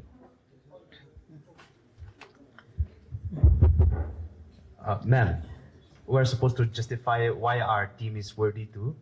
Why your team is better than the rest. Okay. On this, today's debate. Not on how tall or how beautiful or handsome you are. On today's debate. Okay, just in 3 minutes. You can, our timekeepers can kindly give them. Okay, or 2 minutes only. So 1 minute, 30 seconds, you give the first bell and then you can give the warning at 2 minutes. Your time starts now. Okay, Honorable Speaker, thank you very much for this opportunity and taking this time without putting down the other teams. I, on behalf of my team, would like to say why we are worth it, and it's basing on our performance is because we have been very graciously being blessed with the best of the best out of the different participants, even within our district, with one of my juniors here speaking very confidently and speaking ferociously about the budget. My junior Katonino, she was fierce with her Hindi, and Laisang and Livin She here, she was thorough with the content as she went one by one with why this budget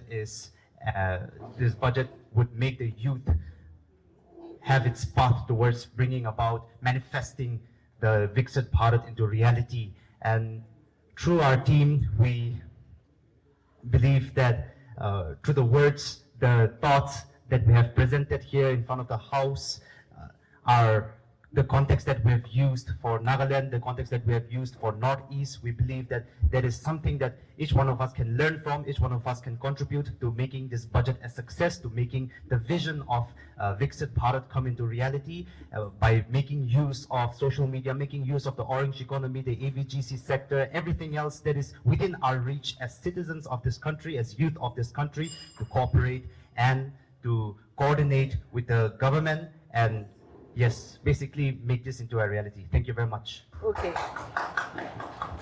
I have just bargained to the best team 3,000, to the second best team 2,000, and to the third best team 1,000. I have demanded from Rokovico. So all the best to every one of you. Who is taking the next? You please raise your hand and pass the mic, please. Oh, we have the mic, so I'll just. Okay, it's already there. Kindly. So, thank you very much for this opportunity. I would firstly like to thank my friends. We started off as strangers, and now we are quite good friends. I'm quite good friends with all of them.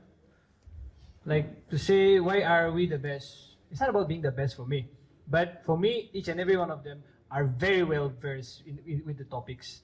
I myself have been learning from them since the long journey that we had from Chumukedima. We set out together. We sat in that car together. We played our songs. We talked about the budget, and we had everything together. And this bonding is what has made us eat together as well. I mean, I know everybody eats, but like we eat together in a sense that we enjoy our company. I enjoy each and every one of their company, and I hope they enjoy my company as well. So, me, I would not stretch much on saying how good they are in their topics because they themselves, they know, and they have proved themselves on the stage is what I believe. So they, even though if we do not go back as winners, I will forever cherish them as my very good friends. Thank you. Okay, you're from Chumukedima, right? Okay. You kindly tell your district name, okay? Okay. Anybody who has the mic can just stand. First come first. Survival of the fittest. Hello, check, mic testing. So thank you so much, Honorable Speaker, for the opportunity. Once again, a very good evening to one and all, my respected friends, my respected competitors. I thank you all for this wonderful opportunity. Representing Mon District, standing on behalf of my team, I stand here before to remind that we took a 12-hour journey to get here, just to get here, and then reminding yet again while Go back to the topic. Yes. Okay. While we go back to this very topic on why our team should be worthy to be said the best team of this very youth parliament is because, as our friends have also mentioned, that they have mentioned the facts and figures coming back to Nagaland, coming back to Northeast. But this is not only limited to Northeast, this is not only limited to Nagaland. We have covered the topics related all over India. And coming back, when you only talk about facts and figures that are on the documents, that are on the internet, that are on the news, that are on the history of the paper, what is the use of your own brain, your own creativity, and your innovation that you have for yourself? So my team has put on forward not only the facts and figures that lies in the history of India in the current scenario, but rather we have put forward our innovations as well. The things that we must talk about, the things that we must focus on. Rather not only focus on the topic alone as it is, but rather we must also bring forward, bringing along with the facts and figures, we must put our own creativity to make an improvement in the very law, in the very policy of this very topic itself. So with all of this, coming up with all of these points, I would like to thank you all for this time, and with this I would like to end my speech. Thank you all. Okay, thank you.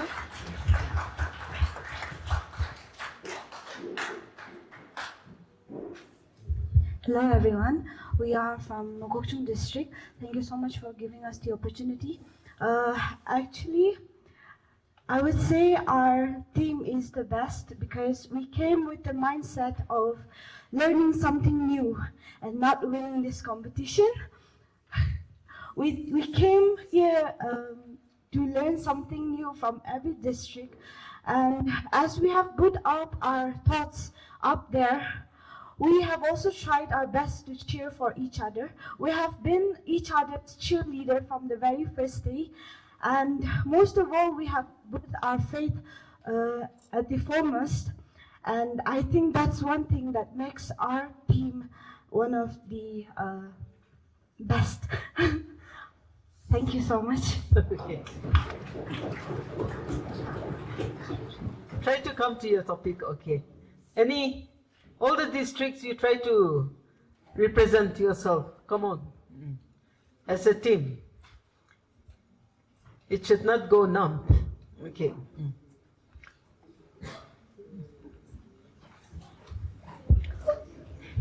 5 of us, we are from the district parent. Parent? Yes. Okay. Okay, go ahead. We believe that we are the best team, not because we spoke more, but because we spoke with clarity, purpose, and unity. Our team, we support each other, go hand in hand, and respect each other's perspective. And during our discussion, we present it confidently, present the solution, the practical solution, realistic ideas. That's all. Thank you. Thank you. We are scoring you. We are scoring you. Our compare and both of us, we are the judges for this session. Yes. Please pass on the mic.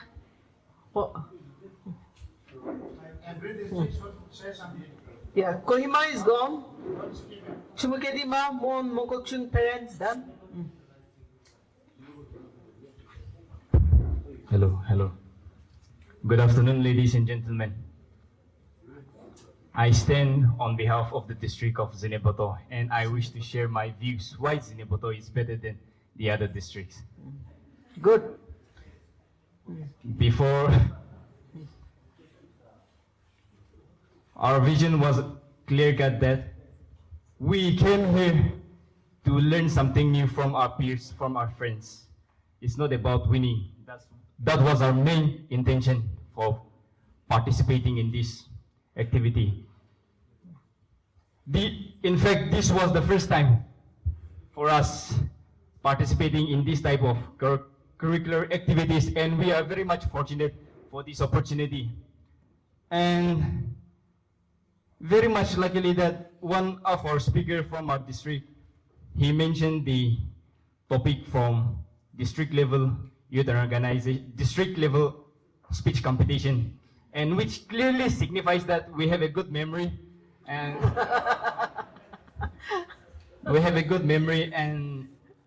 I would like to say that whatever things you have shared, my dear friends, whatever things you have shared today, we, the participants from the Zeniboto, will keep those things in our heart and will ensure that that word will help us in one way or the other one day. Thank you. Big round of applause for them. Okay. Which districts are yet to come? Here, I think you need a mic. Okay. If you can pass on the mic.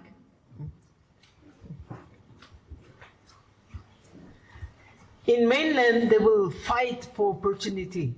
Whatever comes out of the mouth, that also is another thing, but I think we should start having those spirit. Well, thank you so much for the time. And to say that, if I say that we're the best, I think we will be going ahead of ourselves. But at the same time, I would like to appreciate my team for their efforts, because they have worked so much on this program, on this youth parliament, and I feel like from us. Which team? Which district are you from? Woka district, yeah. And I think we have contributed something to you guys, and I think you guys have learned something from our speeches. And as one of our mates have said about their mindset, we also, our team came with a mindset to learn, not to win, but we came thinking that we will have a good experience and we'll learn and we'll step up from what we are. So I think that's good. Thank you. Okay, thank you.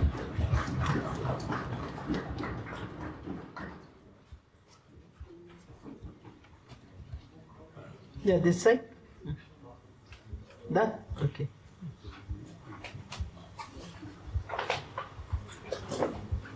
All district. No. Is it that? Hello, ma'am. Hello. We are from Kifri district, and ma'am, I believe that with due respect to all our fellow participants, I believe that we are also one of the worthy or best participants in the through the argument that through our approach coming to this very program of youth parliament. While we were coming, I told my friends, we had this discussion that our objective is not actually winning the very title, but our approach is to impress, to carry our district in a platform and have a good impression to other people about our district, which is very less known to other people because of its geographic location. Also at the same time, I told my friends, we had a discussion that maybe we will not win, but maybe we will speak something which is a little bit different from what the information we have consumed. Something different we will put up the stage. That was the approach coming up to this very program to carry our district's image in a very to carry our district's image, to impress and also secondly to speak something maybe a little but maybe something different apart from the information that we have received or consumed. That's all. Thank you. Okay, thank you.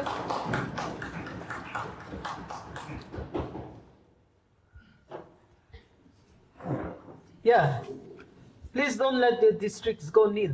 Come on. Not the best, but why it is worthy and why your team. Huh? Cheng Sang is gone, no? Cheng Sang? Okay, come on, Cheng Sang. Mon is gone. Good afternoon, everyone. Once again, I want to congratulate all the participants for their grand speeches. I'm Kozo Benu with 5 of us. We are from big district, and I don't believe that we are the best. I believe that we can still be better than what we are now, and that is also one of the reasons why we also came here. We're also very impressed. We were all very impressed by how the people from the students from different districts were speaking. We are very impressed. So through their speeches, we also learned something new, especially from the people, Kohima, Dimapur, and all these other districts too. They are really good speakers, and from the way they were speaking, we were also very, very encouraged. We also learned a lot of things about how to speak and other things. But then again, I also believe that my teams are no less than them because I believe that they still have a lot of room, myself included. I believe that we have a lot of room to improve ourselves. But the most surprising thing that I noticed about my teammates are that despite being very introverted in the classes and college, they are somehow able to stand in front of the other districts and able to express and speak on their own. So that was very unexpected in terms of them. But apart from that, they're also very fun to mingle with. They may look stern, they may look unapproachable, but when you get close to them, when you get to learn them, you find that they are very weird in their own ways and also say a lot of weird things. Especially this guy, his name is Krishna, I don't know. This guy just seems to appreciate all the ladies from the other colleges. He was praising a lot of ladies from the other colleges, so if you want to speak to him, I think he'll be very open-minded. Anyways, thank you for this time. Okay. Thank you for this opportunity. Okay, good. We still have Cheng Sang and Dimapur. You are given the opportunity. Dimapur, where are you? Dimapur. Or I'll call up Dr. Lichumo Inye, your principal. Hello everyone. With due respect, I would like to state why our team is best. So we come from different communities that I believe that it's very diverse. And she's from Dimasao, Sumi, Zeliang, and I come from the Ao and Nangami community. So I believe that we've brought a diverse perspective. So that I believe is unique from the rest of the team. Thank you. Okay, only that. Okay, Tuensan.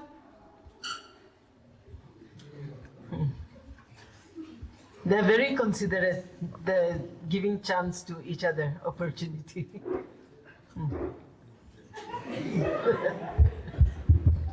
Hello everyone. Thought of not speaking because once I start speaking, I used to make a lot of jokes. That is the reason why I got embarrassed there before. So I can't say I can say that my team is the best. I can say that my team is the best because let me narrate yesterday's incident.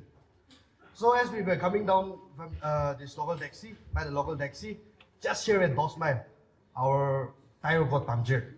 So I told them, this is a sign. Tomorrow, we are getting embarrassed. The same thing happened, all three of us did. So what I want to say is, my team is the best because we are very united. We prepared our speech only last night, to be very honest, because initially we thought of not attending this youth parliament also because my college we are having cultural day, and us being in last year, 6 semesters, we thought of not attending also. But then, on the request of our teachers, we said yes the day before yesterday only, and we started preparing our speech initially inside the sumo, sitting in choir line, disturbing all the passengers. And then last night also we were preparing less, having more junk foods. That was what we were doing. So what I want to say is, my team is the best, but though our brother from Jaluki, Jaluki, no? Jaluki, I'm so sorry, because we are roommates. I told him that our tire got punctured, so the same thing will happen with you. And it really happened. Thank you.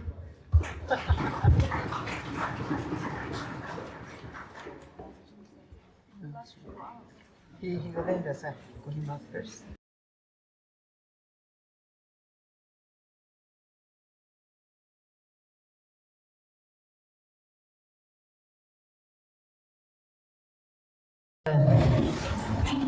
Results, the formal results. I, like all those something brothers that we have in plenty in Nagaland, I have demanded 6,000 now. It's immediately here. Okay? Which district do you think will be getting the first position in this impromptu competition? Doing some punctured tire, so it's okay.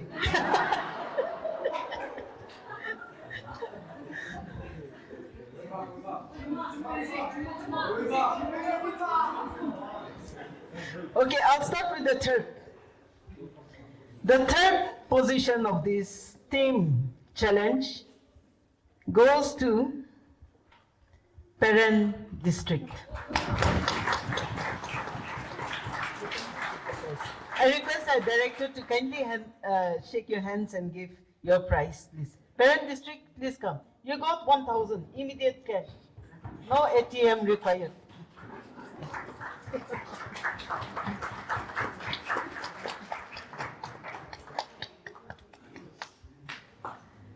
Okay, thank you, sir.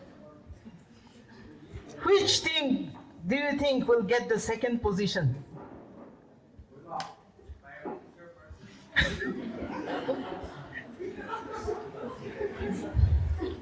Mon!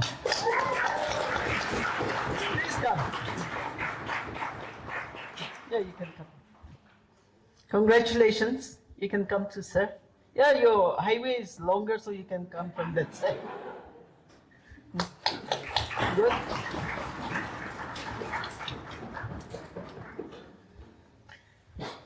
Okay, sir. Which team do you think has back the first position?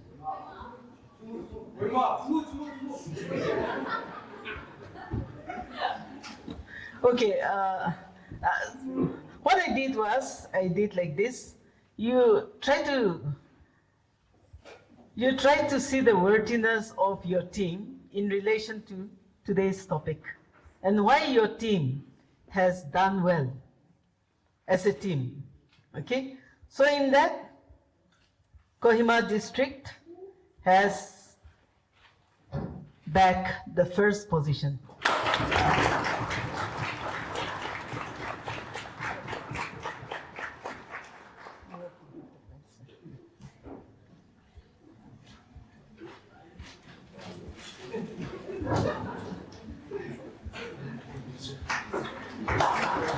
Yes, yes.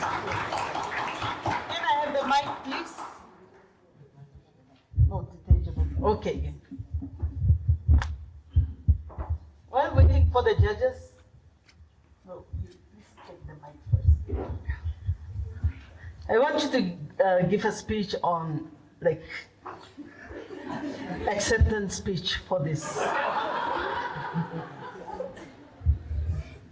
I, Mr. Kepozo Kapu, No, it's on okay. behalf You can of shake sir's hand first. yes, on behalf Then of the you Kohima can take district, that and then just I- take 2 minutes to speak. Acceptance award speech. Thank you, sir. You know, why should I start with my name? Why should I say I? I'll start with Jehovah Tse. Praise the Lord. Thank you very much. And I also thank our honorable speaker. Extortionist And for today. And I'm lost of words, I should say. But the gratitude that I feel, the gratitude that my team feels towards winning this, towards bagging the first position is, extraordinary. It would be preposterous of me if I keep on blabbering things that come to my mind. So I just want to say thank you very much. Thank you to the organizing committee. Thank you very much to the people who cheered for us. Thank you very much to God Almighty. And you and I, let's fear the one and only three people, Father, the Son, and the Holy Spirit.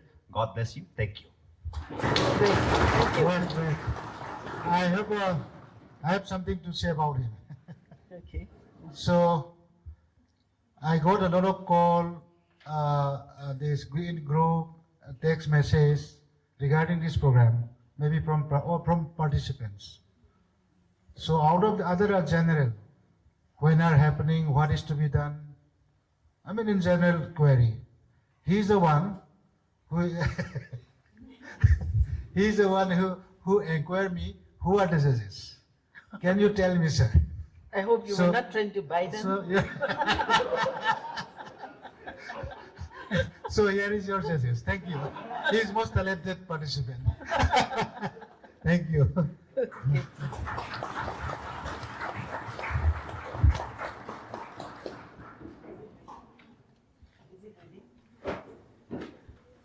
Okay, just 1 or 2 tips from me. I'm not from political science. So we have young faculties in political science here in Jaffa Christian College.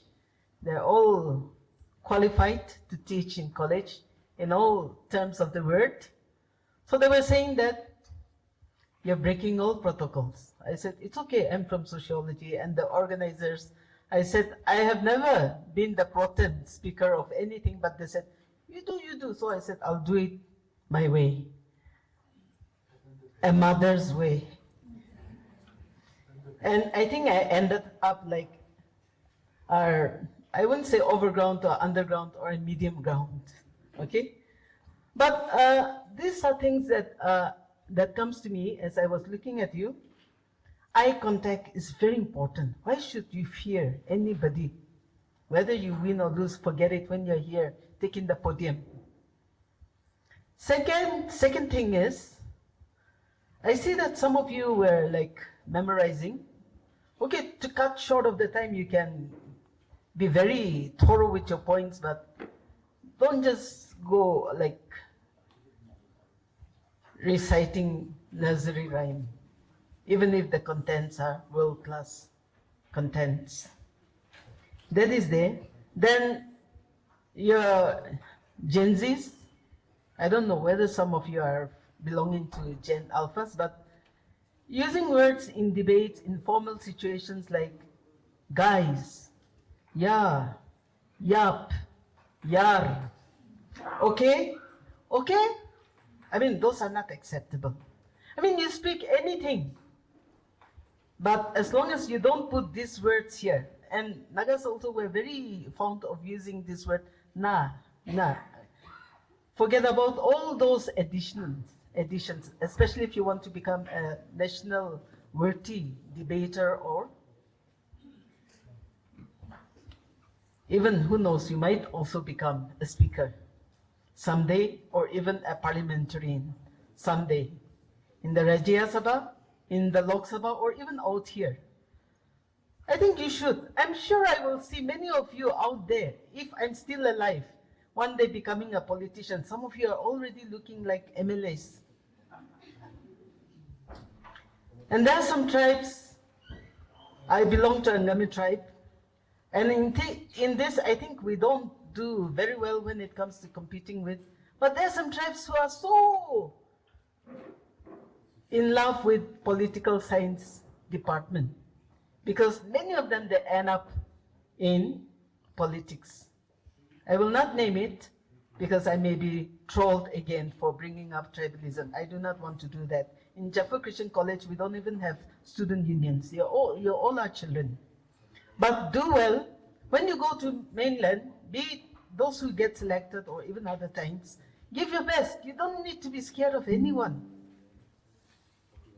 For us, Nagas, generally, even if we know we're too modest, so when you divide your time 100%, 50% of your time is you're concentrating on your own insecurities, shyness, or even maybe conscious of what you're wearing or your language whatsoever.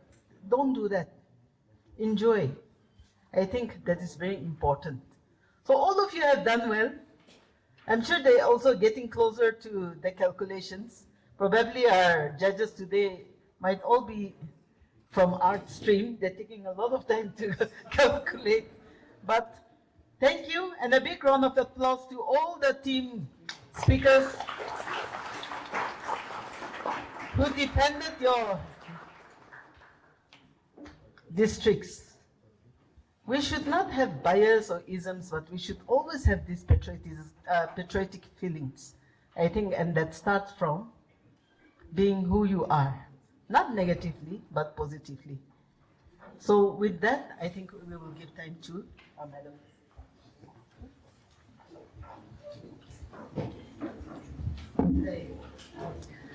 I am a millennial, and I was really shocked and surprised to see some of you really fighting hard on stage. For people of my generation, it's really difficult to speak out. We are a pretty tongue-tied generation. So seeing you all lashing out your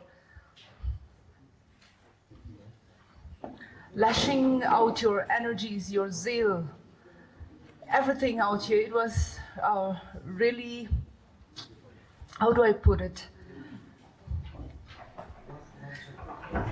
I am very hopeful about the future. That's all I can say. So yeah, when I had gone to the parliament in 2022, I think I was amongst some of the earliest batches from Nagaland who had gone to speak in the parliament. Now, when we go out there, people from different states come. Okay. You're a former participant. Yes. Yes. Yeah. Which is what I wanted to share, so I stood up again. Okay. For your information, she took part already in Parliament on certain program representing Nagaland. She has spoken. She took part. She spoke. She interacted with national team, I think that will be worthwhile if she share experience, how it was. Please. Okay, so I'll continue. So there were different youths from different people from different backgrounds of studies coming to the parliament to speak. So all the youths were from different states, and one important thing is if any of you get selected today, make sure that you wear your attire properly, because that is your identity.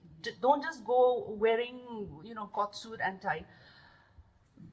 Wear your attire properly, and when you enter into the parliament, you are not allowed to carry anything, not even your phone, not even a pen, nothing in your pockets. So I hope that you will keep that in mind if you go, because a few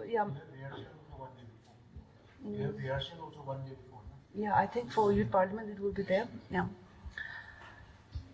So some people had issues because they had extra things and they were not allowed to take them with them also. So keep that in mind as well.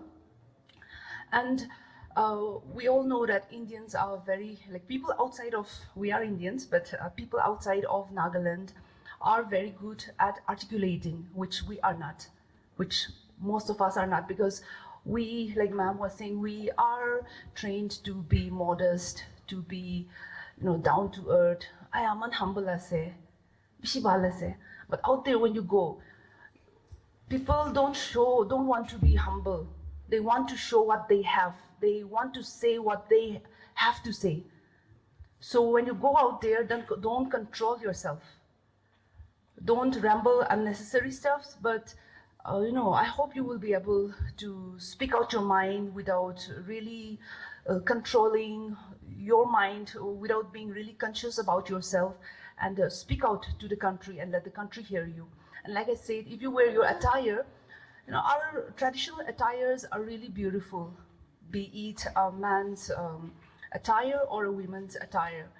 Every tribe has beautiful attires, and if you properly dress up and go out there and speak your heart out, I'm sure the country will hear you.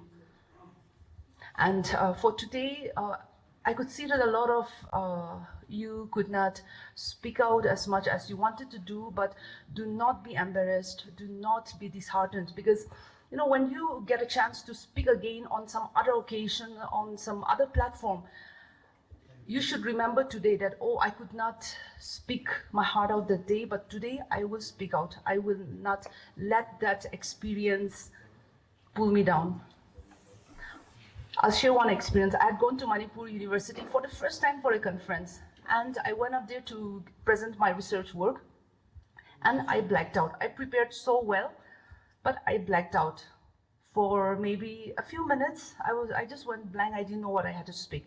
So that day I told to myself, I am never going to let this happen to me again.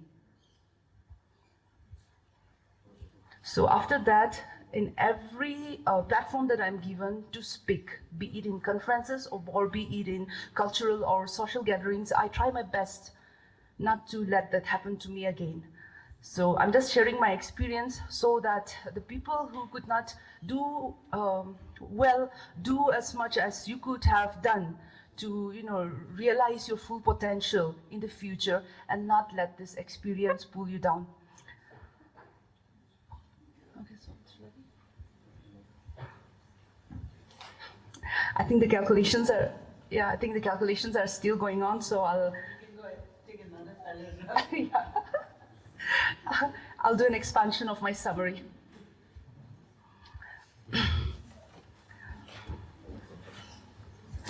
Yes, so we Nagas, we are scared to travel. We are scared to travel abroad. So there has been instances where people with graduate, postgraduate degrees are even scared to travel, even to Guwahati also. Now with this platform that you are given, you will be given the chance, the platform to travel to Delhi on a plane, and from there you have to go to some government hostels where the MLS usually stay when they attend the parliament. Now, when you're given that platform, don't be scared to travel, even if you are alone. Because traveling is very empowering.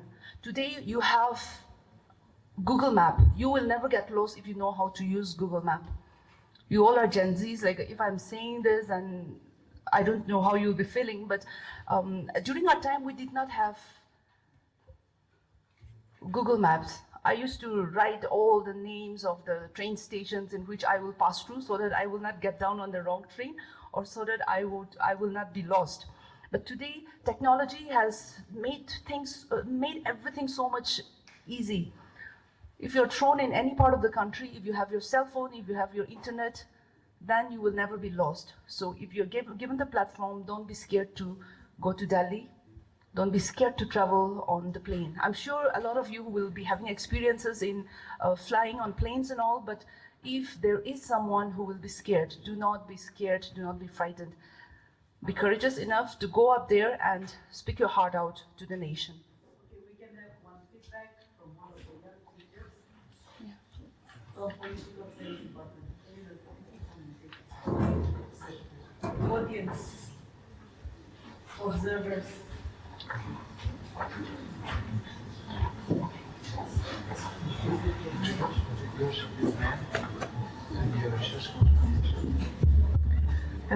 Good afternoon, everyone. My name is Aona Hibo, and I'm an assistant professor here. Currently, the HOD of Political Science Department. I'm also doing my research. So, firstly, you all did a very good job. You know, everyone was quite well versed in what you had to speak on. However, there were some things that you should maybe in the future keep in mind, like already stated by one of the judges. Be well versed with the topic. Some of you kept fumbling, and I think one of you did not do a very well job in researching regarding the budget, because you made a very small error. But anyway, I'll just highlight some general instructions that is to be kept in mind during a youth parliament or a mini parliament. So the first one is the participants should show utmost respect to the chair. They should abide by the decisions of the chair and should have faith in the impartiality and judgment. That is the first thing that you should keep in mind. The second one is every member, while coming to the house for its sitting, should bow to the chair, and similarly, while leaving the chamber, bow to the chair. But I think that is not necessarily necessary for today's case. And another thing, a member should never cross the floor while the house is sitting. That is something which we saw today. Like 2 or 3 of you kept disturbing the session.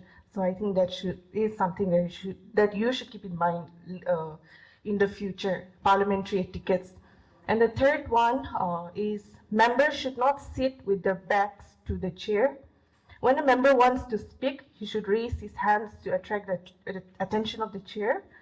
And no member should speak unless he or she is, or he or she has caught the eye of the chair or eye of the speaker, or has asked permission to speak.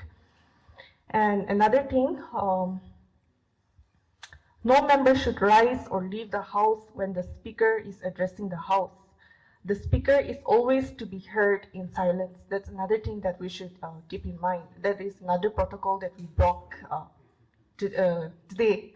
But anyway, this is a training ground and we're all learning. So these are just some few instructions that we should, keep in mind or be considerate for the future, sessions or sittings. Yeah, thank you.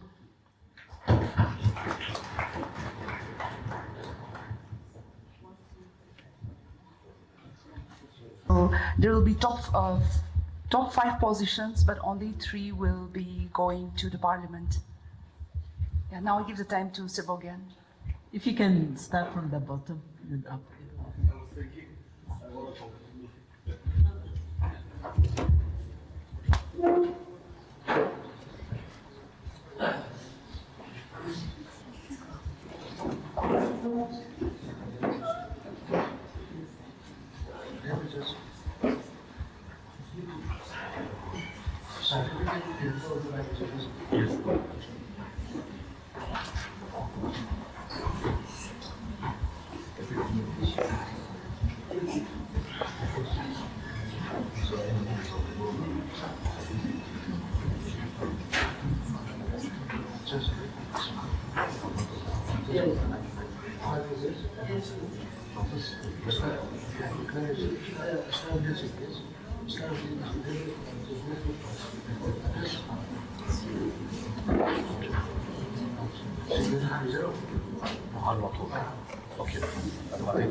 Okay,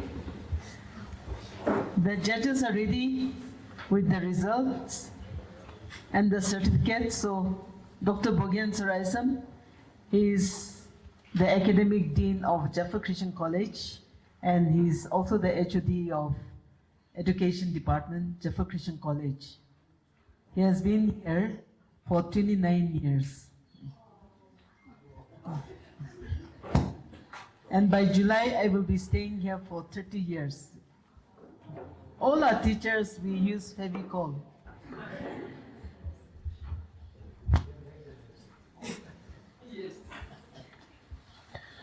Thank you for giving me this time. I'm standing here again. Anyway, we have been waiting for this result, so here it is.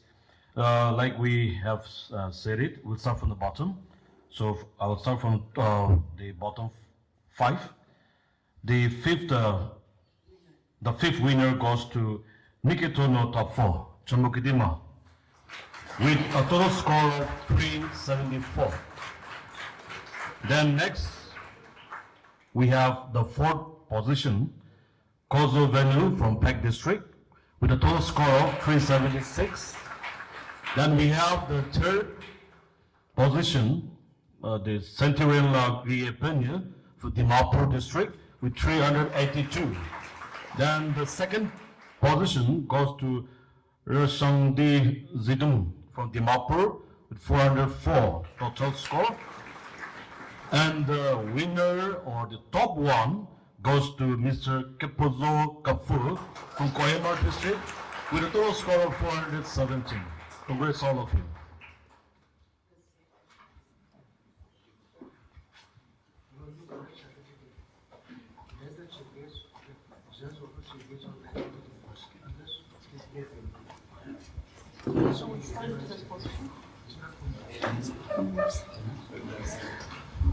So congratulations, winners. So we'll be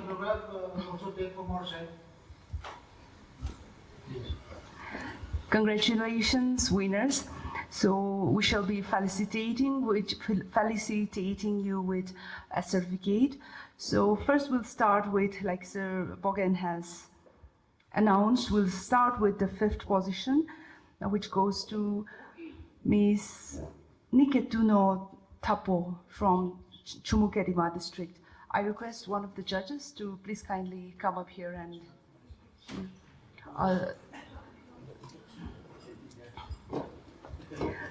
okay, Dr. Purchila Jamir, to please felicitate her. Miss Niketuno Tapo from Chumukedima District.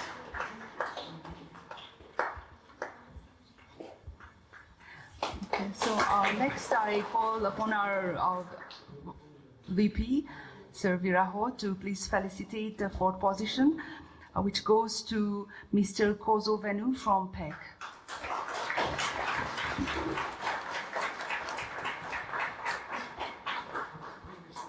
From PEC District.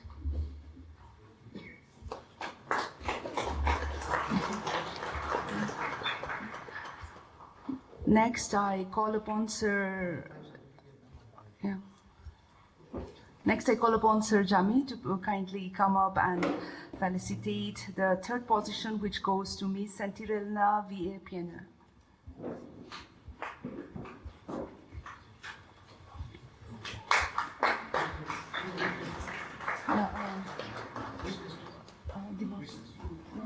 Dimapur.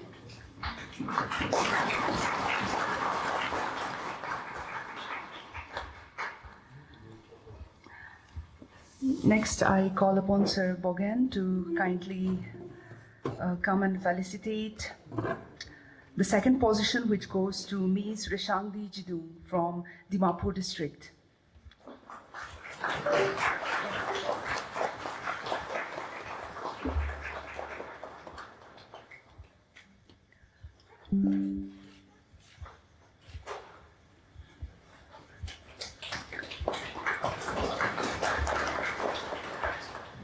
Now I request our chief guest, Mr.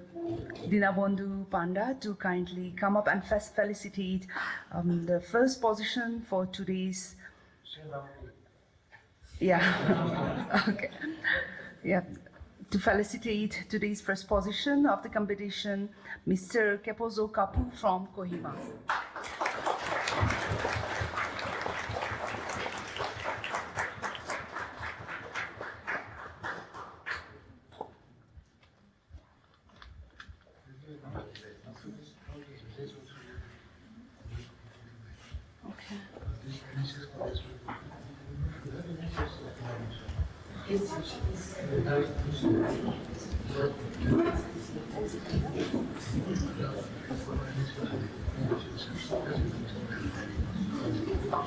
Okay. Now we would like to felicitate the NSS unit of Jaffa Christian College. So I request you to kindly, someone to kindly come up on stage. Yeah. Okay. Mr. Rokoviko Chale will be felicitating them with the certificates.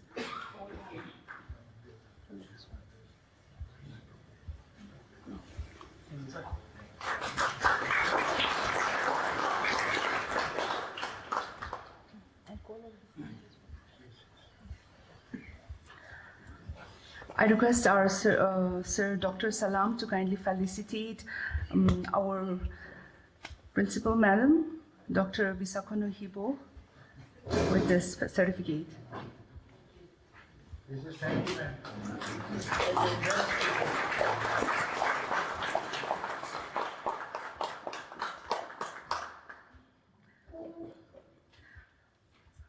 Next, I request our chief guest to kindly come up. We would like to felicitate you as well with this little token.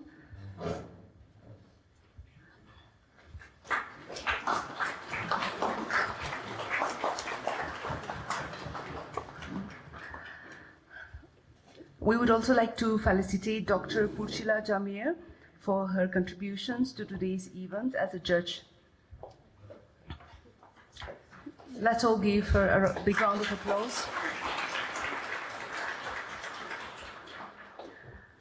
Next, we would also like to felicitate Mr. K. Libemo Jami. We request him to kindly come up on stage.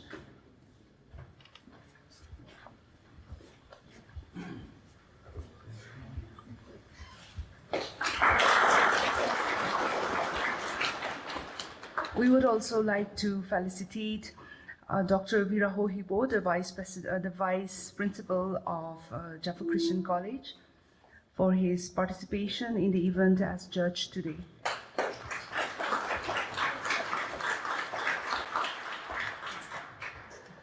Finally, we would like to felicitate Dr. Suraisam Bogan for his participation as a judge in today's event.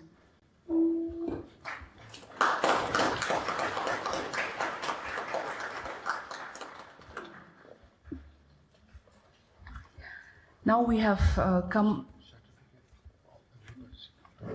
later on or now? Now. Okay. Out of time.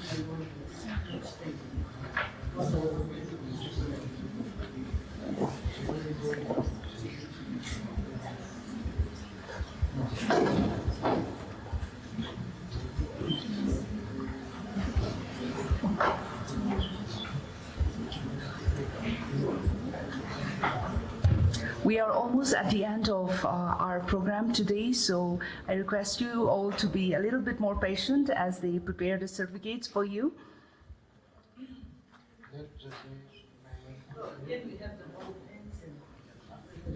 Okay, all right, so now we shall give the time to Mr. Visapo Kiki for the vote of thanks. He's the NSS PO of Jaffa Christian College here.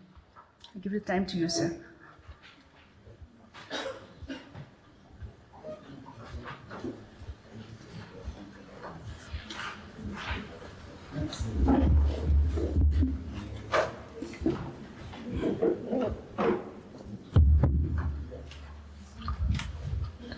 Good afternoon, everyone.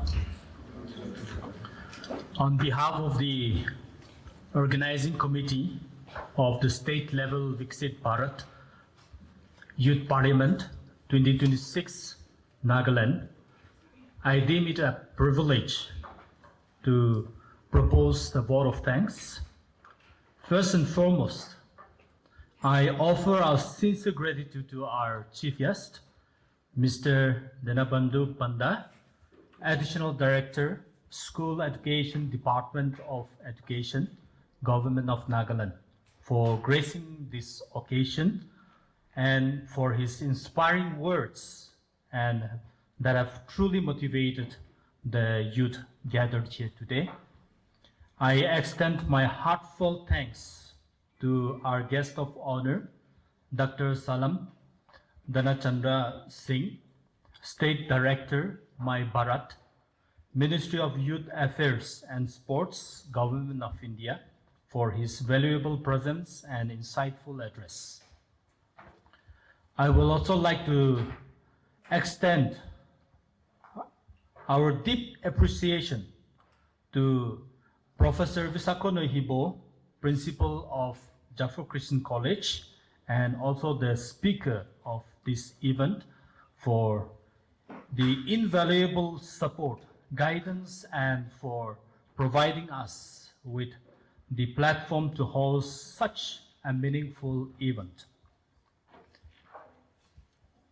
Mr. Rokovito Zatsu, our State Nodal Officer, NSS, he could not be here today because he got an emergency arising from the sudden visit of our Regional Director, NSS, to Nagaland. So as he had to receive and attend to the official engagement, but I want to express our sincere, heartfelt gratitude to him for his constant support and valuable contribution towards making this program a success. A special note of appreciation goes to Mr. Rukoviko Chale, Program Supervisor, My Bharat Nagaland, for his warm welcome address and for his constant great guidance and coordinating in making this event possible. I will also like to acknowledge the efforts of the judges whose time and thoughtful evaluation made this event both fair and enriching. My sincere thanks goes to the media fraternity for their coverage of the program, and also the technical team for their dedication in ensuring the smooth and successful conduct of this event. I will also like to extend our sincere thanks to the chair and the timekeeper for their diligent role in introducing the participants and ensuring the smooth management of time throughout this session.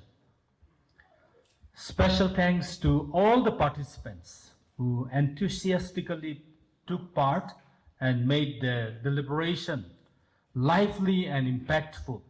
You are indeed truly the voice of tomorrow.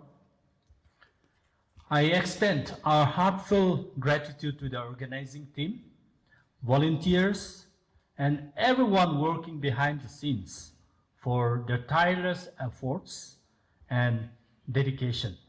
Finally, I thank every one of you present here for your participation and support in making this program a grand success. Thank you all, and God bless you. Not me, but you. Jai Hind.